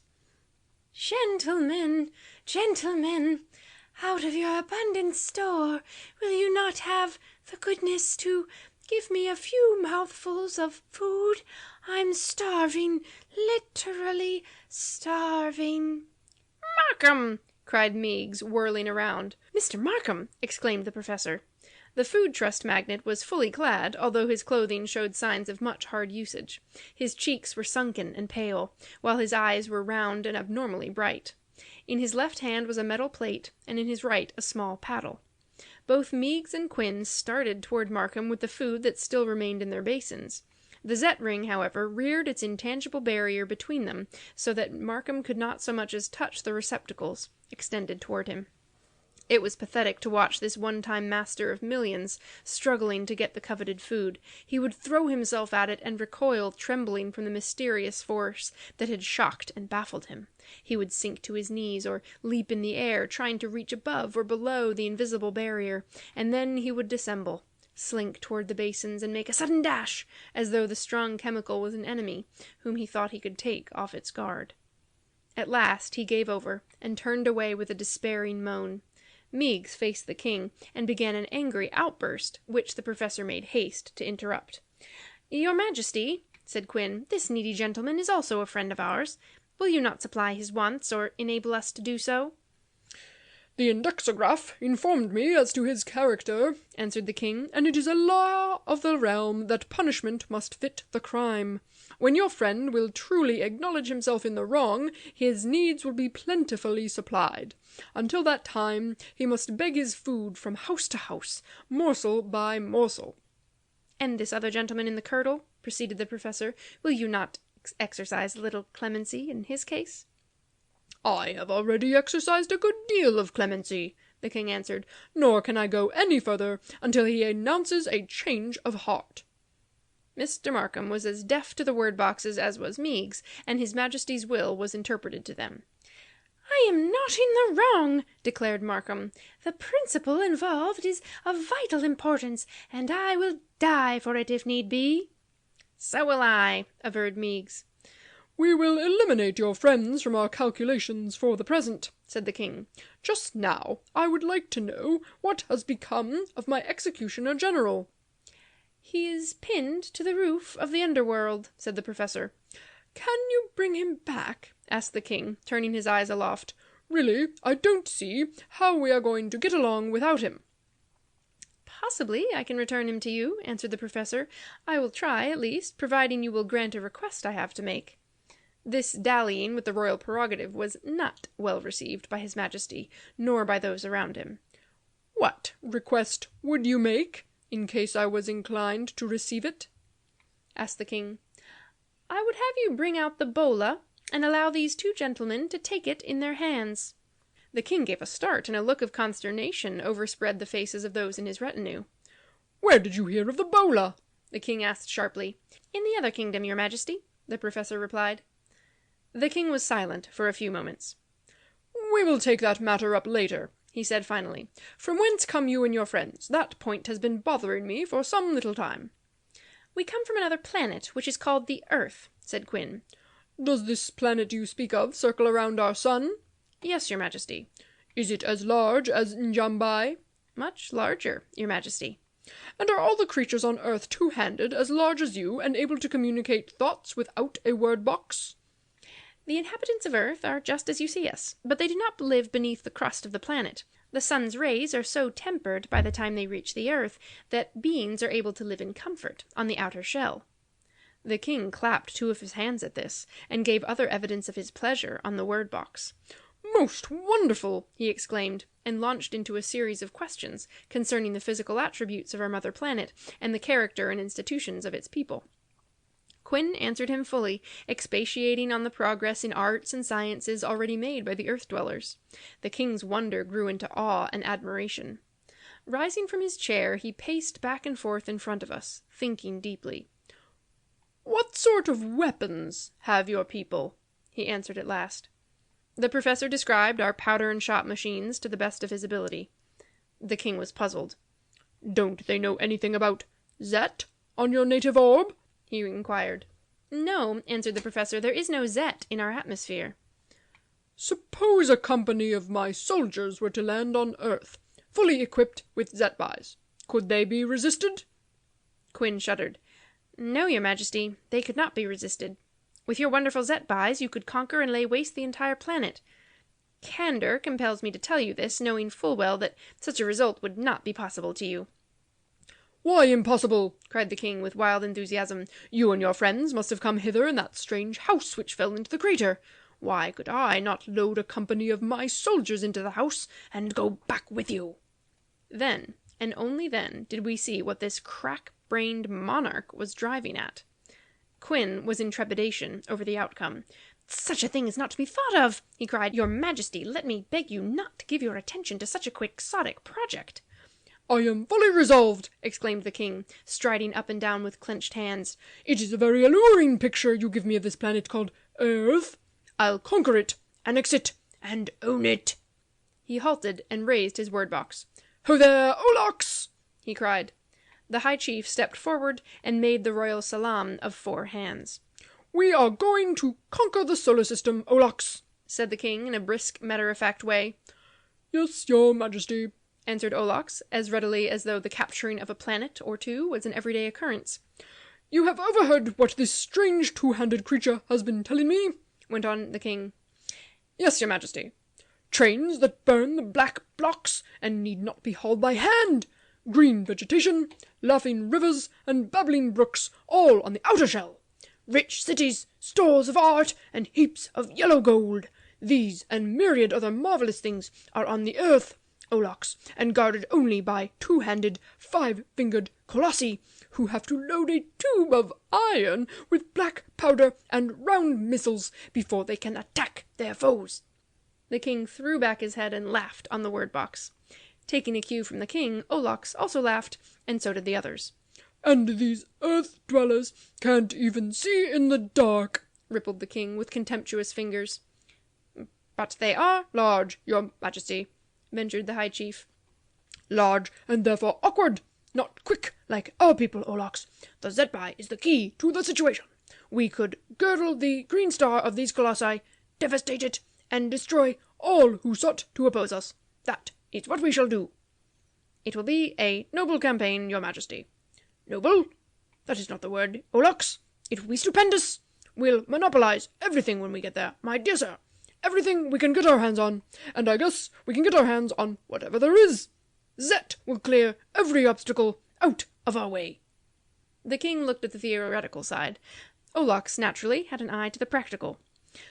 What are your orders for your campaign, your majesty? He asked. I shall leave a regent to look after Baghdad, said the king, and myself accompany the expedition. You will be the military lead, Olax. Yes, your majesty. We are to go in the metal house? It is the only thing we have to go in. The metal house was unhurt by its fall into the crater. That appears to be the case, your majesty, strange as it may seem. It fell into the kingdom right side up, and the interior is in good condition? Very good, your majesty. My orders to the effect that nothing should be removed from it have been carried out. The executioner general would have that tub of white pigment. Nothing else has been taken from the house. Very good. How many of our people will the house contain comfortably? I should say that 50 or more could dwell in it without much inconvenience.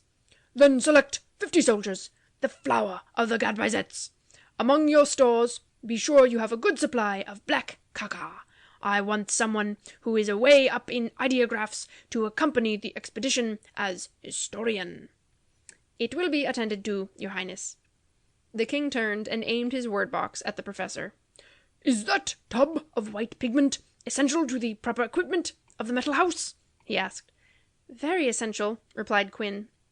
3 weeks and more in the nether kingdoms had whitened us considerably, but the professor's face was now a sickly greyish colour.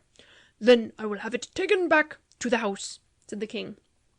He gave orders to that end at once, and the cart was laid hold of and drawn out of the square and down the street, Olax accompanying it.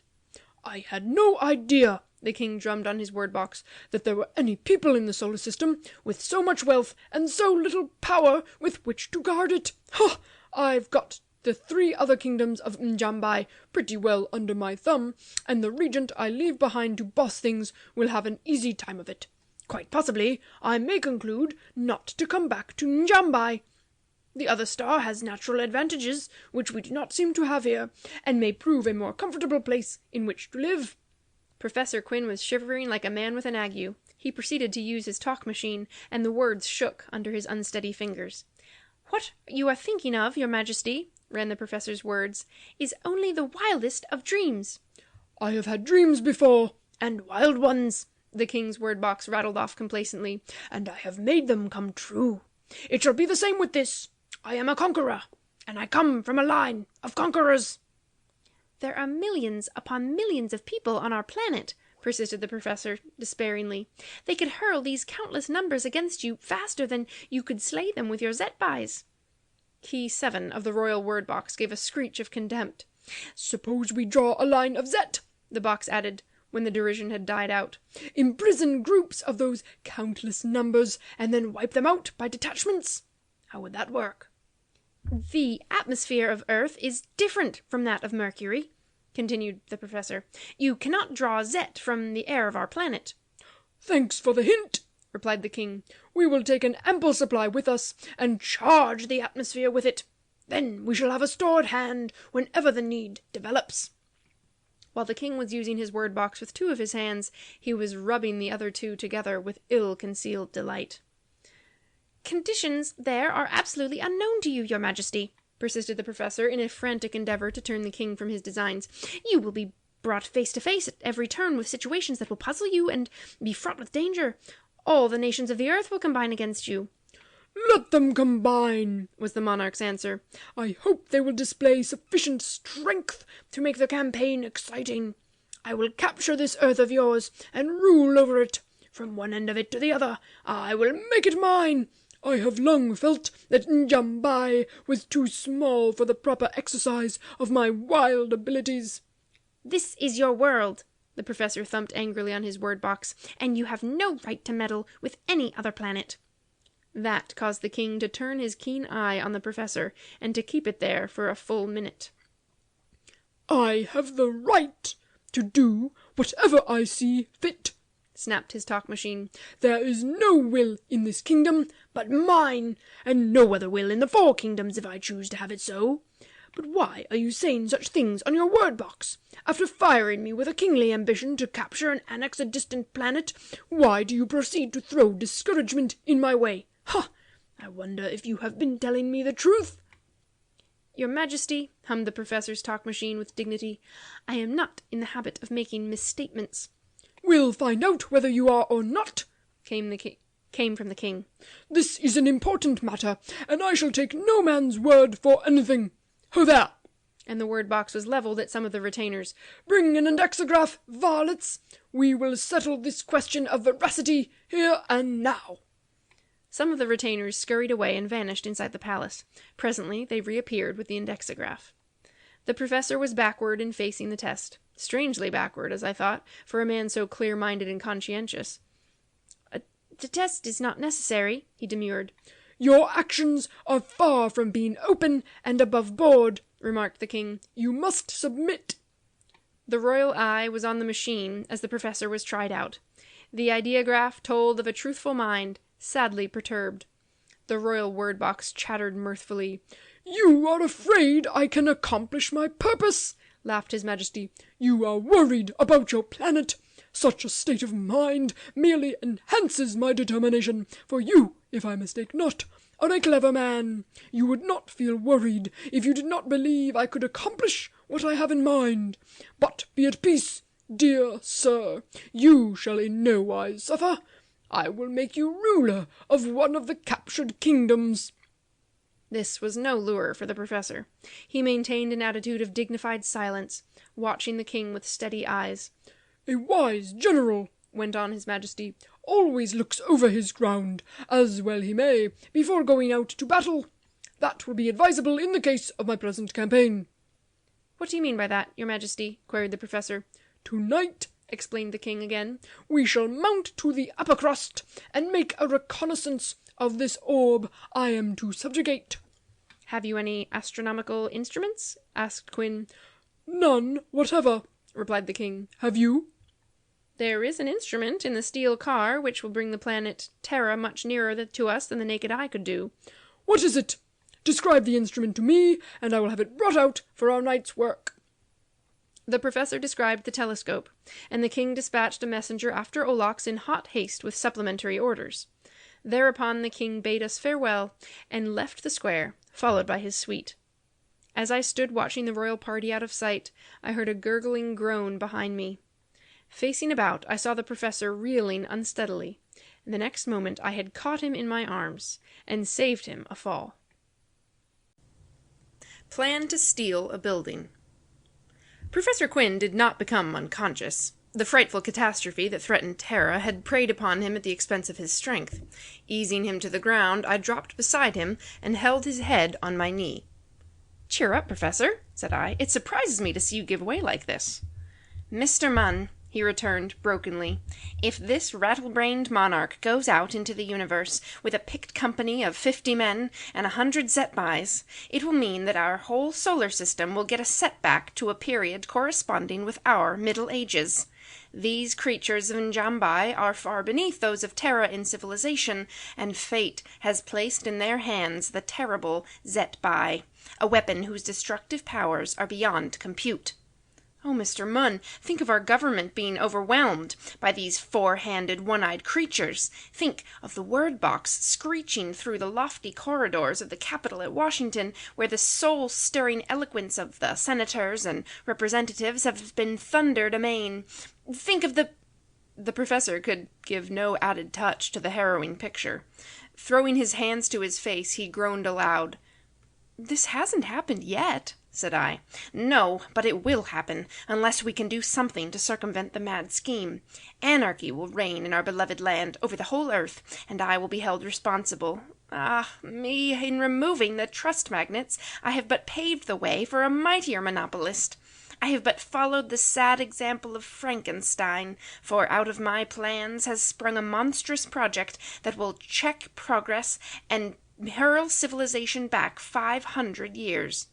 "Don't give up hope," said I, but not very cheerfully, for I was greatly cast down. "Let us pretend to help them.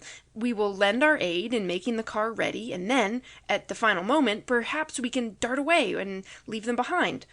Or failing in that, we may be able to throw the Zetbais from the car while in space. That will pull the fangs of the Bigads, I think, and they will land on Earth as harmless as a lot of kittens." The professor took heart at this. He would have rallied anyway, for his resourceful nature could not struggle long in the slough of despond. J. Archibald Meads had been circling around the edge of our barrier, seeking for another glimpse of Markham, and even calling his name with all his lung power. But the food trust magnate neither answered nor showed himself, being engaged in a house-to-house canvass for the pittance of provender that would keep him alive. Meigs finally turned to us and demanded the cause of the professor's downcast air. Quinn revealed the king's plot, and Meigs tore off into an outburst of recrimination, just as I expected he would do. The professor bowed his head meekly to the tempest, and even restrained me when I would have put a stop to the broker's intemperate language. By and by we had our noon meal, and with the attendants who brought it came Olax, seating himself on the ground and watching us as we ate.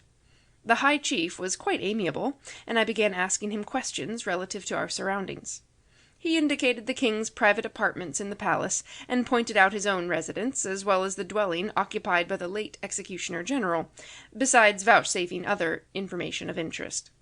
"What is that small, square building under the wing of the palace?" I asked. "That is the Imperial Exchequer," said he. "Within that building the king keeps the most priceless of all his treasures." "And what is that?" inquired the professor. "The bola," was the startling answer. Quinn and I exchanged expressive glances. Here, through a chance remark by Olax, we were suddenly reminded of our duty to the king of Bygol.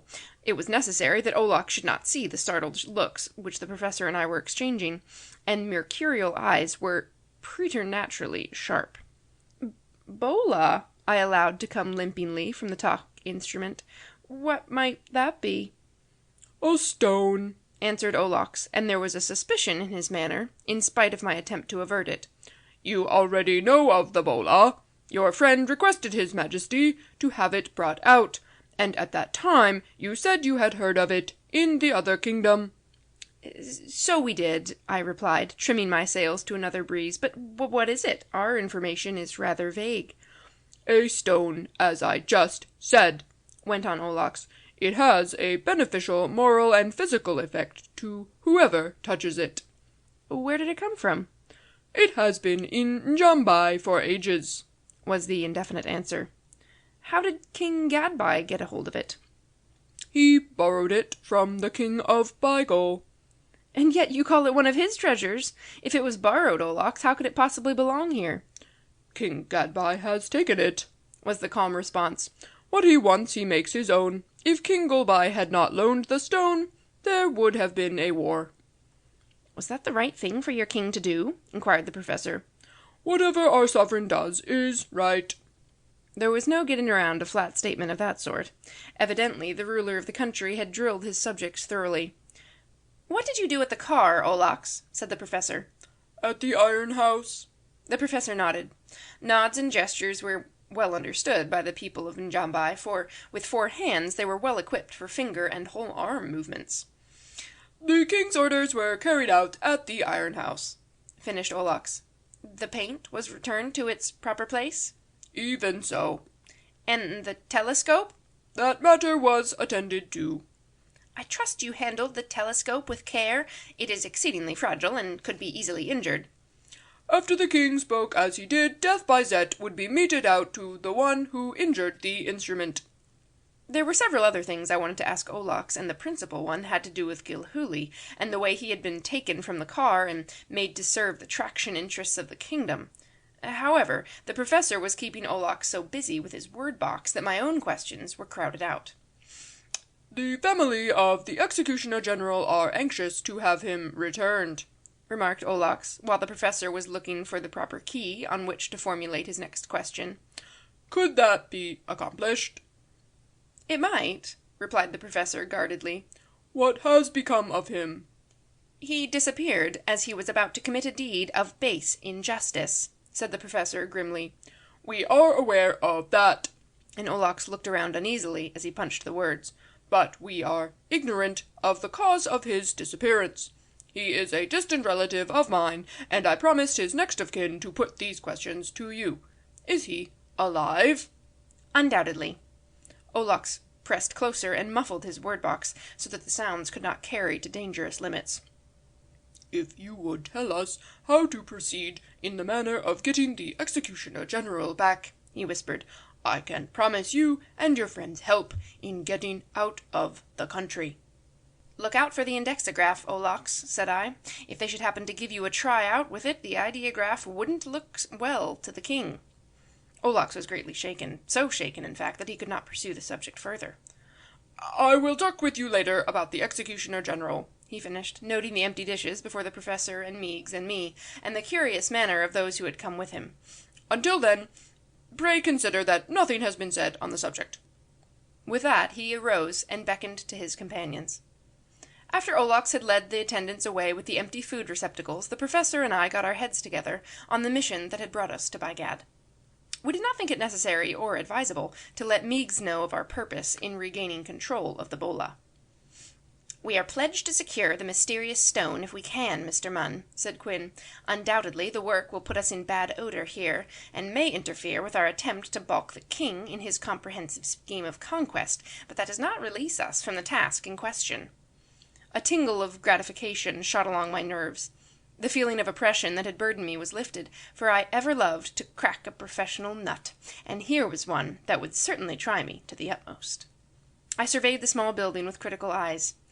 Here's where my inches get the better of me, Professor, said I. For one of my size to get into that house is out of the question, and I wouldn't know where to lay hands on the Bola if it were physically possible for me to effect an entrance.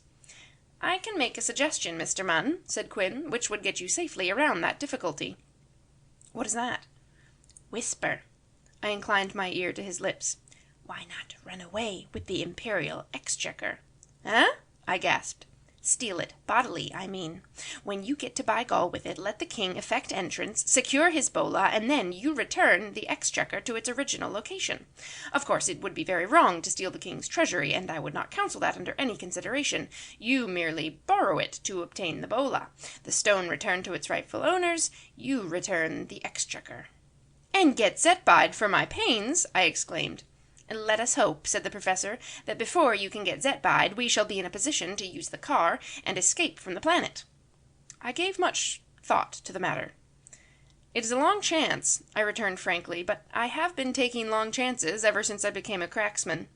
I will put the plan in operation, Professor, at the very first opportunity that presents itself. Thus we left the matter, the professor warmly congratulating me on my courage, and expressing the hope that I would prove equally courageous in more worthy pursuits, if the chance ever offered. Surveying our own planet. Day slipped along to its close, and shortly after the reflectors winked out the king came, accompanied by Olax, a guard of Gadby Zets, and 6 attendants, bearing the telescope. To our surprise and gratification, both Markham and Popham were in the midst of the royal guard. "It struck me," said the king graciously, "that your friend may also wish to view the orb from which they came. It is a little thing, and can be done without inconvenience, so I am pleased to favour them." The High Chief traced an opening in the Zet ring with the black tip of his weapon, and Meigs was the first to rush through and hurl himself into the arms of Popham. The unfortunate gentlemen were long in each other's embrace. When they finally drew apart, Meigs groped through the black gloom by Markham, while the professor felt for the Coal Baron's hand and gave it a gentle and reassuring pressure. "Professor Quinn," said Popham, "I am being badly treated. The king has put me on the night shift in one of the royal coal mines, and the soldiers make me work like a galley slave. This is the first night I have had off since they set me to work." Popham was loud in his complainings, but was cut short by the king.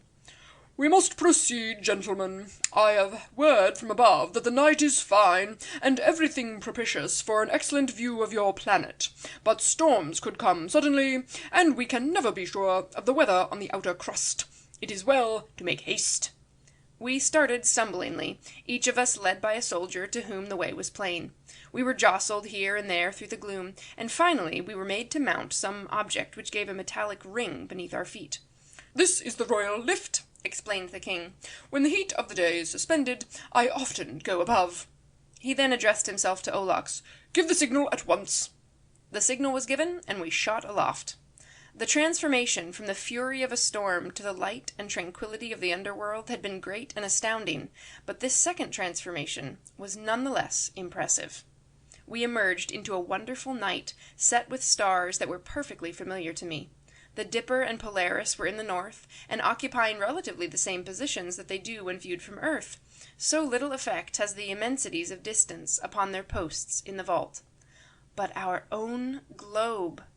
It hung huge and tremulous in the blue of the evening sky, so plain that we could almost note the continents that gemmed its surface.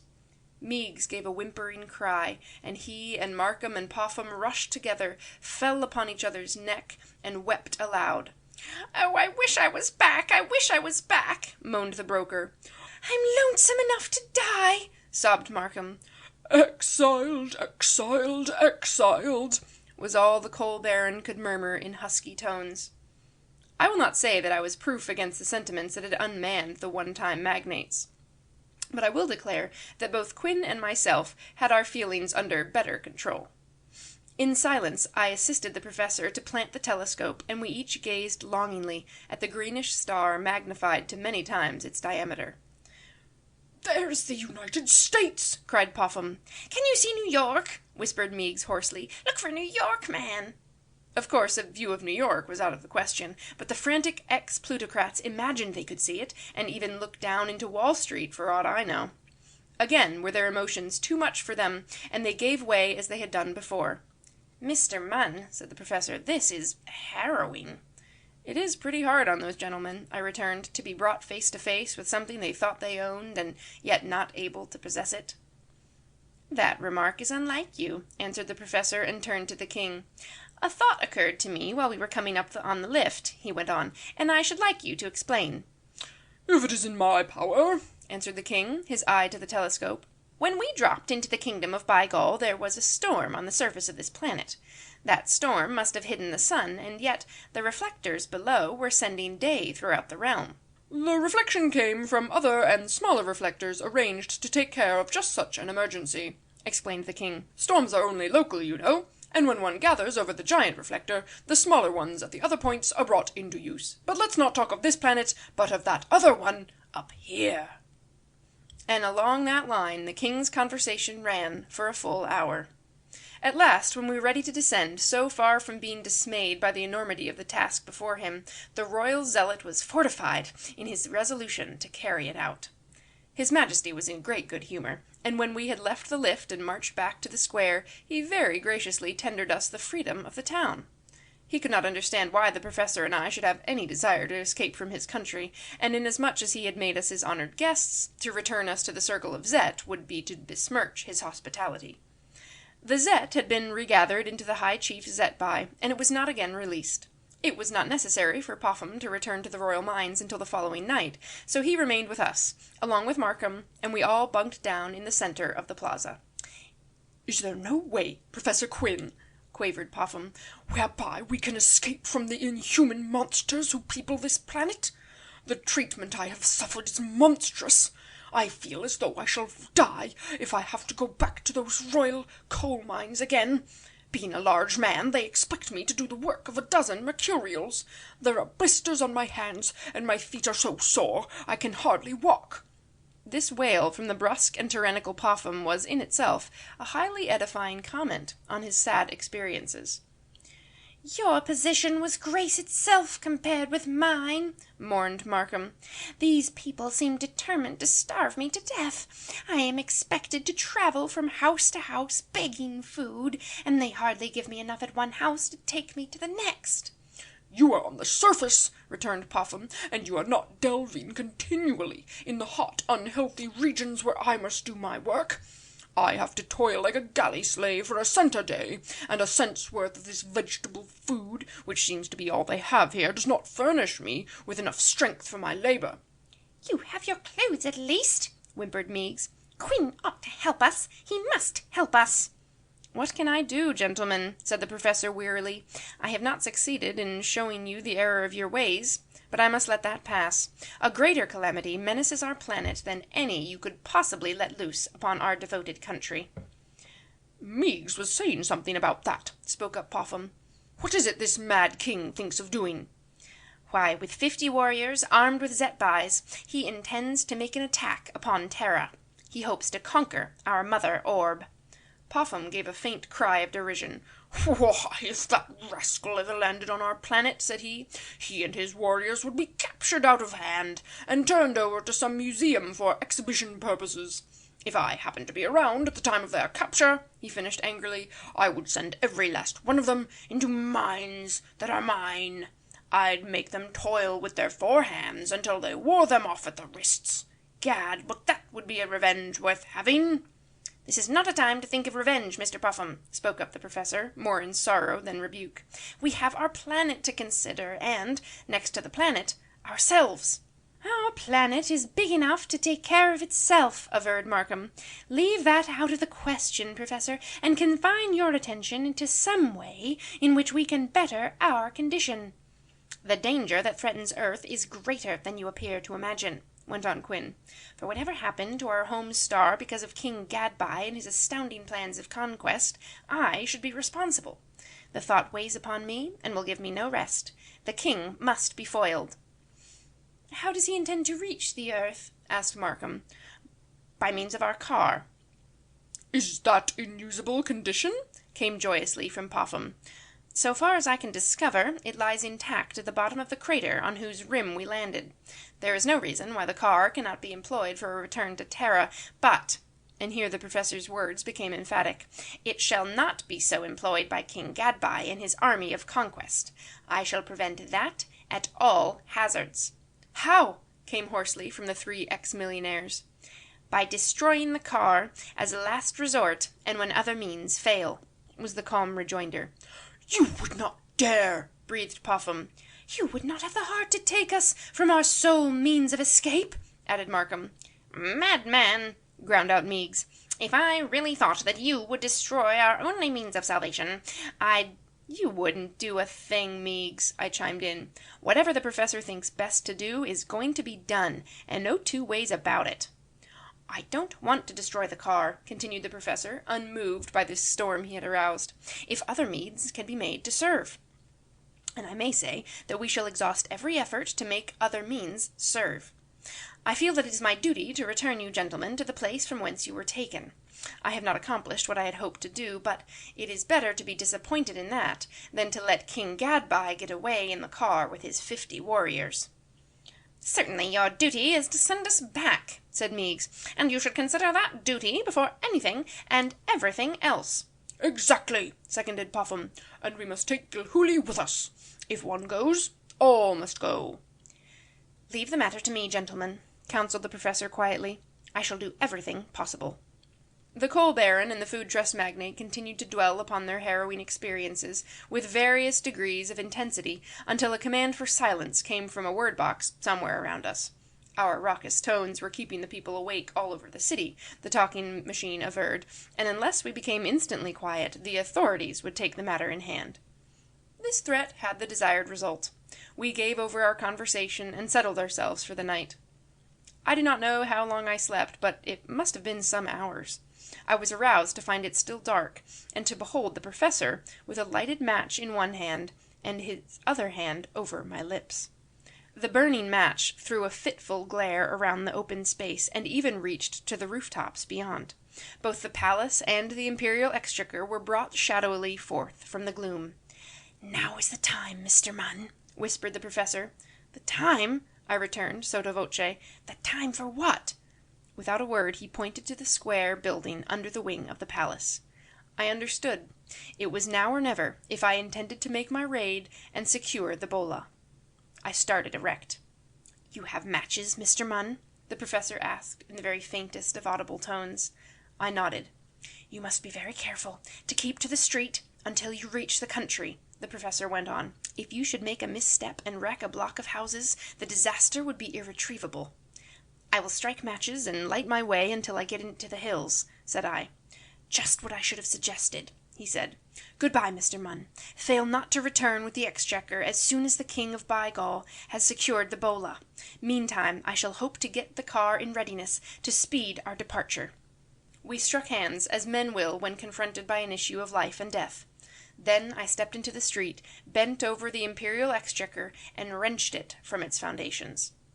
It was a well-constructed building, and although its contents jingled like a rattle-box when I took it under my arm, it did not give way in any part. Striking a match on the roof of the exchequer, I lighted my way down the street, picking my steps with care and caution. How ill luck overtook me. Good fortune fared forth with me from the royal city, and remained steadfastly at my right hand as long as the matches lasted. But when the last one had flickered out, and left me in impenetrable gloom, my troubles began. I was well into the rough country when the lights failed, threading a road bordered by hills that in some places were shoulder-high. About the first thing I did was to blunder off the trail. In trying to regain it, I stumbled over a 5-foot mountain, and went down all of a heap. Had I fallen on the exchequer, I should have smashed it into a cocked hat, a result only narrowly averted. Regaining my feet, and smothering some good strong language that rose instinctively to my lips, I essayed once more to find the Bygall road. I had my trouble for my pains, and after an hour spent in fruitless blundering, I sat down on a cliff, propped up the exchequer on the side of a canyon, and nursed my barked shins until day began flashing from the reflectors. As I sat there, waiting for the light, my brain was filled with evil thoughts, which I recall with contrition, and chronicle with regret. I knew the exchequer must contain the king's wealth, golden pieces of 8 of a rare fineness unknown to the mints of Tara. I was not of a mind to return the gold, after allowing the King of Bygall to take his bola. Why not stow the treasure away about my clothes, and rely upon my native tact and discretion to get me to the steer-car in spite of the grasping monarch of Bygad? I was much wrought up over the way I had lost the loot taken from the plutocrats. In my mind's eye, I could see those 4 bulging handkerchiefs waxing and waning about the castle, and I had hoped they would fall to the surface of Mercury along with the car, so that I might still be able to secure them. In this I was disappointed. Once the mercurial atmosphere was struck, the loot and the revolver had fallen away from the castle like so many pieces of lead. The wallets, undoubtedly, had been incinerated by the sun's rays, together with the banknotes that were in them. I imagined that the intense heat had exploded the cartridges in the 6-shooter and had warped and twisted the firearm until it was no longer serviceable. The other plunder, also, even if found, could not by any possibility be utilized by me or anyone else. All this had made me savagely eager to recoup my finances, and as I sat brooding on the cliff, I asked myself why I should not do this, at the expense of the by Gad exchequer. I did not arouse myself at the first reflected flash of day. Although I had decided to appropriate the contents of Gadby's coffers, I was casting about for a suitable method that would gain my end with the least inconvenience. A maudlin chuckle from near at hand brought me abruptly out of my reflections.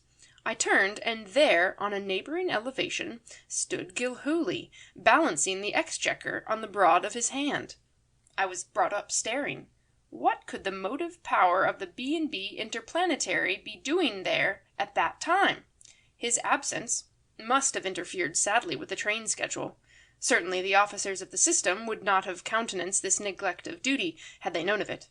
Then it flashed over me that Gilhooly had run away. He had tired of racing up and down the V-shaped groove with a string of toy cars, and had taken French leave of the system.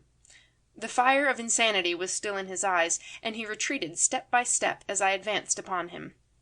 "Look here, Gilhooly," said I, in my most persuasive tones, "that building you have in your hands is the Imperial Exchequer. Put it down, there's a good fellow. Don't juggle with it in that way. Suppose you were to drop it."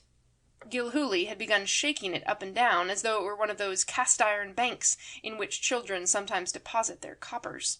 The jingle of the exchequer's contents appeared to please him. "If you want this road, you have got to bid up for it," said he. "I'm not so young that I don't know a good thing when I've got it in my grip." "That road has gone into the hands of a receiver," I returned, humouring his fancy, "and I'm the receiver. Give it here, Gilhooly." "I was not consulted when the receiver was appointed," he answered. "I have rights in the matter, and those rights must be protected. It's a deal framed up to beat the pool. My, how it rattles!" And he shook the exchequer again. I was at my wit's end. I knew that tact was far and away more effective than violence when dealing with a crazed person. "Put it down for a moment, Gilhooly," I wheedled, "and come over to the directors' meeting." "Who are the directors?" he asked suspiciously. "Well, there are only 2. I'm one, you know, and you're the other." He exploded a laugh, tossed the exchequer in the air like a strong man playing with a cannonball, then caught it deftly as it came down. "I'm the boy to juggle with railroads," he boasted. "Ask anyone on the street, and they'll tell you." "Look out," I gasped, "or you'll drop it." "Not I," he mumbled. "I've never yet wrecked a railroad."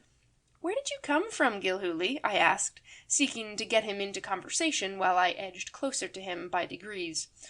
"From distant parts," he replied. "I've been the whole thing for a big transcontinental line that I'm adding to the Gilhooly system." He chuckled craftily. "They thought they had me, but I got out from under with the rolling stock. I've hid the cars in a gully, and my next move will be to steal the right-of-way. I'm the big railroad man of my country. Just ask anyone who knows what's what in transportation circles, and they'll tell you the same thing." I had arrived within a few feet of him, and suddenly I leaped forward, but he was wary and sprang aside, the exchequer jingling sharply. "No, you don't," said he. "You're trying to serve a subpoena on me, and I'm too foxy for you. Get out of here, or I'll have you thrown downstairs." "Come over to the directors' meeting, Gilhooly," I urged, turning and walking away from him. "You've got to look after your interests, you know." But the vagaries of a shattered mind are hard to deal with. Gilhooly laughed at me, sat down on a rock, and took the exchequer on his knees. He was wary, and never for an instant permitted me to lose his eyes. "You can't fool me," he cried, "so you'd better take the next train for home. I hold a majority of stock, and after I've watered it a little, I'll have enough to buy another line. It's easy being a railroad magnate when you know how. Clear out, you annoy me." "Gilhooly," said I, with a gentleness I was far from feeling, "don't you want to know something about Popham?" "Don't know him," snarled Gilhooly, "but if he's trying to break into this railroad game, just tell him that I control the whole bag of tricks, and that it's not worth his while." Hugging the exchequer in his arms, he rocked back and forth and began to sing. "Well," said I, starting away again, "if you don't want to attend this directors' meeting, I'll have to look after it myself." He made no reply, but kept on hugging the exchequer, rocking back and forth, and timing his monotonous croon to the rattle of treasure in the king's strong rooms. Warily as I could, I circled about, creeping on all fours, and screening myself by the little hills and ridges. My design was to come up on Gilhooly from behind, and snatch the exchequer away from him. But he heard me. Before I had come within a dozen feet of him, he stopped his singing, leaped to his feet, and whirled around. The next moment he had placed himself at a safe distance. "I'm too many for you," he shouted. "Go away, or I'll call the police." I was in a sweat for fear some of King Gadby's soldiers would locate us and develop their Zetbys. One flash of that violet fire would do the business for both Gilhooly and me, and the professor's cherished plans would go by the board. Besides, I had plans of my own, and it seemed as though Gilhooly was destined to make a mess of everything. "Oh, come now," I cried in a bit of a temper. "That won't do you any good, Gilhooly. It doesn't belong to you, and you haven't any right to keep it." "Don't we ever keep anything that don't belong to us?" he asked sarcastically. "I'm not that sort of fellow, for I keep everything in the railroad line that I can get my hands on." Logic and reason were utterly dead in his mind. Whims he had, but they were but fancies of the moment. As I stood there looking at him, I wondered how the people of By Gad had ever managed to keep him hauling their trains as long as they had. "Goodbye," he said suddenly, taking the exchequer under his arm. "I think I'll go to the office, and—" Just then I made a dash at him. With a mocking laugh he whirled about and raced off across the hills, myself in hot pursuit. Gilhooly's course intersected the Bygall highway, and he turned into it, roaring defiantly as he sped along. Suddenly he stumbled and fell, and a cry of dismay escaped me. He had fallen squarely on the exchequer and wrecked it completely. Kizziks, yellow coins the size of a gold dollar, and worth 5 times as much, rolled everywhere about the road, diverging from a heap that lay revealed by the collapsed walls of the building. Flinging forward, I went to my knees and began plunging my hands into the pile. I believe that just then I was as daft as Gilhooly himself. In those days the glimmer of gold always had a demoralizing effect on me. As I raked my outspread fingers through the yellow pile, I brought up a round, jet-black stone the size of my fist. I regarded it as a bit of chaff in the bin of wealth, and hurled it from me down the road. With a loud yell, Gilhooly leaped after it. Then I became aware of a weird and inexplicable feeling that laid itself like an axe at the root of my professional instinct. What right had I to all this treasure? It belonged to the King of Bygall. He was an unworthy creature, perhaps, but still it belonged to him. What had I been about to do? My heart sickened, and I sprang up, spurned the Kizziks with my heel, and turned my back. That was my awakening. In one instance the iron of repentance had pierced my soul. The past rolled its turgid waters in front of me. I shivered and drew back from that wave of evil, covering my eyes to blot it from my sight. How should I atone for the days that had been? Could I do it by an unflinching rectitude in the days that were to be? Conscience was belaboring me with telling blows. I had not been on intimate terms with my conscience for many years, and to have it thus suddenly overmaster me and drive me into reformation was a mystery beyond my power to explain. While I stood there, consumed with regret, and hoping against hope for the future, a voice hailed me from down the road. "Did you say your name was Munn?" Could that calm, contained voice have come from Emmett Gilhooly? I looked in his direction, and found him leaning against a jutting spur of rocks, his right hand clutching convulsively the black stone I had flung from me. The crazed light had vanished from his eyes.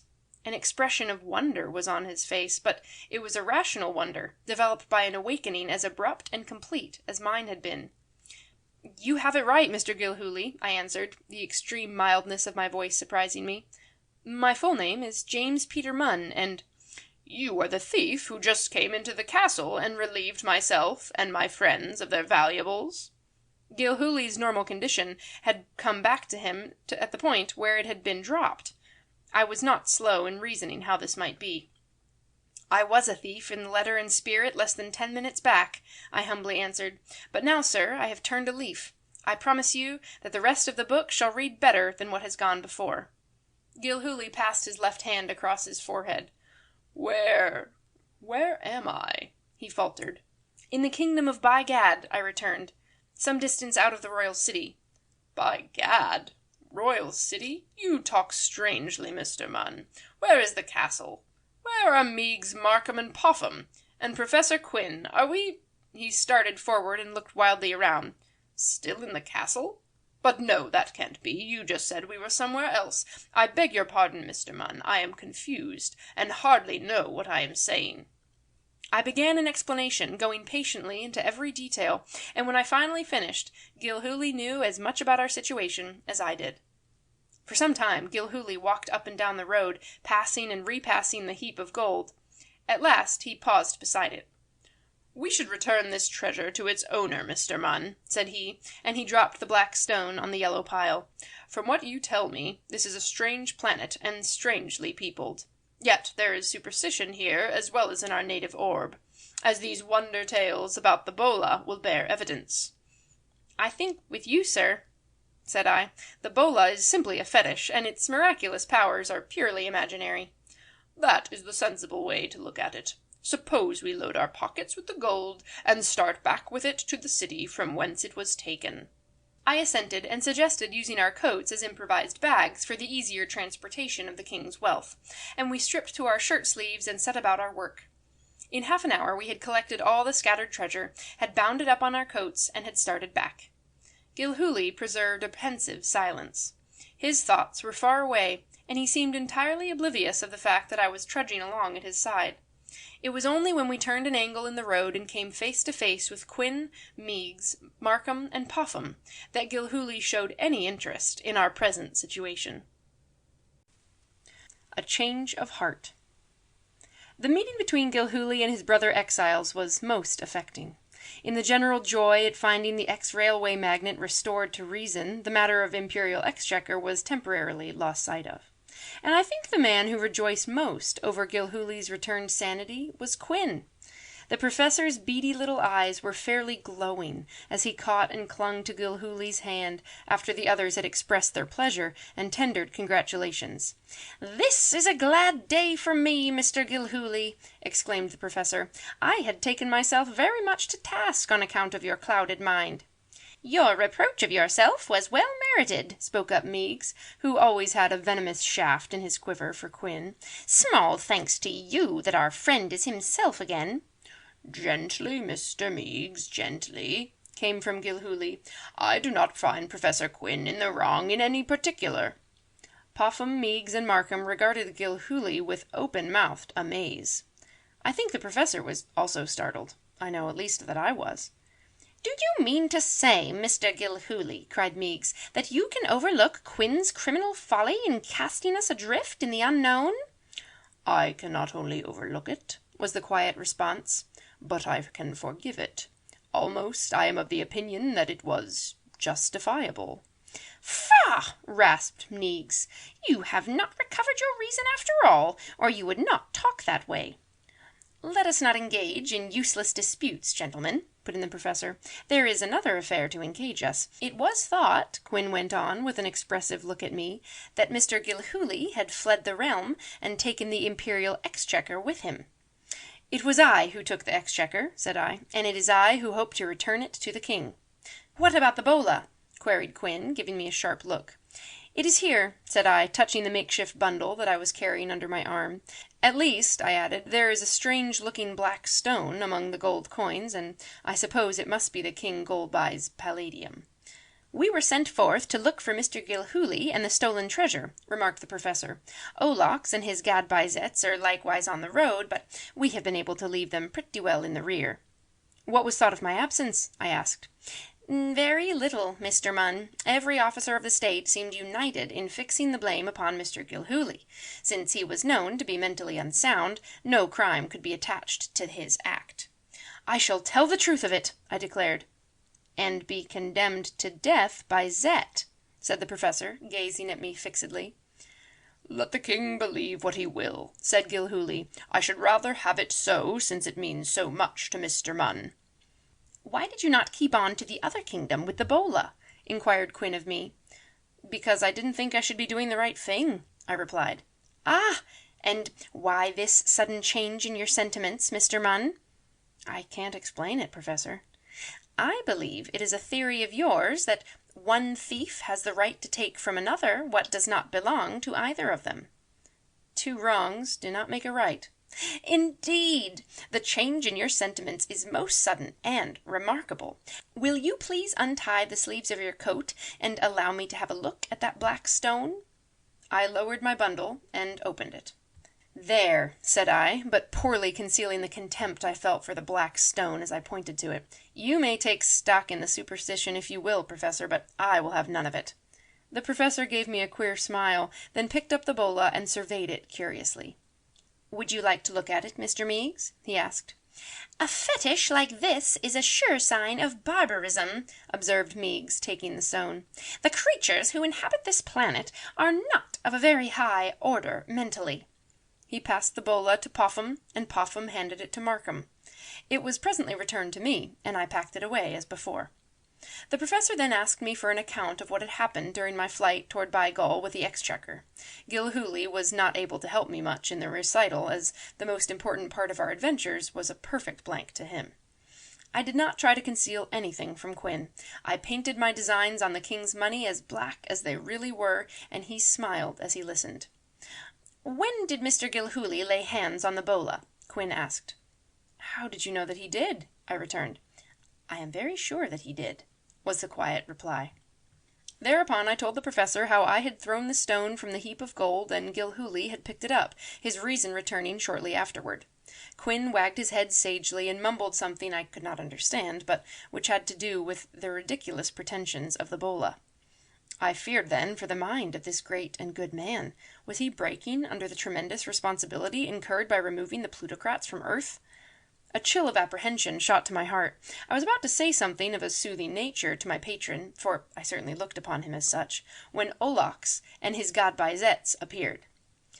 Key 7 of the High Chief's word box titillated with relief the instant the officer got his eye on Gilhooly. The exuberance faded into a note of foreboding, and the foreboding into the words, "Where is the king's treasure house? If that has not been recovered, calamity threatens our expedition to the planet Terra." "The treasure house has been broken and wrecked," replied the professor, "but, my friends, Mr. Gilhooly and Mr. Munn are returning the gold to his majesty in their coats." "Why should Mr. Gilhooly steal the gold and then help return it?" came incredulously from Olaux. "Is it simply a vagary of his unbalanced mind?" "I am pleased to say, Chief Olaux, that his mind is no longer unbalanced," returned the professor, warning me to silence with a look, as I was about to operate my talking machine. "Mr. Gilhooly is now as sane as you or I." Olaux looked worried. "I declare," said he, "I don't know how the president and board of directors of the Interplanetary will regard this unexpected occurrence." "They should feel overjoyed at the unclouding of so bright a mind as Mr. Gilhooly's." "But what if it interferes with traffic of the road? They have been running limited trains on a schedule heretofore beyond their wildest dreams. His Majesty farmed out the concession of the management of the road for 99 years on a cash basis. If the traction power proves unavailable, a demand will be made upon the king for a return of the money, and, just now, any depletion of the imperial coffers might prove fatal to the projected expedition." It was just as well that the ex-magnates could not comprehend what was going on between the word boxes. The utilitarian views of the king, as exemplified in Gilhooly's case, would have jarred somewhat on their conceit and self-esteem. I noticed that a gleam of hope crossed Quin's face when Olaf spoke of a possible failure of the king's plan of conquest through lack of the sinews of war. But the hope died away almost instantly when Quin reflected, as I did, that the monarch was unscrupulous as he was resourceful. No further conversation was indulged in. The royal troops executed an about-face and returned to the capital, convoying our reunited party of aliens. As we drew up in the square, the 2 glittering soldiers appeared in the turrets and sounded a call that drew the king to the balcony. His Majesty listened to the report of Olaf with a beaming face, but his smiles fled when he learned how the traction interests of the realm were threatened by Gilhooly's returning sanity. While this momentous question was still up for debate, Meigs plucked at the professor's sleeve. "Tell the king, professor," said he, his eyes downcast, "that I see the error of my way, and frankly acknowledge it. If I am ever so fortunate as to get back to Earth, I shall be a reformer. Please ask the king when I can have my clothes." And this was Meigs. Had the heavens fallen, I could not have been more astounded. "Tell him the same from me," spoke Hannibal Markham. "Make it even stronger, if you will. I have not been starved into submission. I should have withstood such a siege to the death, but the change has been wrought here." He struck a hand against his heart.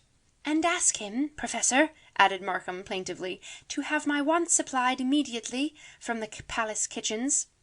"Allow me to join my honourable friends in this free announcement of a change of heart," chimed in Augustus Popham. "Look at my hands."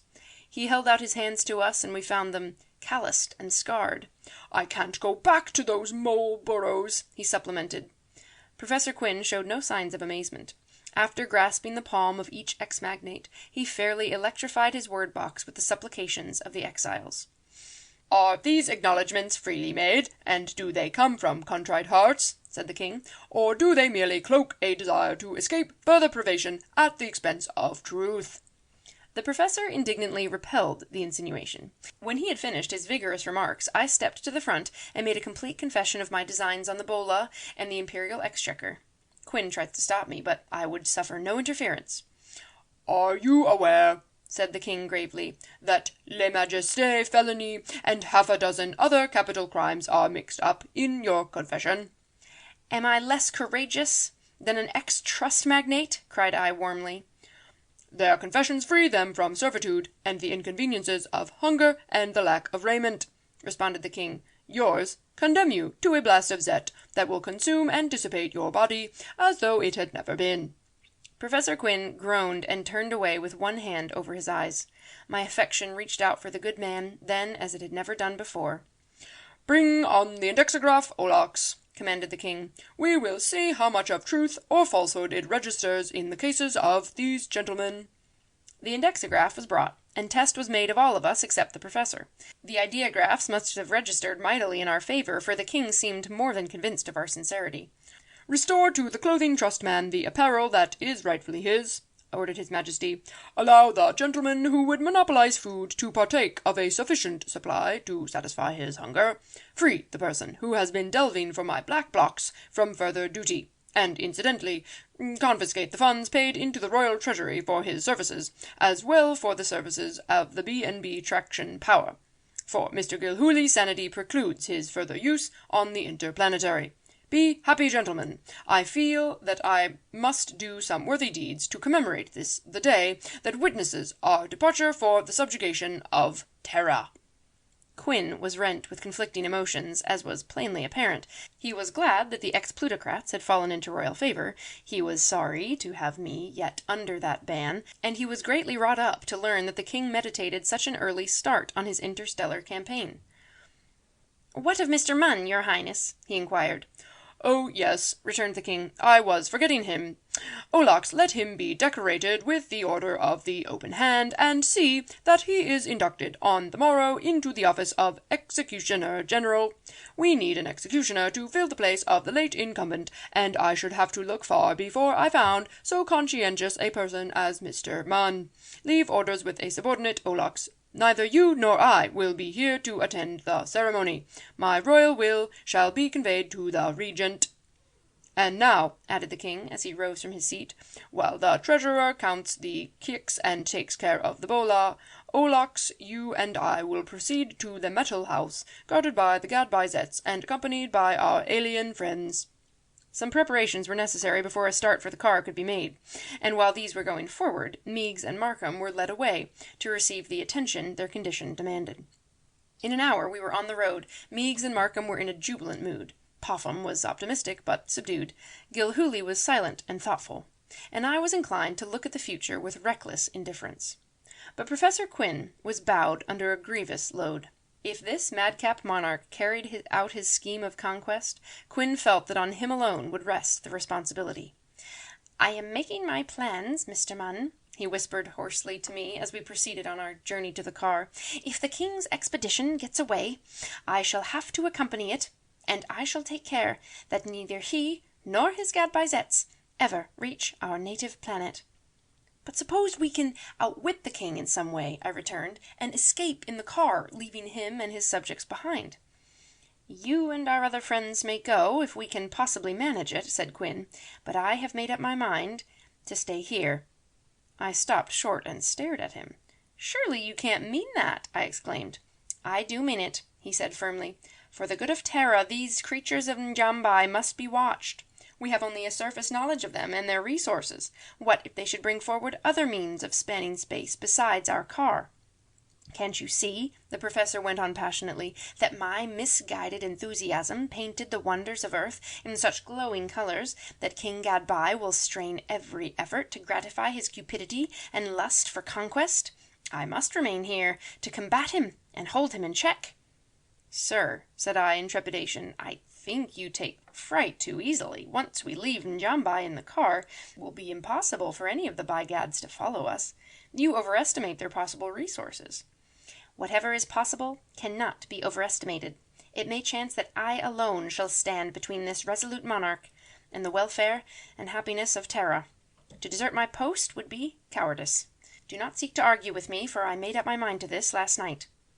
The reckless indifference with which I had fared forth from the city gave place to deep sorrow. Professor Quinn observed this, and continued, "Do not exercise yourself over my fate, Mr. Munn. I removed 4 rabid enemies of the people from our planet, and I give back to it 4 eminent reformers. My end has been accomplished beyond my fondest dreams, if this is brought to pass. And then, too, there is a work that I can do here, even if my dire imaginings prove unfounded. I can, after I know these Mercurials better, lead them, perhaps, to a higher round in the ladder of civilization. With the pattern of our earthly institutions before my eyes, I can choose the good, eliminate the evil, and build a fabric here that will be a glory to whatever resources the orb may possess. Is it not a fair destiny for one who was laughed out of the Astronomical Society because he dared to have convictions as I did?" "It is a destiny, Professor," said I, "which I intend to share with you. You remain here, and so do I. Possibly you may become Prime Minister. I will be Executioner General. Between us, we will have control of the situation." "That is not to be thought of," answered the professor hastily, "for if it is possible for the exiles to escape in the car, you must accompany them, as the one cool-headed, resourceful man capable of guiding the car to its destination. I shall instruct you carefully and fully. And besides," he added, as I was about to demur, "you are a changed man, Mr. Munn. There is work for you on the home planet, for your native work is to retrieve itself on the very scene of your unworthy exploits. I trust you follow me? Pardon me if I hurt your feelings by being too frank." He had, wittingly or unwittingly, touched the vital chord which made me eager to regain the world I knew and loved. To stand fair in the sight of men who had known me at my worst was now my one consuming desire. "Is this your wish, Professor Quinn?" I asked huskily. "It is, Mr. Munn." "Then I shall follow your instructions to the letter." "Do so," he said with one of his rare smiles, "and if our dear desires compass fulfillment, open this packet when you have left Njambai and are in the great void. It will be my last word to you and your fellow voyagers in space." He handed a sealed packet to me, and I placed it carefully in my breast pocket. Then a hand clasp followed, in which heart went out to heart, as it rarely does between man and man. "Look, Mr. Munn," exclaimed the professor, releasing my palm. "We have reached the car." How we outwitted the king. We had come to a point in the underworld which the reflected rays of the sun reached but dimly. There would have been semi-gloom but for an unreflected glow that fell upon us from above. The car, as had been brought out in the course of this narrative, had been blown into the crater of a dead volcano. This crater may be likened to a deep basin pierced with a huge hole at the bottom. Through the hole fell daylight from the outer shell, bathing the car in a soft radiance. The projectile-shaped house was standing upright and appeared to have suffered no injury by its fall. Professor Quinn had already explained to me how this might be possible. The screens of the anti-gravity cubes had been left open by 5 degrees. The energy of the cubes lightened the house to an extent that made it offer less than normal resistance to the tempest, and it also buoyed it to withstand the shock of a tumble from the upper crust of the sphere. How like an old friend that car looked! My heart labored at the mere sight of it. It was to be our bridge through space, if we could so contrive, although it might easily fall out to prove a bridge for the king and his Gadbyzettes to the earth's undoing. After we had halted at the base of the car, the king approached the professor.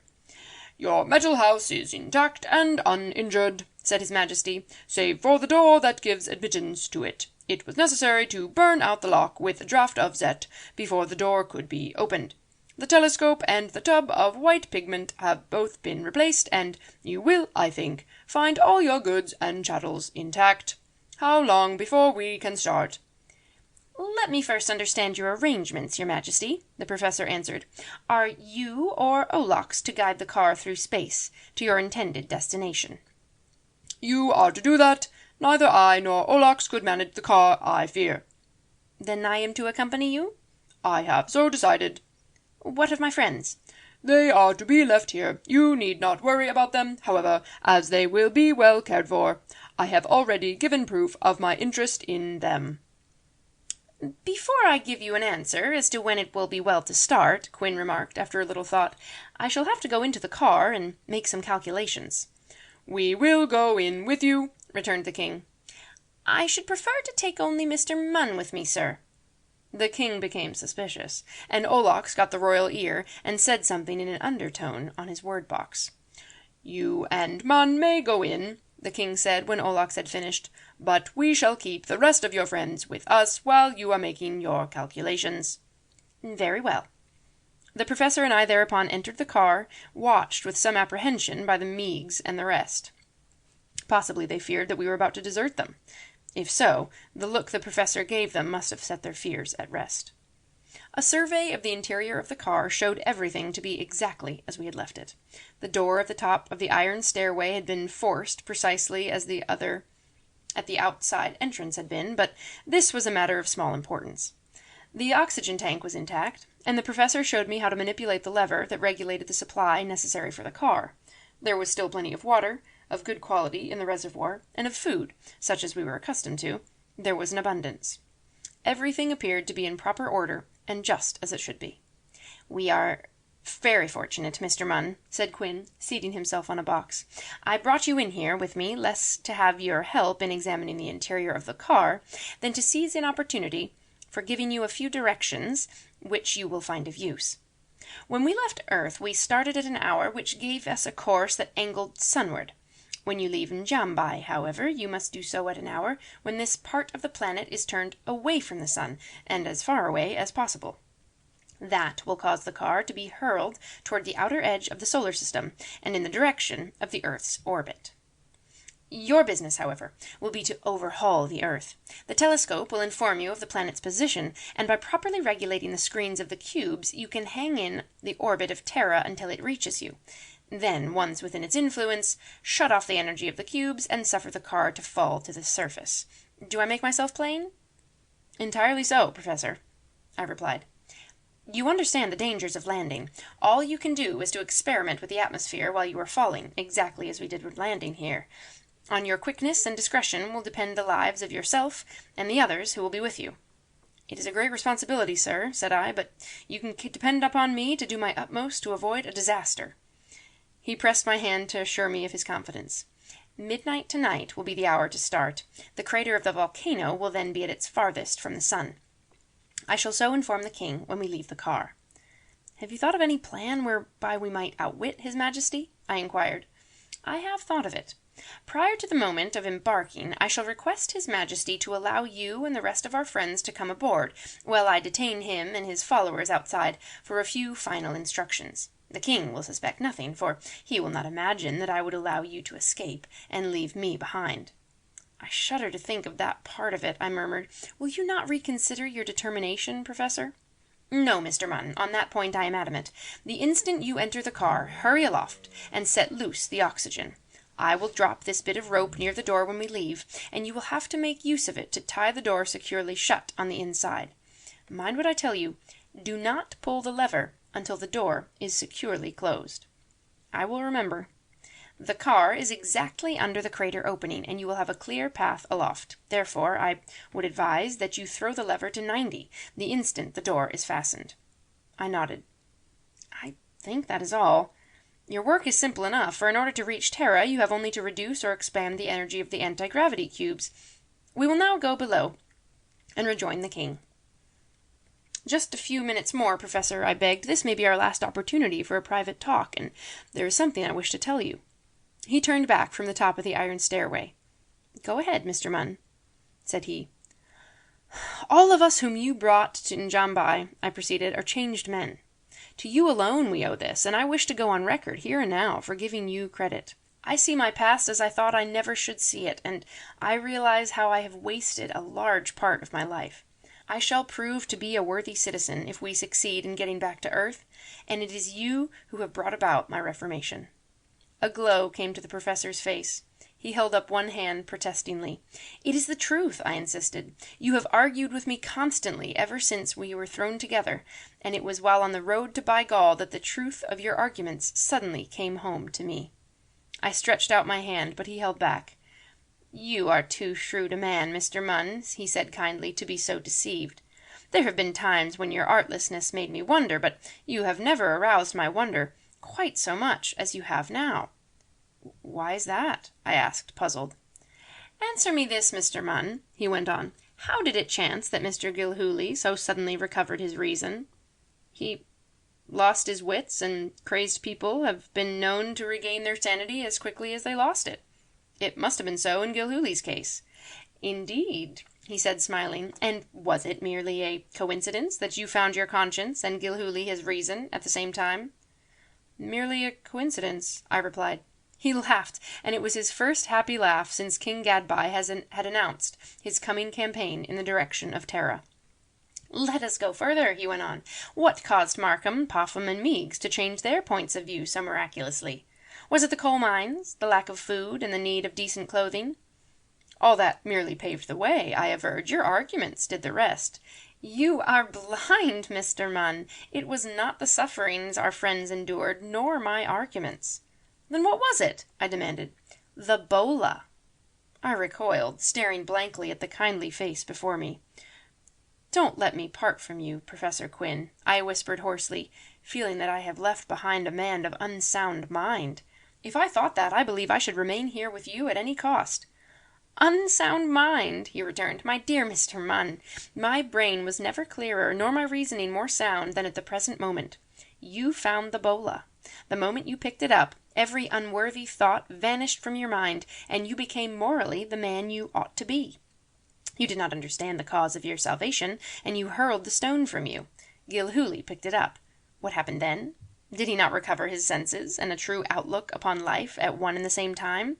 Yet, as if this were not enough to prove a clear case for the bola, note the change in Popham, Markham, and Meigs when I asked them to examine the stone.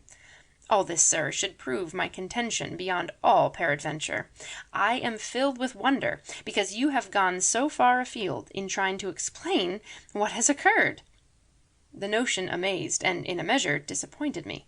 A black stone had turned me from my evil course. A mere bit of insensate matter about which clustered the traditions and superstitious venerations of all Njambians.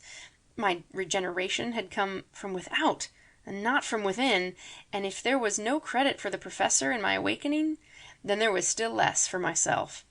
Not the operations of my own mind, urged and guided by the friendly counsels of the professor, but a stone which I had picked up to cast away had worked my transformation. The fact still remained, and would always remain, but it was in no way flattering to me. What was going on in my mind must have been divined by the professor, for he stepped close, and took the hand which he had a moment before refused. "The methods of fate are inexplicable to us mortals, Mr. Munn," said he, "but what matters it how a thing is brought to pass, so long as it really happens? And why should we concern ourselves with a failure to understand the underlying cause? Great is the bola, my friend, even though its powers pass our comprehension. I shall make it a point to see that it is returned to King Golbai during my probation here. To accomplish that, and at the same time keep watchful eyes on King Gadbai, will not let time hang heavy on my hands." "And you will not reconsider—" He knew what I was about to say, pressed my hand restrainingly, and got up from his seat. Presently he removed a few feet of rope from a bale, and took a last long look around him. What his thoughts were, I will not even hazard a guess. Cutting loose from every tie that held him to earth, I knew very well what my feelings would have been, under the circumstances. But I have already stated that the professor was queer in his outlook upon life, and in his grasp of ways and means, so my pen hesitates to attempt a description of his emotions at this critical moment.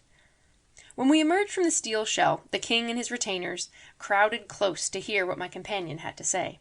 His Majesty was greatly disappointed on learning that the start was not to be made until some hours had passed, but he smothered his impatience, and busied himself with a communication to the regent, giving the exact hour the expedition intended to take its departure.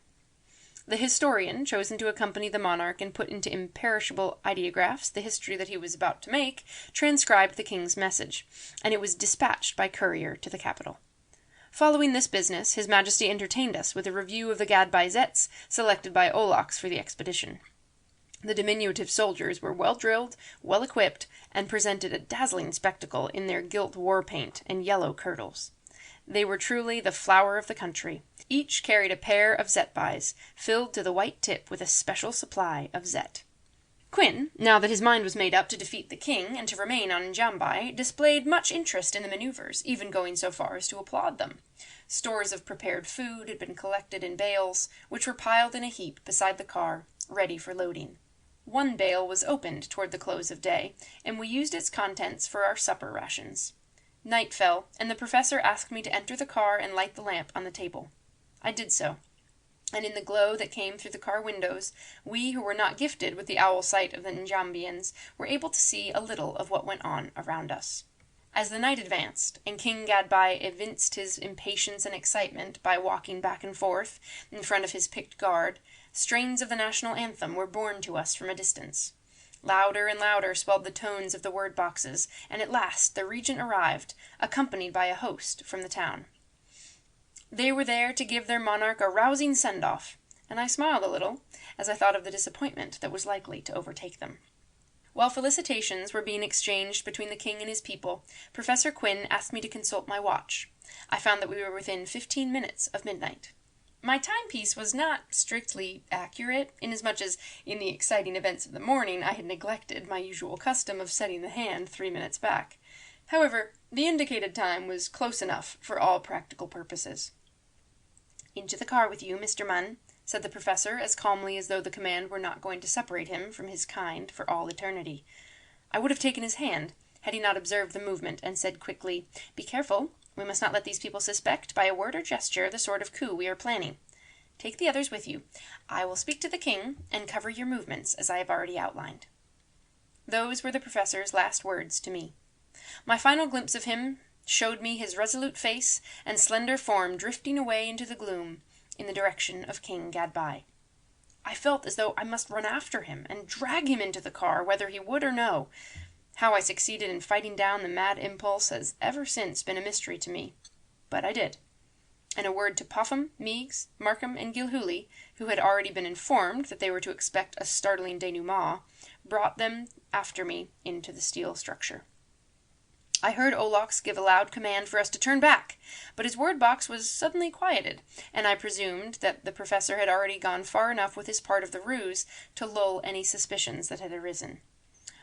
"Rope that steel door on the inside, Gilhooly," I cried as I bounded up the iron stairs. Gilhooly did not know what had been planned, but leaped instantly to the task. With a quick pull of the lever, I opened the oxygen tank and dashed below once more. Something had gone wrong outside. I did not know what, and do not know to this day. The mysterious violet fire which accompanied a discharge of the Zetbai was rolling around the steel wall that hemmed us in, and a perfect tumult of shrieks and cries came frantically to our cars. Violent hands were laid on the door, pushing it inward against the rope made fast by Gilhooly. Gilhooly and the others hurled themselves at the portal and flung it back, holding it by so main strength. "We'll be killed!" shouted Meigs. "No!" I yelled, and jumped to the switchboard. The next instant the switch was thrown, and the billows of fire faded from the car windows, as if by magic. We were saved. Again had we plunged into space, and behind us, living or dead I knew not, we had left Professor Quinn.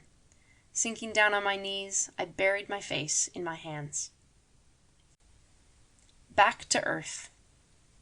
I have heard someone say that life is only a dream, and that when we awaken in the other country we shall find it so.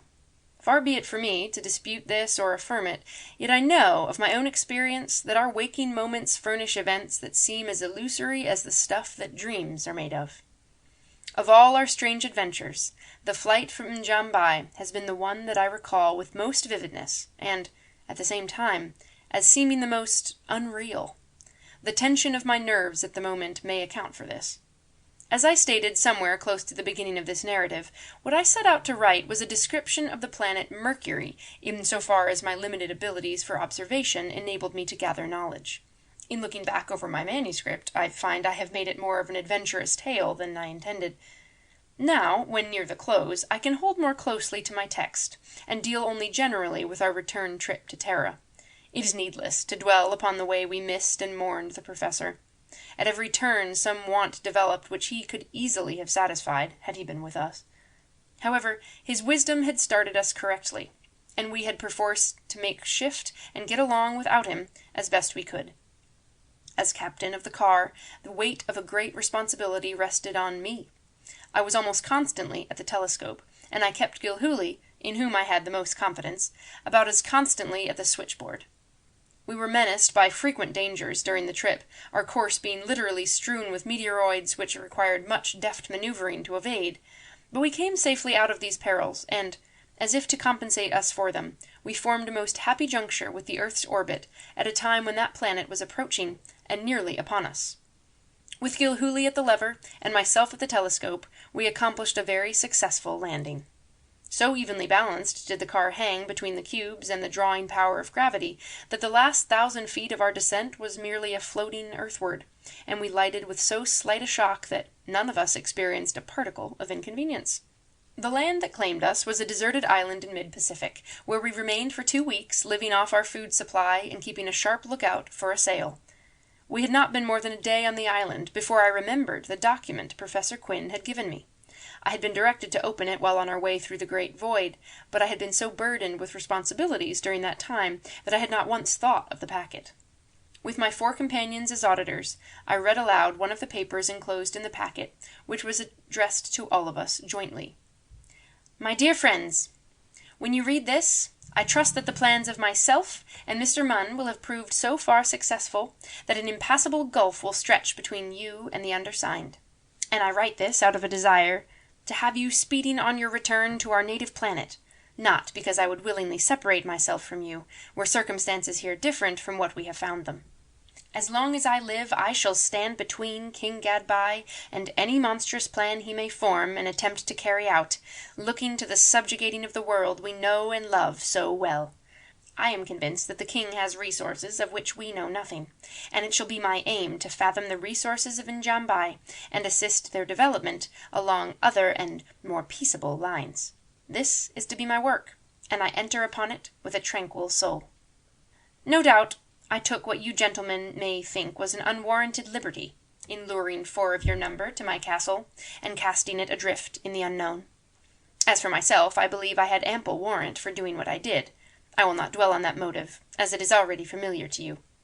The experience each of you has had on Njambai has been most salutary. You have undergone a change of heart, and reform has wrought its great work. Had I not been assured of this, none of you would ever have left this sphere for that other one, which has been the cradle of your pet schemes in speculation. You are not the same men you were. As reformers, you will do your share to preserve our noble country from dire calamities that threaten it. That is your mission, and see to it that you fail not in its performance. It is my prayerful hope that you will reach your destination in safety, and with Mr. Munn at the helm I am prone to think that this result will be achieved. If a civilized country claims you immediately upon landing, it is my wish that you give full power to the anti-gravity cubes and send the car into space. It is my wish that none of you give a record of his experiences to the papers, either wholly or in part, until 5 years have passed, and then that this duty devolve upon Mr. Munn, and it is my final wish that Mr. Munn accept the enclosed deed to my Harlem lot, and the enclosed check, making payable to him all the funds I have in bank. I would have him return to the other 4 of you an equivalent for the funds and valuables stolen the night we left Earth in the car. My second wish, as to the revelations you gentlemen could make, is born of a desire to save the earth-dwellers from any unnecessary fear on the score of King Gadbai and his undertakings. If he has not invaded Terra with his terrifying Zetbais by the time 5 years have elapsed, it is my conviction that the danger will be done away with forever. Gentlemen, adieu. As you read this, I give you hail from Njambai. Quinn. A fortnight after the reading of the above document, we sighted a sail on the horizon, and by means of a rope reaching from the switchboard through a window, the lever was pulled and Professor Quinn's castle shot into the clouds and vanished for all time. 3 hours later, we were picked up by a whaleboat, conveyed to the tramp steamer Molly O, and in a month sailed through the Golden Gate into San Francisco harbor. The 5 years have elapsed, and I have set my hand to the foregoing. Gilhooly and Meigs have crossed to the great majority, but the strenuous work they did in the interests of the people is an imperishable monument to their memory. Popham and Markham are still laboring for the good of the cause. The return to home and friends of these 4, long given up for dead, caused a sensation throughout the country. True to the expressed wish of Professor Quinn, none of them has breathed a whisper of the marvelous things he saw, or of the weird experiences that fell to his lot while journeying to and from Njambai, and while sojourning upon that planet. So far as I am concerned, my life since my return to Earth has been as spotless as a thorough reformation could make it. As far as I could, I have reimbursed those from whom I took what was not rightfully mine. I have pleaded the cause of the poor man, and helped him liberally out of the generous fortune bestowed upon me by Professor Quinn, and I intend to pursue this line of action until the last day of my life. Could a reformed burglar have a more suitable occupation?